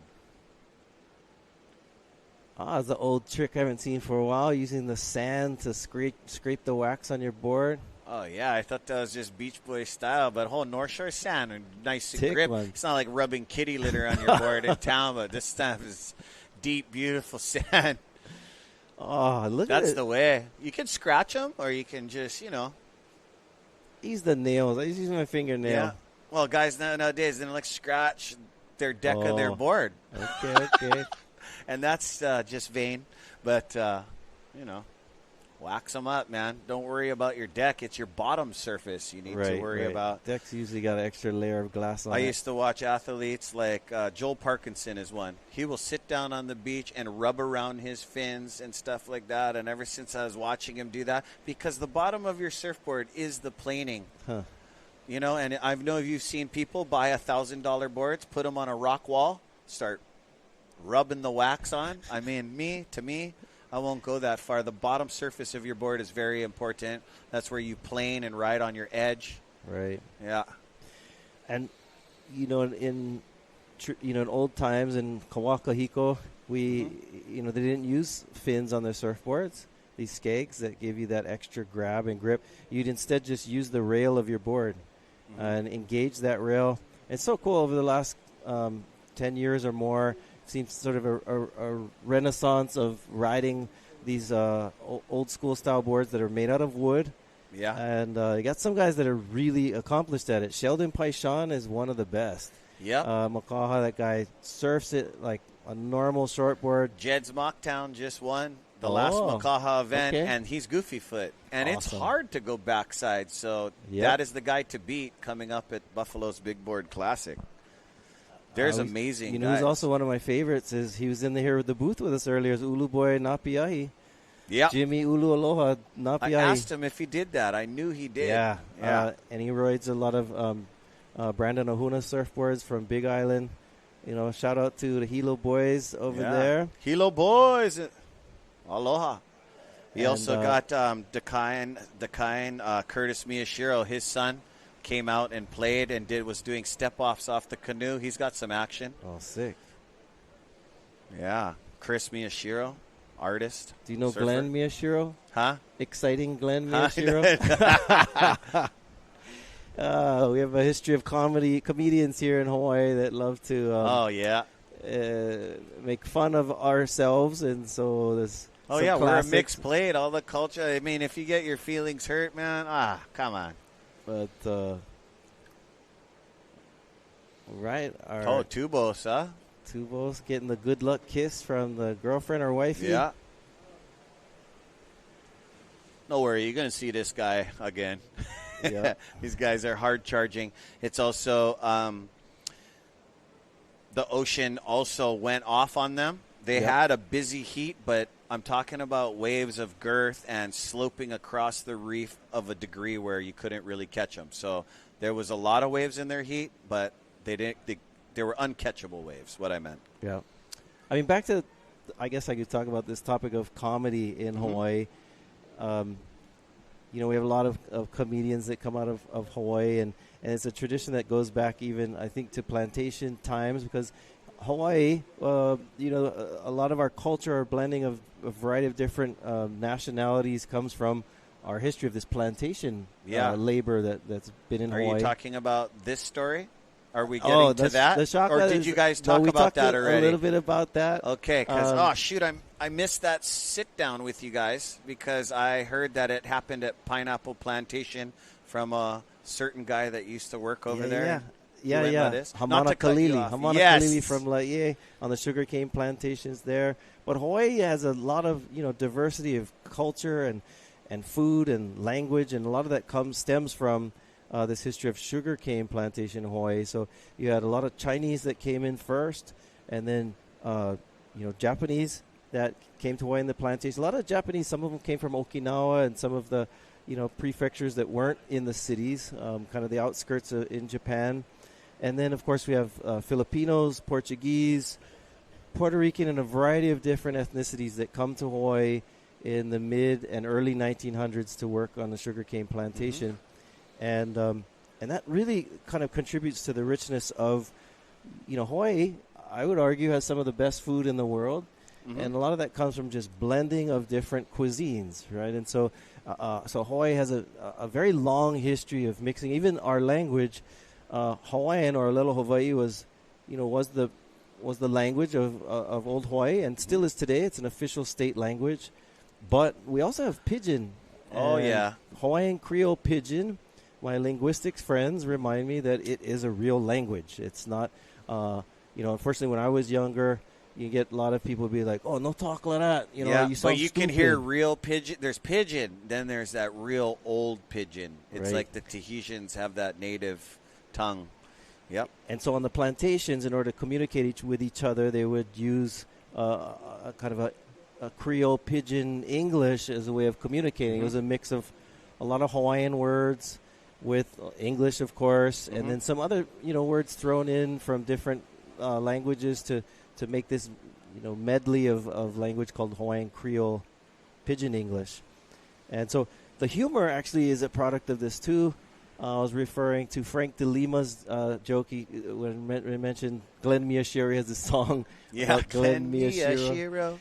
Very popular. And one thing that we do is we have a tradition of kind of laughing with each other and at each other. But most prominently in these jokes was kind of making fun of the Portuguese, or as in Hawaii we call them the Portuguese. So a lot of these Portuguese jokes that we hear in Hawaii.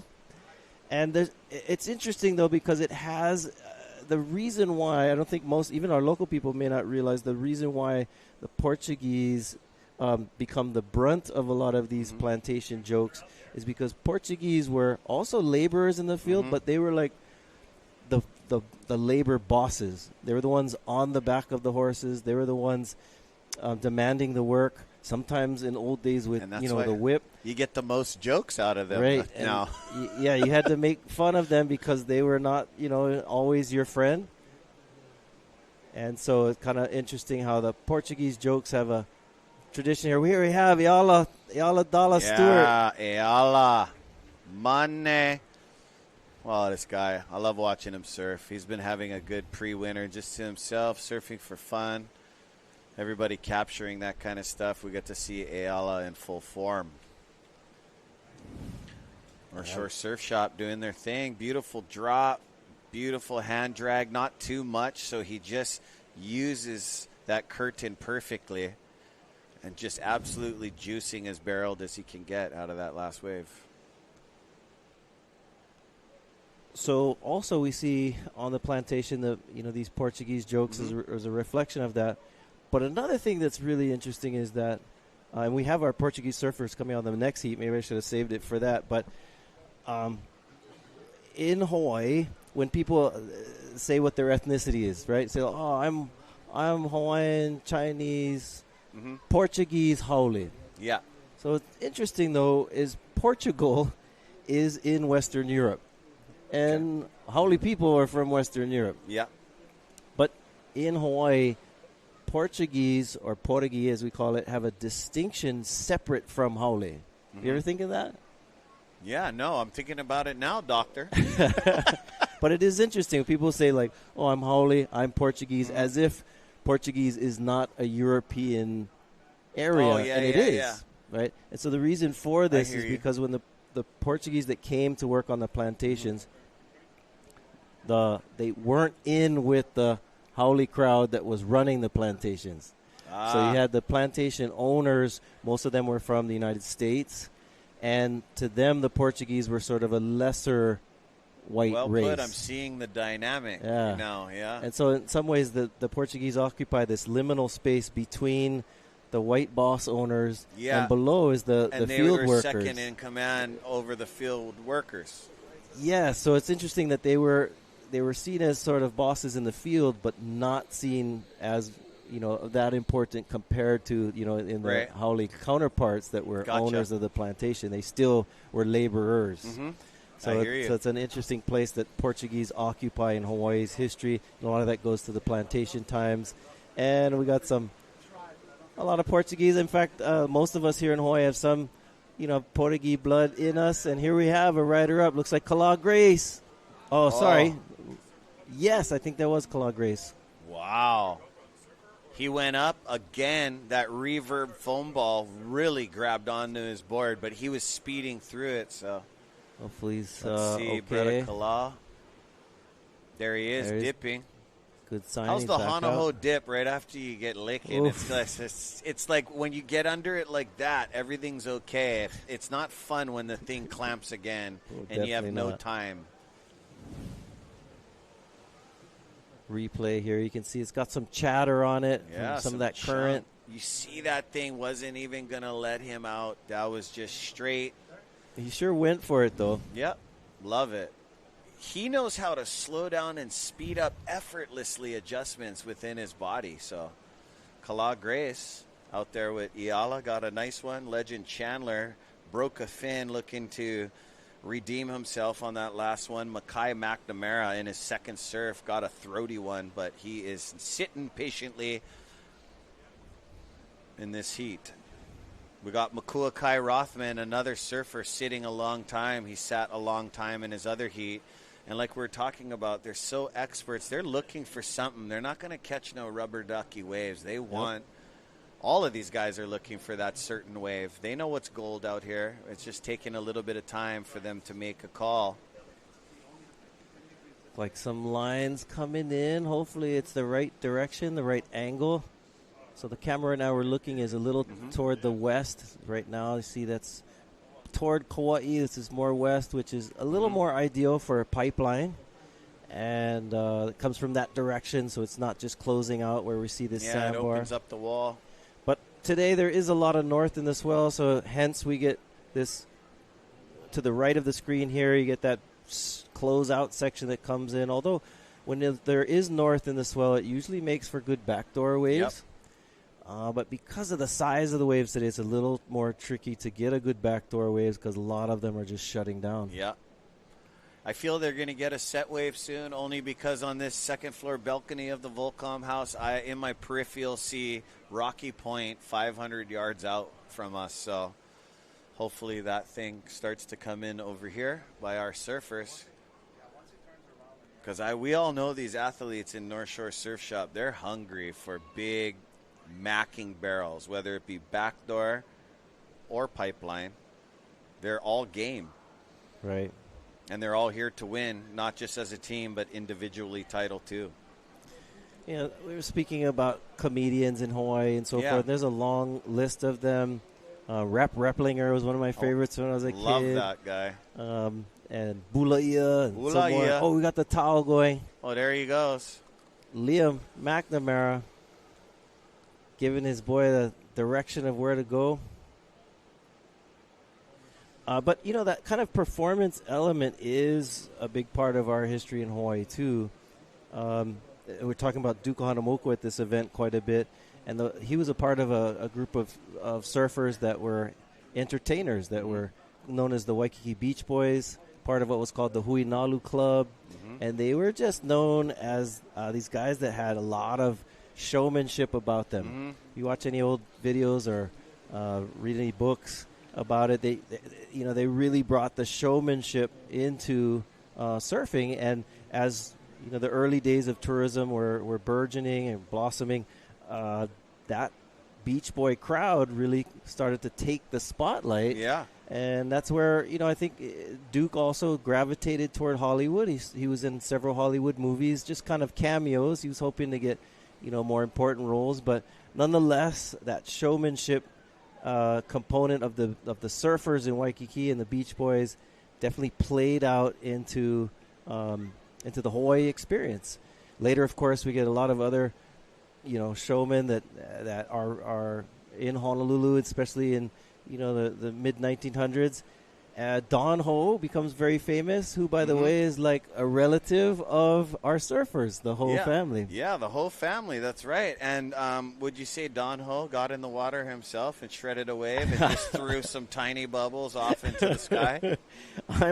I'm not sure, but we grew up in Hawaii. And that goes into Hawaiian entertainment, and I'm sure I've never seen Don Ho cut a joke or anything, but I'm sure he was raw. Well, you know, there was also that atmosphere. There was also a local businessman named Kimo McVeigh, and Kimo McVeigh opened up these nightclubs and these bars and stuff that would host Don Ho, and one of those was named after Duke Hanamoku. So Kimo McVeigh, you know, when Duke was older in his life, you know, promoted Duke for his popularity. They came up with like Aloha shirt wear, surfboards, and also nightclubs. I wonder what kind of percentage he was making off of that. That's always an old Hawaiian story. You know? All right. It sounds like... Hey, Duke, we're going to give you something, bro. We're going to give you something, bro. Check you are this the out. man. We did get a GoPro taker. Oh, yeah. Our second live GoPro shot. We're still waiting to hope. These guys are all frothing at the bit to put scores on. And I did talk to Ulu Boy about having a GoPro in the mouth. There is a different element, but Jamie has been picking to use it. But, Kala. Oh, straightened out. Smart man. Yeah, my boy. Ooh. I want you to get hurt again. There's waves of consequence, Isaiah. Oh, look at the back one. Oy. Let him up. There he Here is. he is. Good stuff. Awesome. Zone Media bringing it to us live. Ocean Paddler TV, Hawaiian Extreme Sports. They do all of that. They're joining us this year. They got cameramen everywhere. Big production crew. We love it. Excellent job, gang. Yeah. Shout out to Jance Oz and Eli Visions downstairs, too. The Hui Boys always making a mean production, too. Very talented. Speech is packed. Wow, and that's it for them, huh? That's that was the too end of quick. the heat. That seemed quick, but, you know, trying to pick that needle in the haystack. But exciting day. We only have 2 heats left. Stay with us, Super Tubos Peru team, and then final off with the Volcom team. We're going to go and take a quick break. Stick with us for the Hui Backdoor Shootout 2024. We'll see you soon. Tubos Peru up next.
The Hui Backdoor Shootout 2024 is presented by Go Nuts Hawaii and Keiki Beach Bungalows.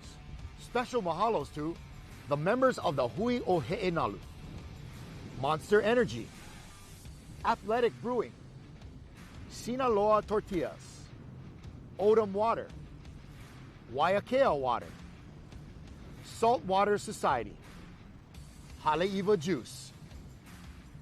This live presentation is produced by Zone Media, creators of Ocean Paddler TV, Hawaiian Extreme Sports TV, and In the Zone.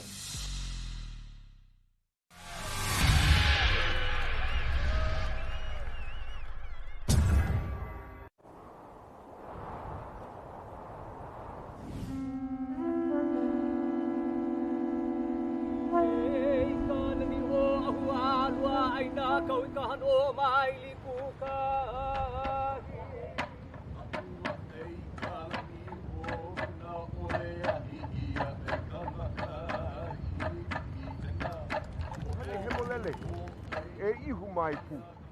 E ia kaha. Ma ke alo. Ko o leo mahalo.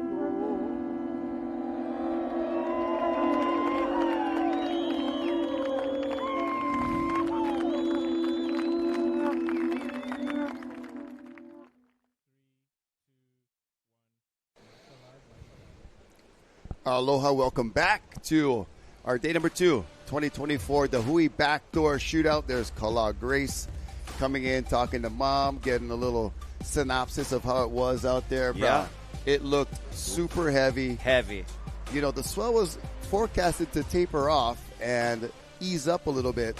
It does not look like that's happening. He MacGyvered out of some heavy situations, and I'm really stoked for Kala because that was smart surfing. Instead of being gun-ho, he just... No, I'm not saying he shied away from it, but it just wasn't something to pull into. And those last-minute split decisions, he had some work to do. So, hey, my hat's off to you, Kala Grace, always performing at a high level. Yeah, you know, coming back from that crazy, horrific injury last year, that's, you know, not only physically, but to mentally re-prepare yourself and come back from something like that. That's really... commendable. You seen Legends wave too. Was wondering what happened, but it looked like he broke his fin right off and then just did a rock and roll tail drop out of the sky. So I'm glad you're okay, Legend. You are watching Tubos Peru. We're in heat number 7 of our day number 2. This is round 3. Tubos Peru, the Groovin Peruvians. Oh, big time. Alonso Correa, Sebastian Correa, and Gabriel Villaran, Cristobal de Cole, and the Paia Pitbull, Billy Kemper. Oh, Billy Kemper. We saw him get some good ones yesterday, and Cristobal looked pretty smooth. Oh, super on smooth. The waves he had. Yeah. We just got some information, too. We want to let you guys know that on January 20th, we're going to have a march over in Lahaina, organized by Archie Kalepa. Uncle Archie, another amazing waterman. And if you can make it over there on January 20th, it'll be a very special event and commemorating Lahaina and all of our, it's a Ho'olu gathering, and that's on January 20th. So it's Saturday, later on this month. If you can make it over there, please try to make it to Lahaina and over to Maui and see Uncle Archie and the crew over there. And we wish all the best to... It's to honor Hawaii's rich genealogy for Ohana, protecting the land, the ocean, resources, and building healthy communities, beginning with Lahaina. And we're going to take you guys down on the beach to talk with the man we just saw on camera. That'll be Kala Grace. Let's hear it, bro. Kala.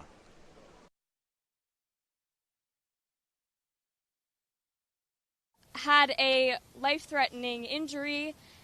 This year, he's back at it. His mom's here to support him.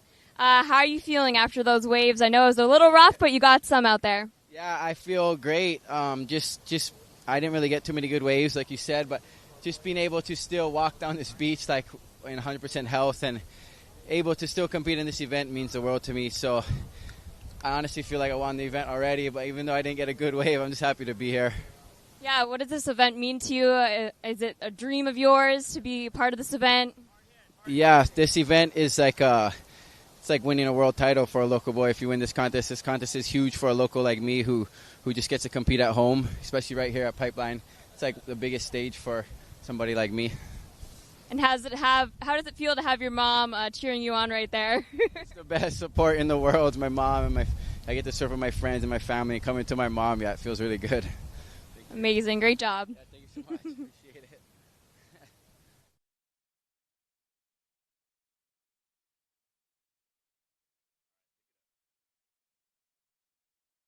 Year and coming back from that, so good to see him. Yeah, back in the water. Full recovery. Even he said it's just a victory to be able to walk down this beach again. Trains hard with Billy. The year before that, he had a perfect 12.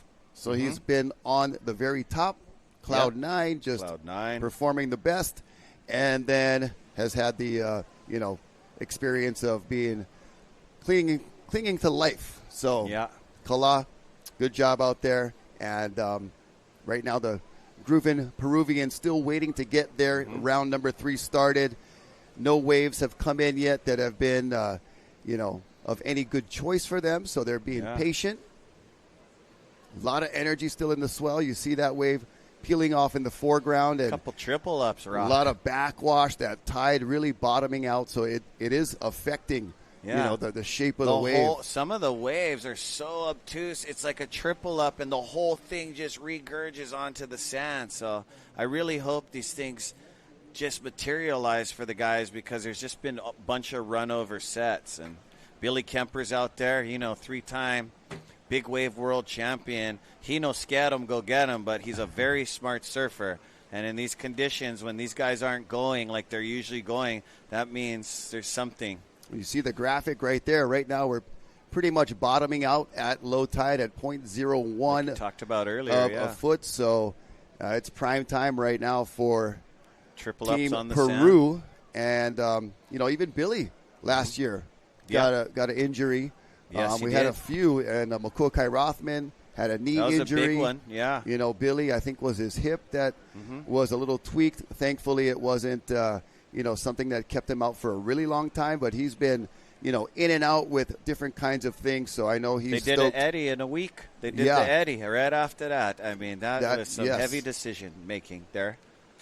Yeah, Makua's knee was basically hanging off. He had his, super thick knee brace. I could tell it was like, this is it, and then I'm going to go on the shelf for a little while. So he wanted to get that opportunity to compete at the Eddie. But hey, let's give a good omen, and because me and you grew up with this amazing kid when we were kids, is Little E, Eric Diaz, Billy Kemper's brother. Let's send your brother and Team Peru some amazing waves, and we're just giving you a shout out. Rest in love. That guy was an amazing surfer. Brother Eric, definitely. Paul Sheplick, all those gangs. Just, we got to keep people remembering, and, through our voices, you get to remember even, iconic people like that. Most recently, McCullough Jones. Oh, McCullough. And thank you for introducing me to the daughter. Yeah. We were talking story about pearls, jewelry. Uncle Eddie was talking about the Rottweilers, and it was just amazing. And then you told me, and I just got the most chicken skin. Got to give her a hug and a kiss. Thank you, Rock, for that. I had no idea. Rory Parker, Jason Bogle, a lot of guys Rory. that we've said aloha to along the way. And I know we've got a lot, and hard really to fit them Rory all Parker. in there. So you guys know, and we'll be thinking of you for sure. So 19 minutes, 40 seconds for Team Peru. See that little whitewater bubble line going through there. Some of the current has been pushing back out through the lineup, which is not super typical for pipe. That's when you know there's a lot of water moving, and holding your position can be quite tricky when you've got that current that's not only on the shoreline, but then it kind of U-turns and then comes through the lineup.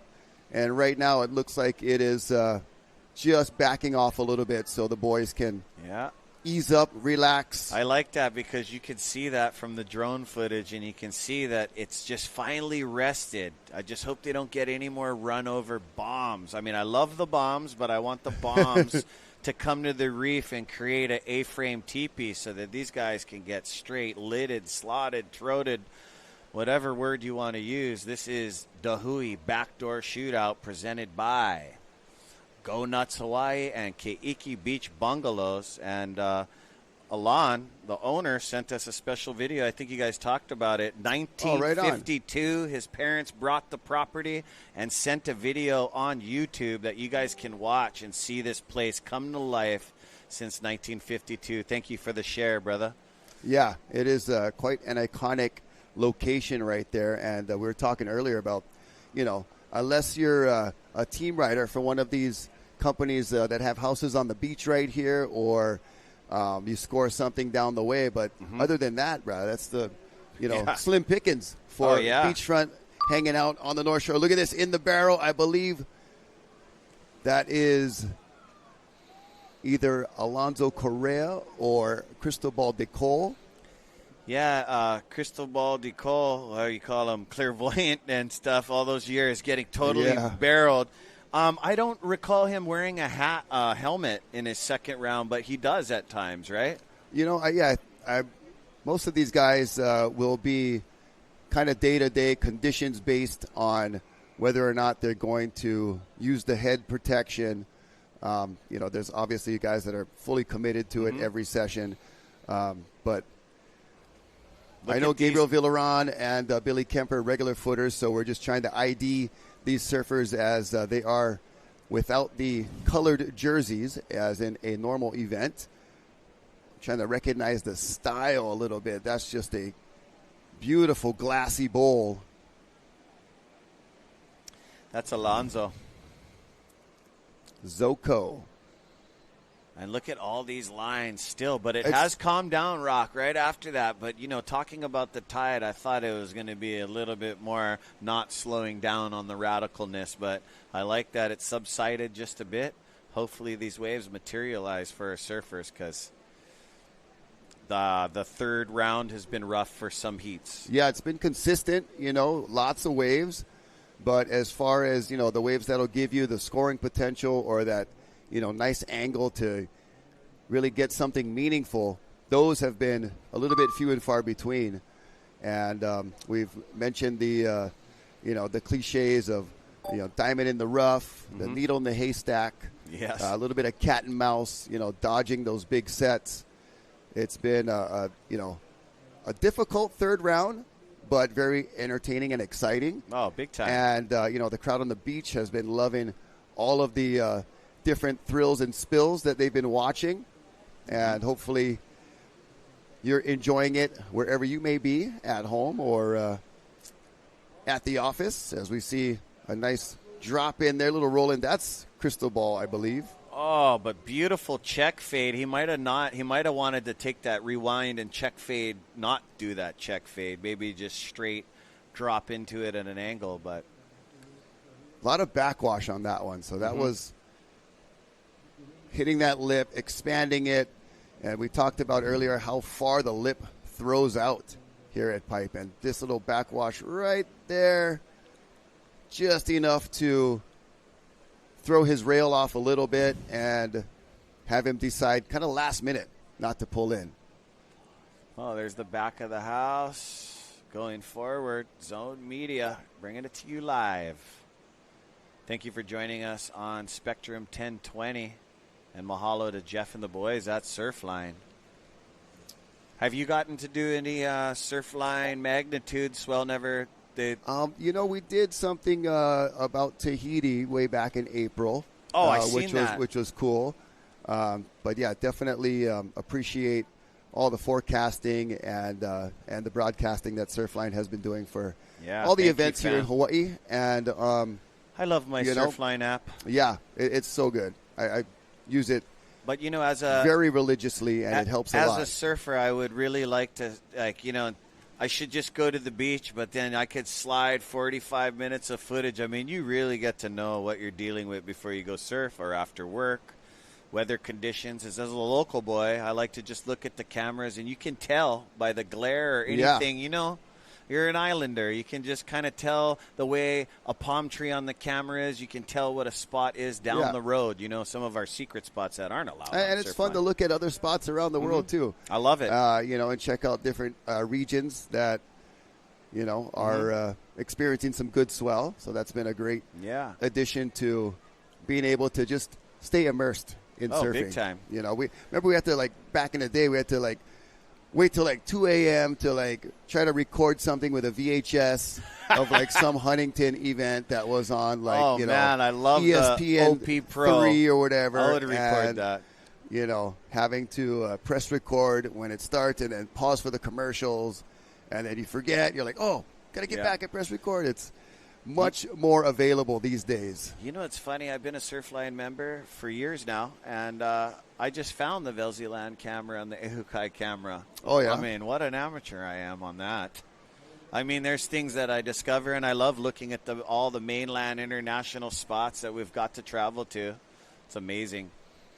Beautiful afternoon here at Ehukai Beach, also known as Pipeline, and that is the scene there with the big Volcom House kind of prominently on display. Hawaiian Water Patrol's got a few jet skis in the water. They've been getting some amazing camera angles and assisting our surfers with some really gnarly conditions. When those sets come in, it is just really turbulent.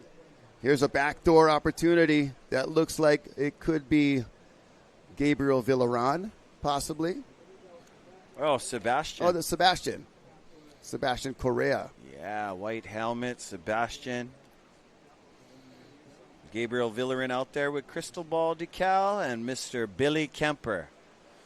Definitely shopping for waves. These guys are going to want to get a wave under their belt. Yeah, it was a couple of years ago. They had just a heat for the ages. 2022 and 2023.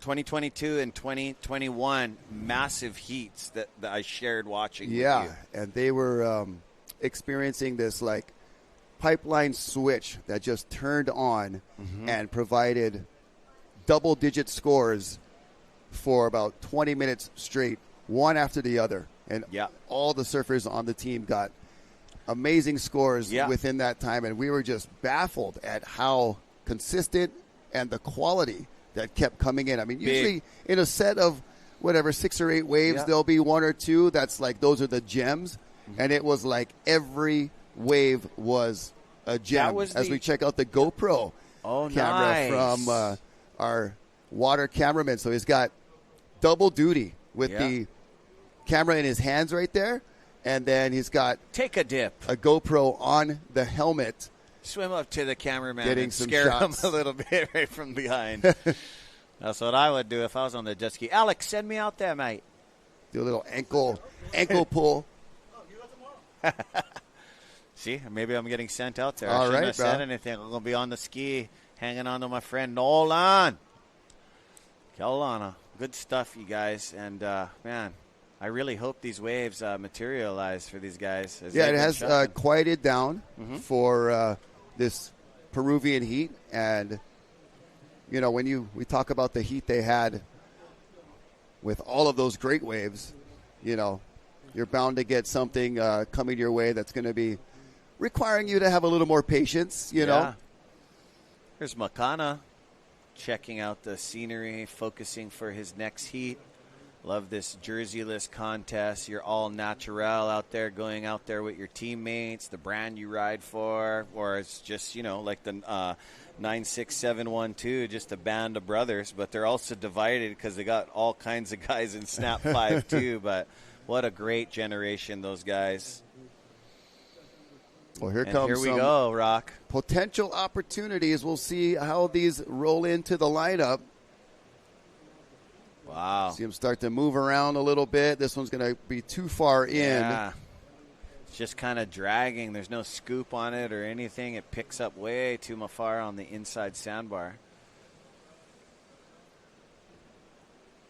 Back to our GoPro water cam, looking from the Hawaiian Water Patrol jet ski, what it looks like out there. And the channel on the side of Pipeline. So just about 9 minutes remaining in this Peruvian heat. A little bit wave-starved with only a couple of waves being taken so far. Yeah, uncharacteristic of Tubos Peru and Billy Kemper. Billy Kemper was on fire yesterday on his second surf. So, was that his first surf? Yeah, his first surf yesterday. Big backdoor and a traditional mean side of pipe, spit out. He's stoked with it, but if you know Billy Kemper and how focused of an animal athlete he is, it is not enough, Rock. Yeah, he'd love to dazzle the crowd with something up in the double digits. You know, we talked about our scoring scale going, beyond 10 points up to the 12-point maximum. Yeah. And that's, gives it the proper recognition for a wave that, we've seen 10-point rides all over the place, and not easy here to at get. Pipe, it's very elusive.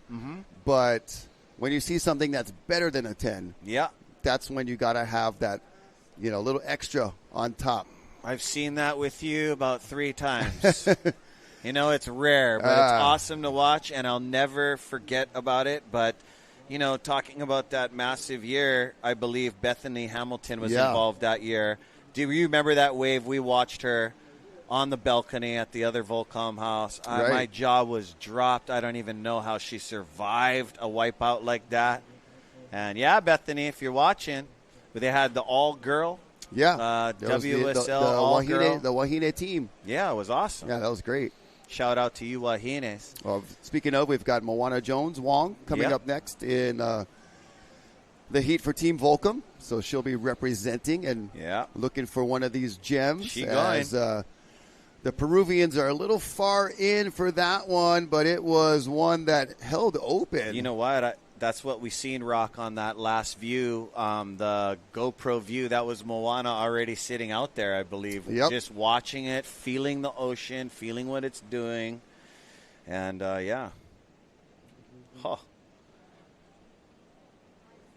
Gabriel Villarin, he's had a good wave in his first heat. Sebastian was very busy in his second surf. Crystal Ball decal yesterday on his first surf. Killing it, second to the last heat of the day.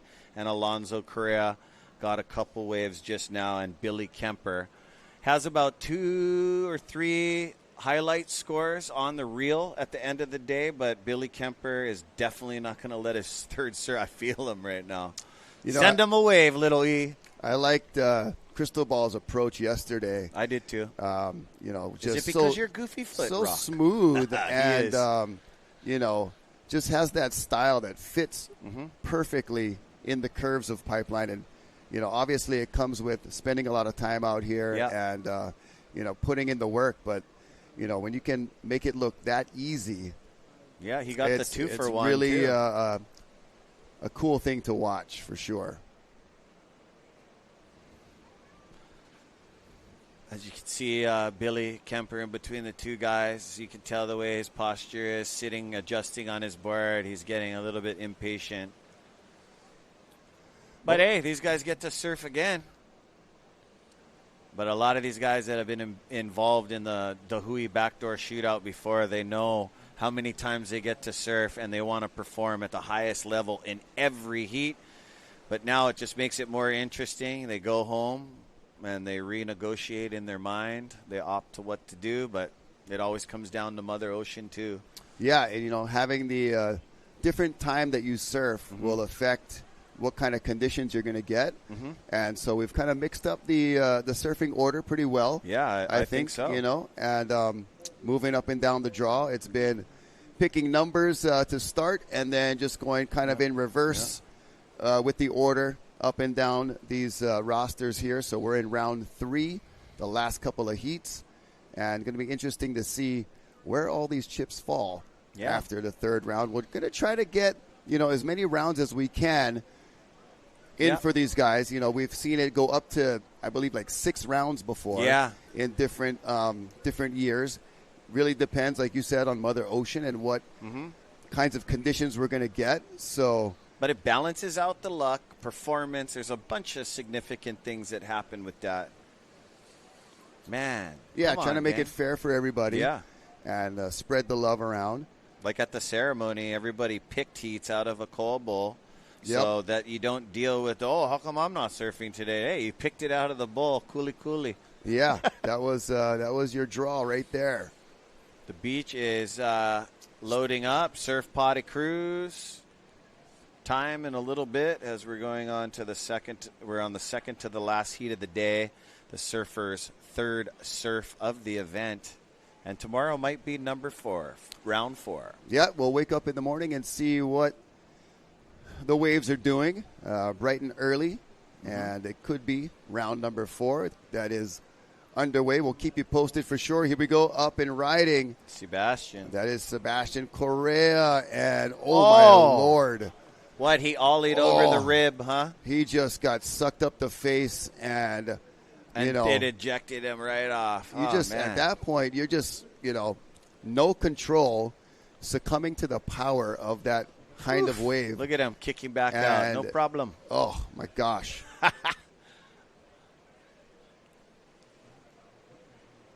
Wow. So glad that he's okay. Yeah. That was a tough position to be in. Anytime you're going over, with the crashing lip, that is either you're going to be, as we watch him grab the rail, looks good right there, and then the wave bottoms out. That's the low tide. Oh, man, look how thick that is. And it was like that last step really just kind of, the floor fell out from underneath him. Oh, good footage.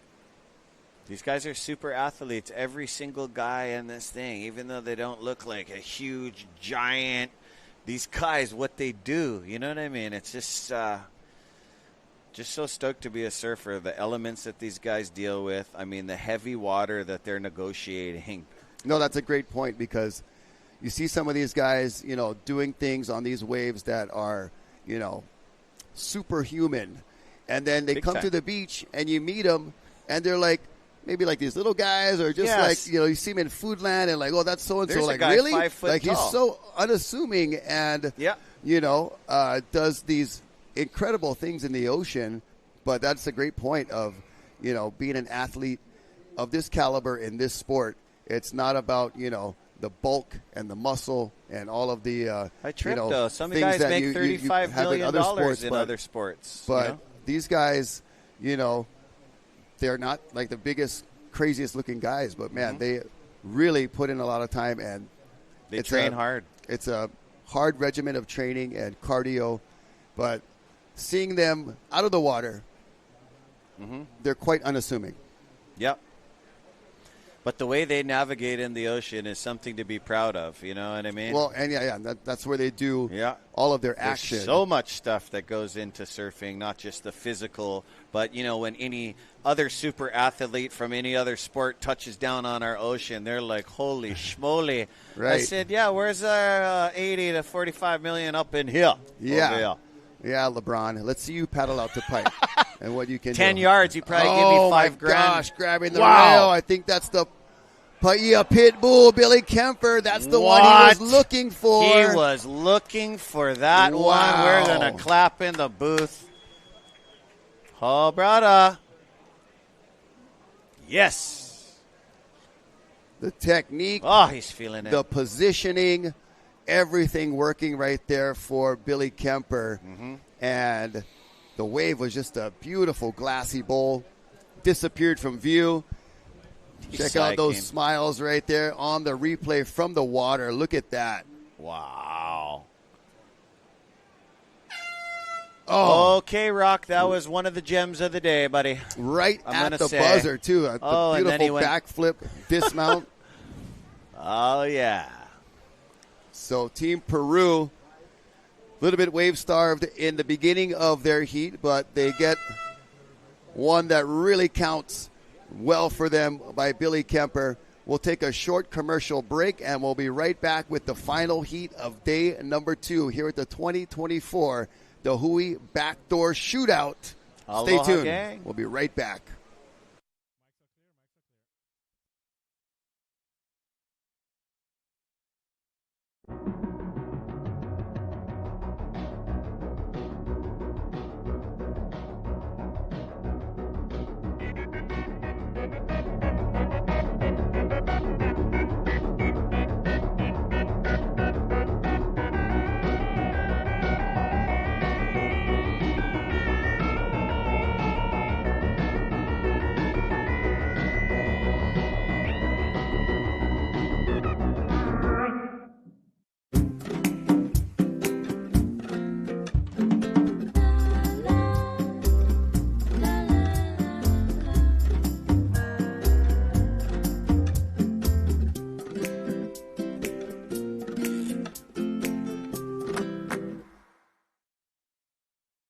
The Hui Backdoor Shootout 2024 is presented by Go Nuts Hawaii and Keiki Beach Bungalows.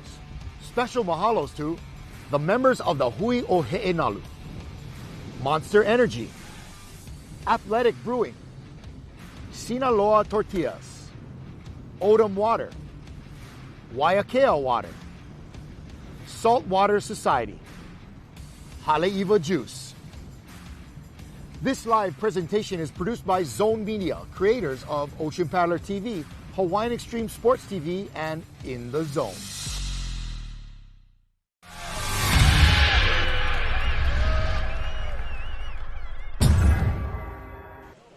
All right, we are back live here at the Hui Backdoor Shootout 2024 edition, right into the brand new year, and Team Volcom has hit the water. They are underway as we speak. Balaram Stack, Makana Pang, Moana Jones Wong, Mike Kai Burdine, and Noah Dean rounding out this round 3 for Team Volcom. Rocky Cannon with Isaiah Walker. And we just saw Team Peru end their heat with quite a bang. It was a little bit slow to start, but Billy, he found the gem. Yeah, the Hanide Peruvian, Billy Kemper. I had the chance to take a break this last heat, and I was sitting down watching it right off the sand, and wow, that was amazing because he went through that sandbar section, which looked like was normally most of the waves that they were closing out. Somehow he made it all the way through that sandbar section. Yeah, on the wave right before, it was, I think, Sebastian Correa. Similar looking entry, and then the bottom just dropped out, and he got totally tossed. For Billy's wave, it looked like that little section right there was more forgiving. It didn't drop down, and he was able to just hold his line, do what Billy does, and get a meaningful score. And so we're going to catch up with the action that was taking place during our break. And there's Moana Jones, the queen of pipeline, has to dismount right there. Yeah, I believe that Mike is Kai or Jake. Oh, one of those guys. That's Makana Pang. Beautiful.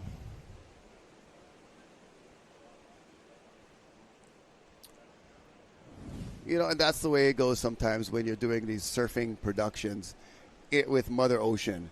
You know, we cut to commercial, and then all these waves come. And, you know, it's not like the wave pool events where you know exactly or you know when exactly the next wave is going to be there. But thankfully, our crew, Zone Media and Ocean Paddler TV, all of our gang, doing a really amazing job capturing all these waves.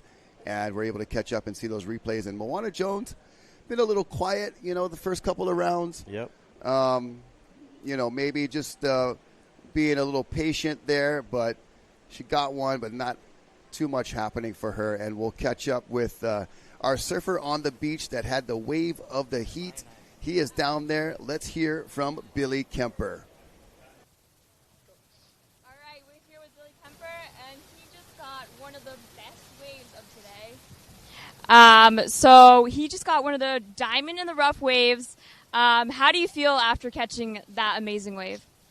I feel really good. You know, I'm able to share this event with, this year I'm surfing with Team Peru, which is, it's an honor. I grew up surfing with Cristobal. My first Jaws win ever. Gabriel Villaron was in the finals. So it's not like these people are new to me. They're all brothers of mine. I got my kids, my wife, everyone here. You know, this is what this event's about. As you can see, it's a real culture and community-based contest. It's about actual surfers, not about views, not about this and that. Like, we're here. Uncle Eddie, Huyo He'enalu, they put this event on for the surfers. You know, it's in memory of Duke Hanamoku. The name says it all. You know, I'm so grateful, and thank you to Uncle Eddie and Auntie Mahina for giving me the honor to compete in this event. I'm very privileged and honored and just blessed. I got my boys, got a good wave. I'm stoked. Yeah, and how does it feel to have your kids there watching you? It's great. You know, last year was a little, you know, unfortunately I took a really bad fall. I was knocked out unconscious, and for them to see Dad on a stretcher was, it was scary for me, and I didn't like that. And I said, hey, you guys are coming to every event with me because that it does happen, and that's part of my job. At the same time, like, I train so hard for this, and these kids, if anyone knows it, they see how much time I put into the gym and my food, my nutrition, my mindset, everything, and they know that I'm prepared for anything. And then it's having them. I tell everyone, like, what motivates you, what inspires you so much. It's my kids. I got 4 kids to feed. Of course, I want to throw a party for everyone, but at the end of the day, I got kids to feed. I'm just super grateful and honored to surf in this event, and hopefully get some more good waves tomorrow. Yeah, and your sons have a great role model to look up to. Oh, thank you. Have a good one, and once again, thank you for everyone tuning in and watching this event. Massive thanks to the Huyo Hi'inalu Club. Oh my gosh, Balaram stack. It's turning on, you guys. Enough looking at me. Let's look at the lineup and enjoy the show. Mahalo. All right, Billy. Well said, my friend. It is turning on right now, and Balaram stack with a beautiful pipe wave. It's kind of hitting that golden hour, Isaiah. Yep. Yeah, it was incredible to see the conditions just clean up, and it was nice to see. Earlier I was talking to Moana Jones-Wong, and she actually opted not to go out in the earlier rounds. But now we're seeing this beautiful drop from Balaram stock, comes out of that barrel flying out, gets in a turn before the sandbar closes out on him, and great ride. Yeah, he's a guy that is not going to waste any part of the wave. Once he's on it, he wants to milk every little bit out of every ride here at Pipe. And you can just kind of feel that, One more that gratitude. After this. Maybe not. Sometimes they don't do it at the end of the day. Okay. Yep.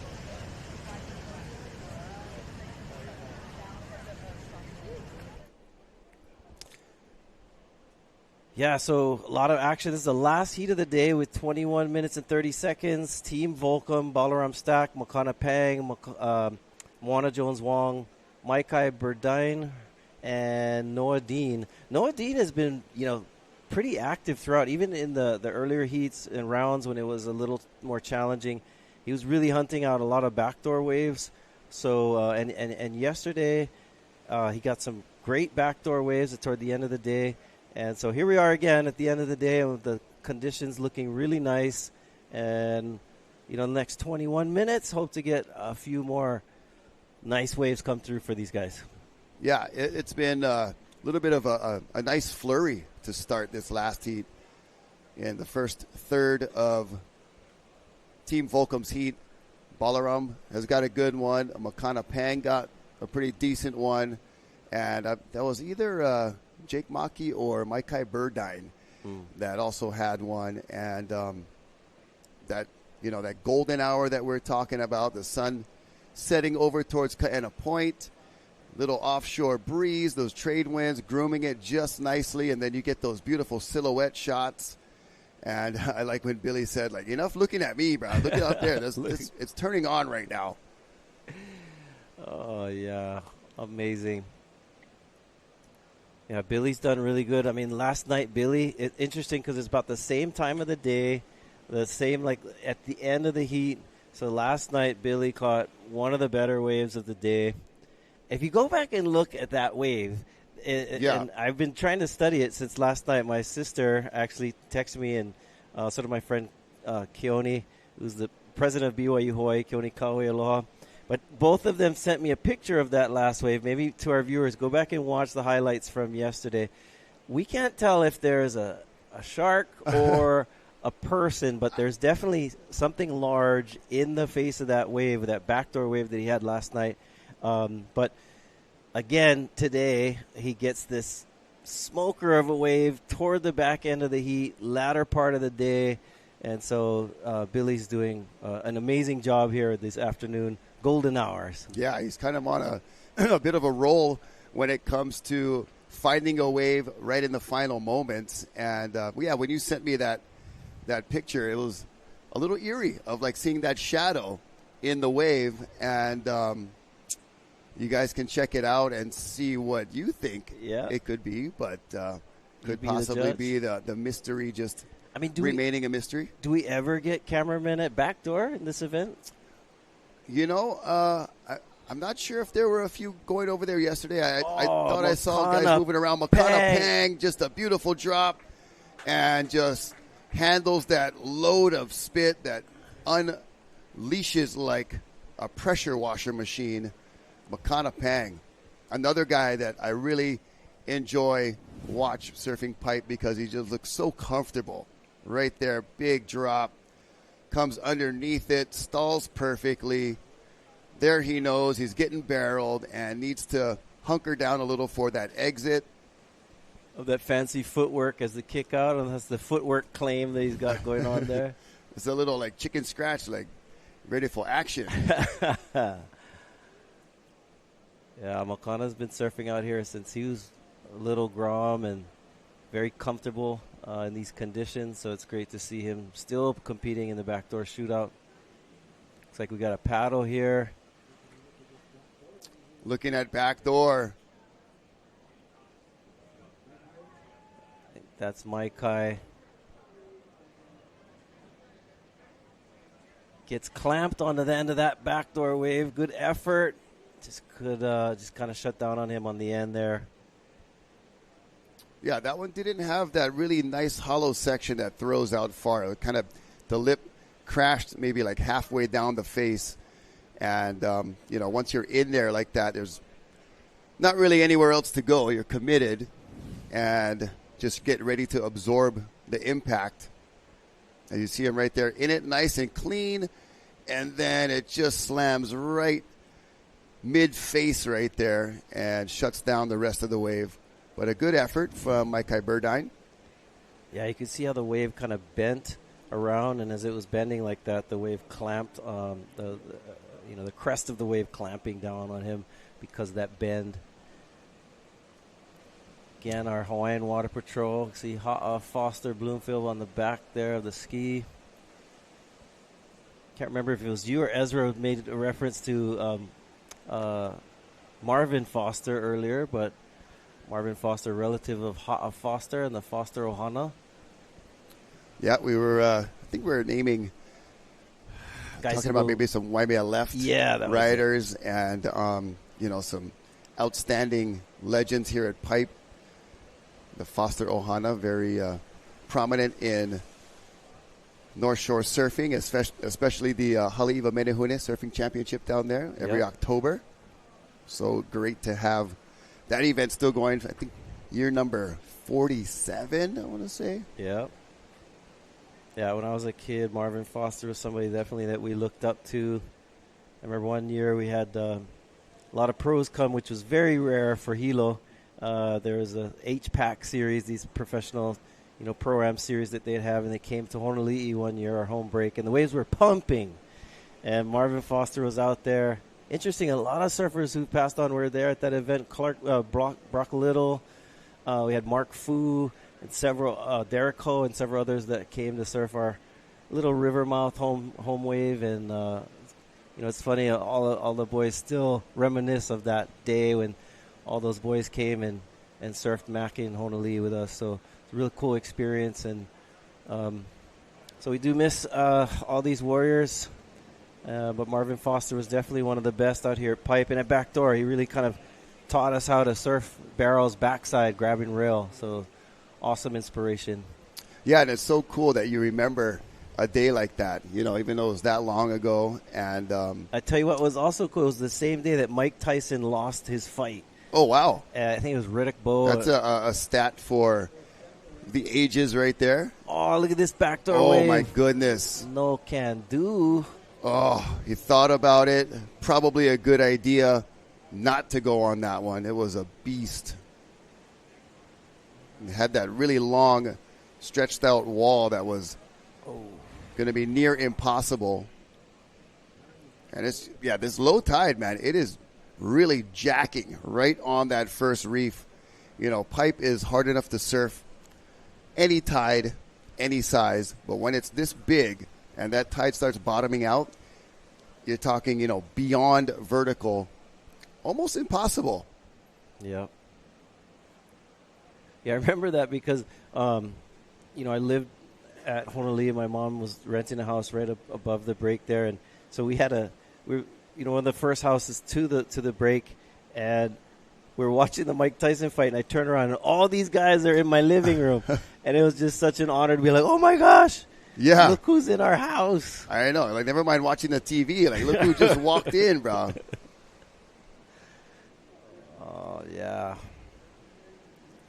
Yeah, we got a little bit spoiled with that here on the North Shore, For sure. Being from Haleiwa, during the first event of the Triple Crown, you would see everybody coming out to practice. And that's what's so cool about surfing, especially when you've got, the best surfers around coming into your home break.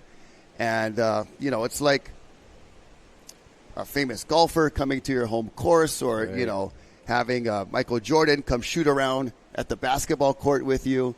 That's just not going to happen usually in those kinds of sports. And we have, that access that we talked about.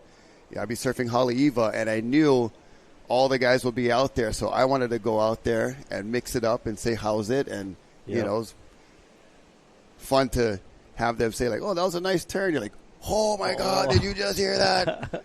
Barton Lynch said I did a nice turn. Barton, one of our judges, was one of the more memorable guys that would be, generous with his time and his words when we were kids out at Haleiwa. And it's cool how that, as a young kid, that stuff stays with you. I had a very similar experience with Barton Lynch, as he was, representing Instinct, the clothing brand. Oh, yeah. And I was also sponsored by them at the same time, and so I got a chance to surf with him when I was really young, 15 or something like that. And just that impact that it had on me as a kid is just something I'll never forget.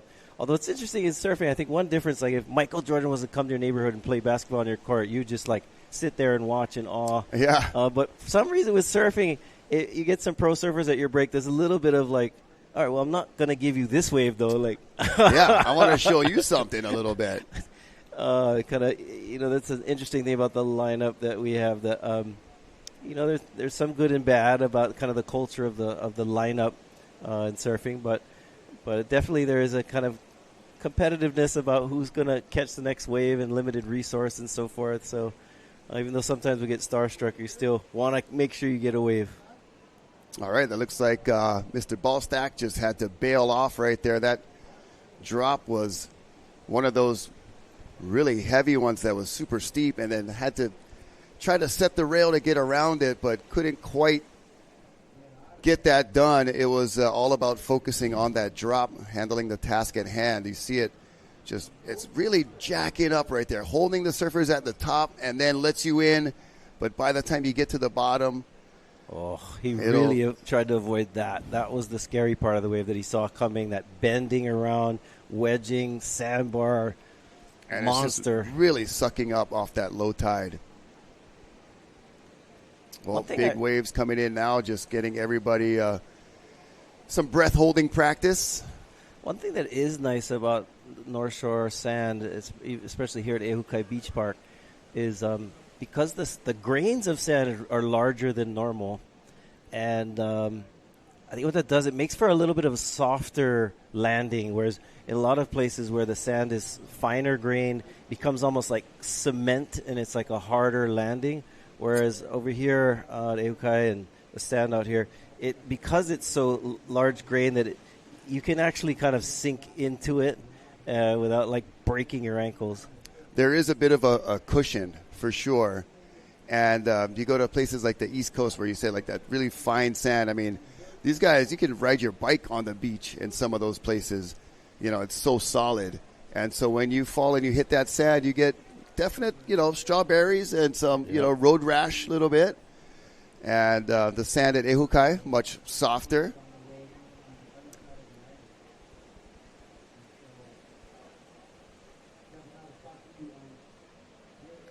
Balaram gets a ride back out to the channel right there from Hawaiian Water Patrol.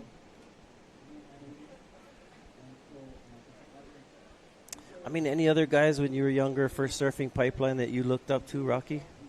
We saw one of them earlier today, Larry Rios was here. I was always a bit tall and lanky for my age, so I did have, lean towards the Ronnie Burns types. Yeah. Larry Rios, Ronnie Burns in Billabong videos was just like thing that you would rewind over and over again. Him in Indonesia. Yeah, oh clip of him gosh, just the getting G-Land just on G-Land. fire. And actually, Ronnie Burns came to Honolulu too at that contest. Yeah, what a great talent, great guy. That's so cool. I mean, Larry Rios too. When I was younger, and we fly up here on the breaks and stuff, and surfing all of Moana Bowls. Larry was one of those guys that just owned that wave and just ripped it to shreds, and it was cool to see. And it's also interesting you mentioned about your height, because when I was younger, we were younger. It seemed like the shorter statured surfers were more dominant. Yeah, I mean, at the lower center of gravity, the wave looks bigger. I remember a couple of factors. Not wanting to be tall, which is a weird thing, but I mean, be like, well, who else is tall? Wes Lane. It was okay. He's like 6'4", I think. Yeah, but now, I mean, I think I don't know if it's a different technique of surfing, but we have a lot of tall surfers. Like John Florence is not a short guy. Right. A lot of our best surfers are actually taller and built. Not as much with that lower center of gravity. Before had like Aki, who had that kind of low stance, and Tom Carroll and a bunch of other guys. Even Tom Curran kind of surfed really low to his board, and so it is interesting that the surfers now being tall is no longer a detriment, I think, to your surfing. Yeah, a little bit of evolution in that regard to the body type that can be successful. Andy Irons was not short either. Right. I think he was 6'1" when we were 13. Wow. And he was a beast. Man, Kainehe Hunt? Oh, yes, I do. That guy could be on a basketball court for sure. He's huge. There's that GoPro footage from our water cameraman, the helmet cam. Look at that little reverb of backwash going back out. Making it kind of challenging to get into those for sure. Dane Kealoha, we also lost the legend Dane Kealoha this last year. He definitely taught everyone how to surf at Backdoor. Yeah. By the way he would pump and take off deep, and showed that those closeout ones are still makeable. For real. Like, he developed that style to pump in the barrel and, almost like doing maneuvers in the barrel. And that rail-to-rail, using that style to get through some of these waves that were thought to be, prior to that, not makeable. Right.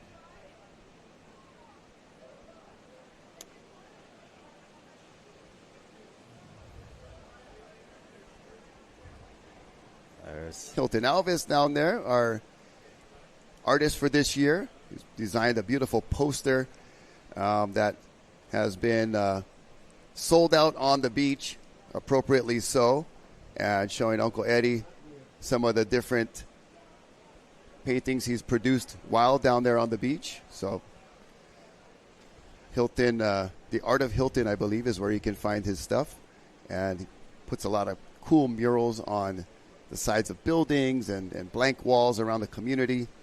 Rather than look at a cement wall, it's nice to see a beautiful seascape or lovely wave that is just perfection. I used to try to draw those on my notebook at school. Every surfer did. Daydreaming about the perfect wave.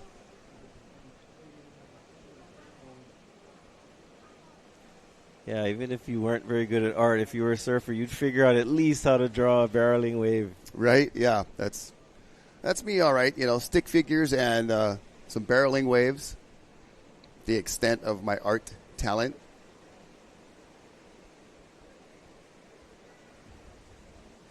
Yeah, a lot of great artists out there, surfers, and doing cool artwork. Very awesome to have Hilton here, and his artwork has been on the Backdoor Shootout posters and shirts, and so mahalo nui to our artists, and encourage you to keep it up. Well, just under 5 minutes now for Team Volcom, and they've chalked up some pretty meaningful scores for this final heat of our second day in round 3 for our team surfing division. Balaram Stack able to get a couple nice ones. Makana Pang putting together a pretty good, productive heat here.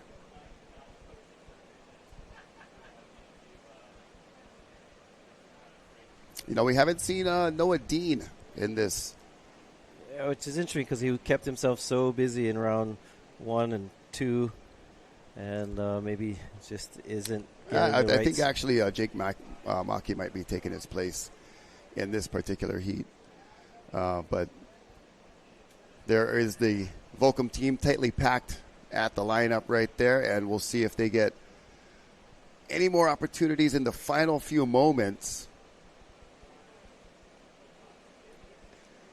We're talking about, pipeline legends from back in the day, and of course Michael and Derek Ho are, the best out here at Pipeline. I remember as a young kid when I was just, starting to surf, and I was like 9 or 10 years old and like getting really into it. Watching Michael Ho like win the Pipe Masters with the cast on his arm. That was just a incredible, unbelievable performance. And of course, that memorable wave of Derek Ho. He got the perfect 10, rolled in from the second reef, and you could see Michael right here where we are, up on this balcony, waving the towel. And some people still do that. We saw some family members waving towels, trying to direct our surfers to which way they should paddle. Yeah, I think that was Liam McNamara that I saw doing a little air traffic control. Some runway directing. 2 minutes remaining for Team Volcom. Stay tuned for a few minutes of a post-show and a recap after this. I'm going to have to jam over to Turtle Bay and get ready for a talk story with Brian Bielman, Brown Cannon, and Krista Funk. Wow. Are they still doing those talk stories? I remember had the surfer bar back they're intermittent, happening every couple months or so. Okay. And so these are some photographers that have put in a lot of water time here on the North Shore. And so we got a Wahine we're going to talk to. Pretty cool. I saw her down here at the event earlier, I think. Yeah. So charging it. Yeah. And she's been, putting in a lot of time, getting a lot of experience. Brown Cannon also shooting a lot of cool images of different surfers from the North Shore. And, of course, Brian Bielman. Yep. Decades of experience. One of the OGs. When it comes to shooting surfing, and especially from the water. That's a whole nother dynamic, right? And Brent is his son? Nephew. Nephew, okay. Saw them down here today, coming in and out of the water, during the event, trying to get those shots for the shootout.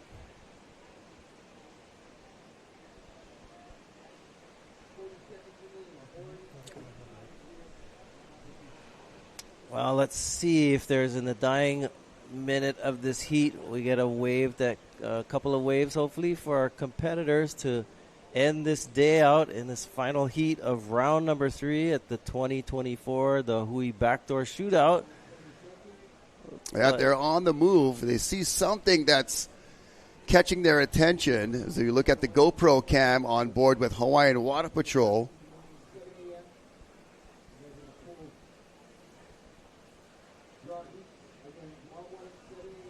Let's see if this wave offers anything. We got 5 seconds left.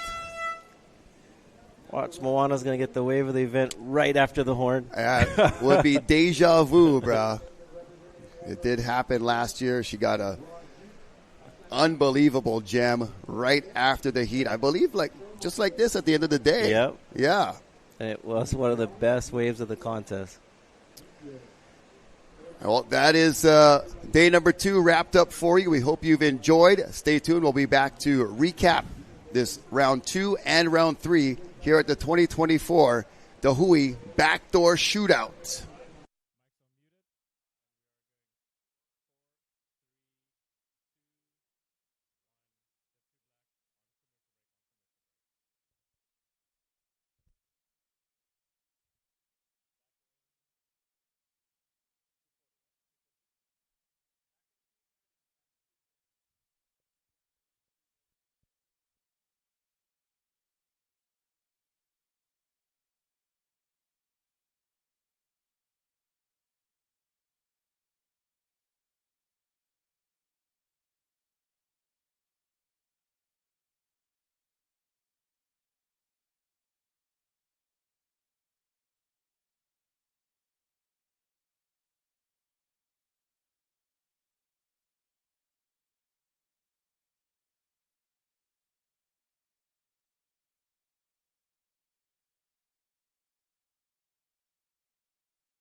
Allow us to help you grow your brand and expand your business by reaching Hawaii's giant outdoor sports and ocean enthusiast demographic. Zone Media Advertising specializes in television commercial production and campaigns, social media content production and distribution, drone and video production, cutting-edge live productions, and more. With over 25 years leading Hawaii's action sports market, give us a call to find out how we can help you grow your business.